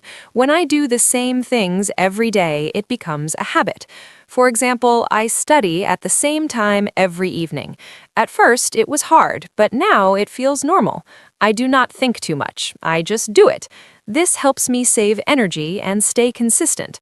I think routines are very helpful for building good habits and improving self-control. I agree, Anna. A routine makes things easier. Another tip is to reward yourself. When I finish my work or reach a small goal, I give myself a reward. It can be something simple, like watching a short video or eating a snack. This makes me feel good and motivates me to continue. I think rewards are helpful because they make hard tasks more enjoyable. We just need to keep the rewards small and not overdo them. That is a great idea, Mark. Rewards can make a big difference. Another way I improve my self-control is by thinking about my goal. For example, if I want to be healthy, I remember this when I choose my food. It helps me make better decisions. I also try to stay positive. If I make a mistake, I do not feel too bad. I just try again. I think a positive mind is very important when we want to change our habits. Yes, Anna. Thinking about your goal is very helpful. I also try to remember why I want to change. Another method I use is to take breaks. If I work for a long time, I feel tired and lose focus. So I work for a short time, then take a short break. This helps me stay fresh and continue. I think working too much without rest is not good. Balance is very important for self-control and good performance. I agree, Mark. Breaks are very helpful. Another tip is to ask for support. Sometimes I talk to my friends about my goals. They support me and give me advice. This makes me feel stronger.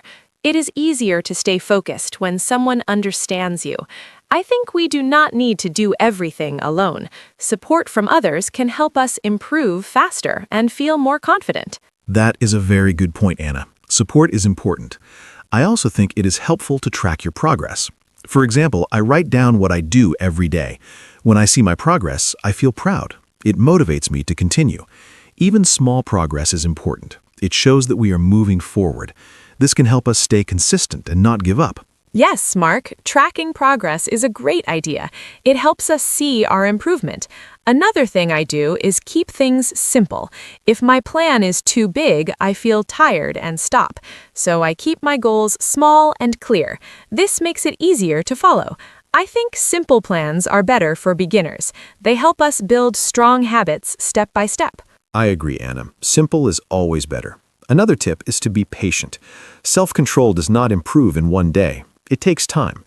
Sometimes we feel slow, but that's okay. We should keep trying. I think patience is very important. If we continue, we will see results in the future. That is very true, Mark. Patience is key. I think we shared many useful ways to improve self-control. Starting small, making a routine, taking breaks, and staying positive are all helpful. I hope our listeners can try these ideas in their daily life. Even one small change can make a difference. Yes, Anna, this was a great discussion. I hope our listeners learned something useful and easy to understand. Improving self-control is possible for everyone. We just need to take small steps and keep going. Now, we are ready to move to part 3, where we will talk about challenges and how to deal with them. Let's continue together. Now let's talk about challenges in self-control. For me, one big challenge is feeling lazy. Sometimes I do not want to do anything, even simple tasks. On those days, it is very hard to follow my plan. I just want to stay in bed or watch videos. But I try to start with a very small action, like standing up or opening my book. After I start, it becomes easier. I think the hardest part is the beginning. If we can start, we can continue. This is my way to deal with lazy feelings. I understand that, Anna. I also feel lazy sometimes. Another challenge for me is stress. When I feel stressed, I want to avoid my work. I may watch videos or eat snacks instead of working. It is not a good habit. So I try to manage my stress first. I take deep breaths or go for a short walk. This helps me feel calm. After that, I can focus better. I think it is important to understand our feelings and deal with them before we try to control our actions. That is a very good point, Mark. Understanding feelings is important. Another challenge for me is distractions. For example, when I study, I sometimes check my phone again and again. It breaks my focus. To solve this, I put my phone far away or turn it off.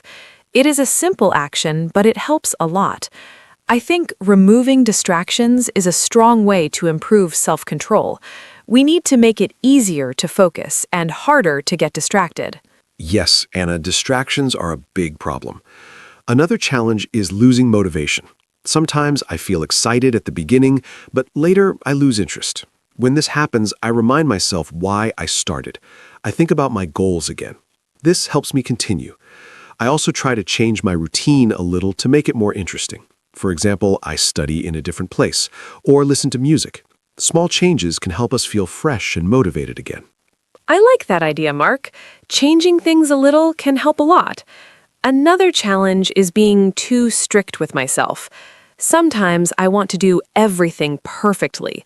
If I make a mistake, I feel bad and lose motivation. So now I try to be more kind to myself. I accept that mistakes are normal. I just try again. I think self-control is not about being perfect. It is about trying again and not giving up. This makes me feel more relaxed and strong. That is a very important idea, Anna. Being too strict can make things harder. Another challenge for me is time pressure. When I have many tasks, I feel overwhelmed. I don't know where to start. In this situation, I try to choose one small task and begin. After I finish one thing, I feel better and continue. I think breaking big tasks into small steps is a good way to deal with pressure. It makes everything feel easier and more possible. Yes, Mark, breaking tasks is very helpful. Another challenge is bad habits. Sometimes we repeat the same bad actions, like eating too much or wasting time. It is hard to stop. For me, I try to replace a bad habit with a good one. For example, if I want to eat snacks, I try to eat fruit instead. This is not perfect, but it is better. I think changing habits takes time, but small changes can help us improve slowly. I agree, Anna. Replacing habits is a smart way. Another challenge is feeling tired. When I'm very tired, I have less self-control. I make bad choices more easily. So, I try to take care of my body. I sleep enough and take breaks during the day. Good rest helps me think clearly and make better decisions. I think health is very important for self-control. If we feel good, it is easier to control our actions. That is very true, Mark. Health is very important. Another challenge is comparing ourselves to others. Sometimes I see other people doing very well and I feel bad. I think I am not good enough. But now I try to focus on my own progress. I do not need to be like others. I just need to improve little by little. This helps me stay positive and continue my journey. Self-control is personal, and everyone has their own speed. Yes, Anna, that is a very healthy way to think. Everyone is different. Another challenge is giving up too quickly. Sometimes we try for a few days and then stop, but real change needs time. I try to remind myself to keep going, even if it's slow. I focus on small progress, not big results. This helps me stay patient. I think consistency is more important than speed. Doing a little every day is better than doing a lot once and stopping. I agree, Mark. Consistency is very important. We talked about many challenges, like laziness, stress, distractions, and bad habits. These are normal problems, and everyone has them. The important thing is to find simple ways to deal with them. I hope our listeners can understand that they are not alone. We all try and learn every day. Yes, Anna, this was a very helpful discussion. We shared many real challenges and simple solutions. I hope our listeners feel encouraged and ready to try. Self-control is not easy, but it is possible. With practice and patience, we can improve. Now, we are ready to move to the ending and finish our podcast. Thank you for staying with us. Thank you, everyone, for listening to our podcast today. We talked about self-control and shared many simple ideas and examples. I hope you enjoyed our conversation and found it helpful. Remember, self-control is something we can practice every day. Start with small steps and be kind to yourself. You do not need to be perfect. Just try your best and keep going. Thank you, Mark, for this great talk. I really enjoyed it. I hope our listeners can join us again next time. Take care and see you soon. Goodbye. Thank you, Anna, and thank you to all our listeners. It was great to talk about self-control with you today. I hope this podcast helped you learn new words and simple ways to talk in English. More importantly, I hope it helped you think about your own habits. Remember to stay patient and keep practicing. Small changes can make a big difference over time. I also enjoyed our conversation very much, Anna. Thank you, everyone, for listening. Have a wonderful day, and we hope to see you again in our next episode. Goodbye.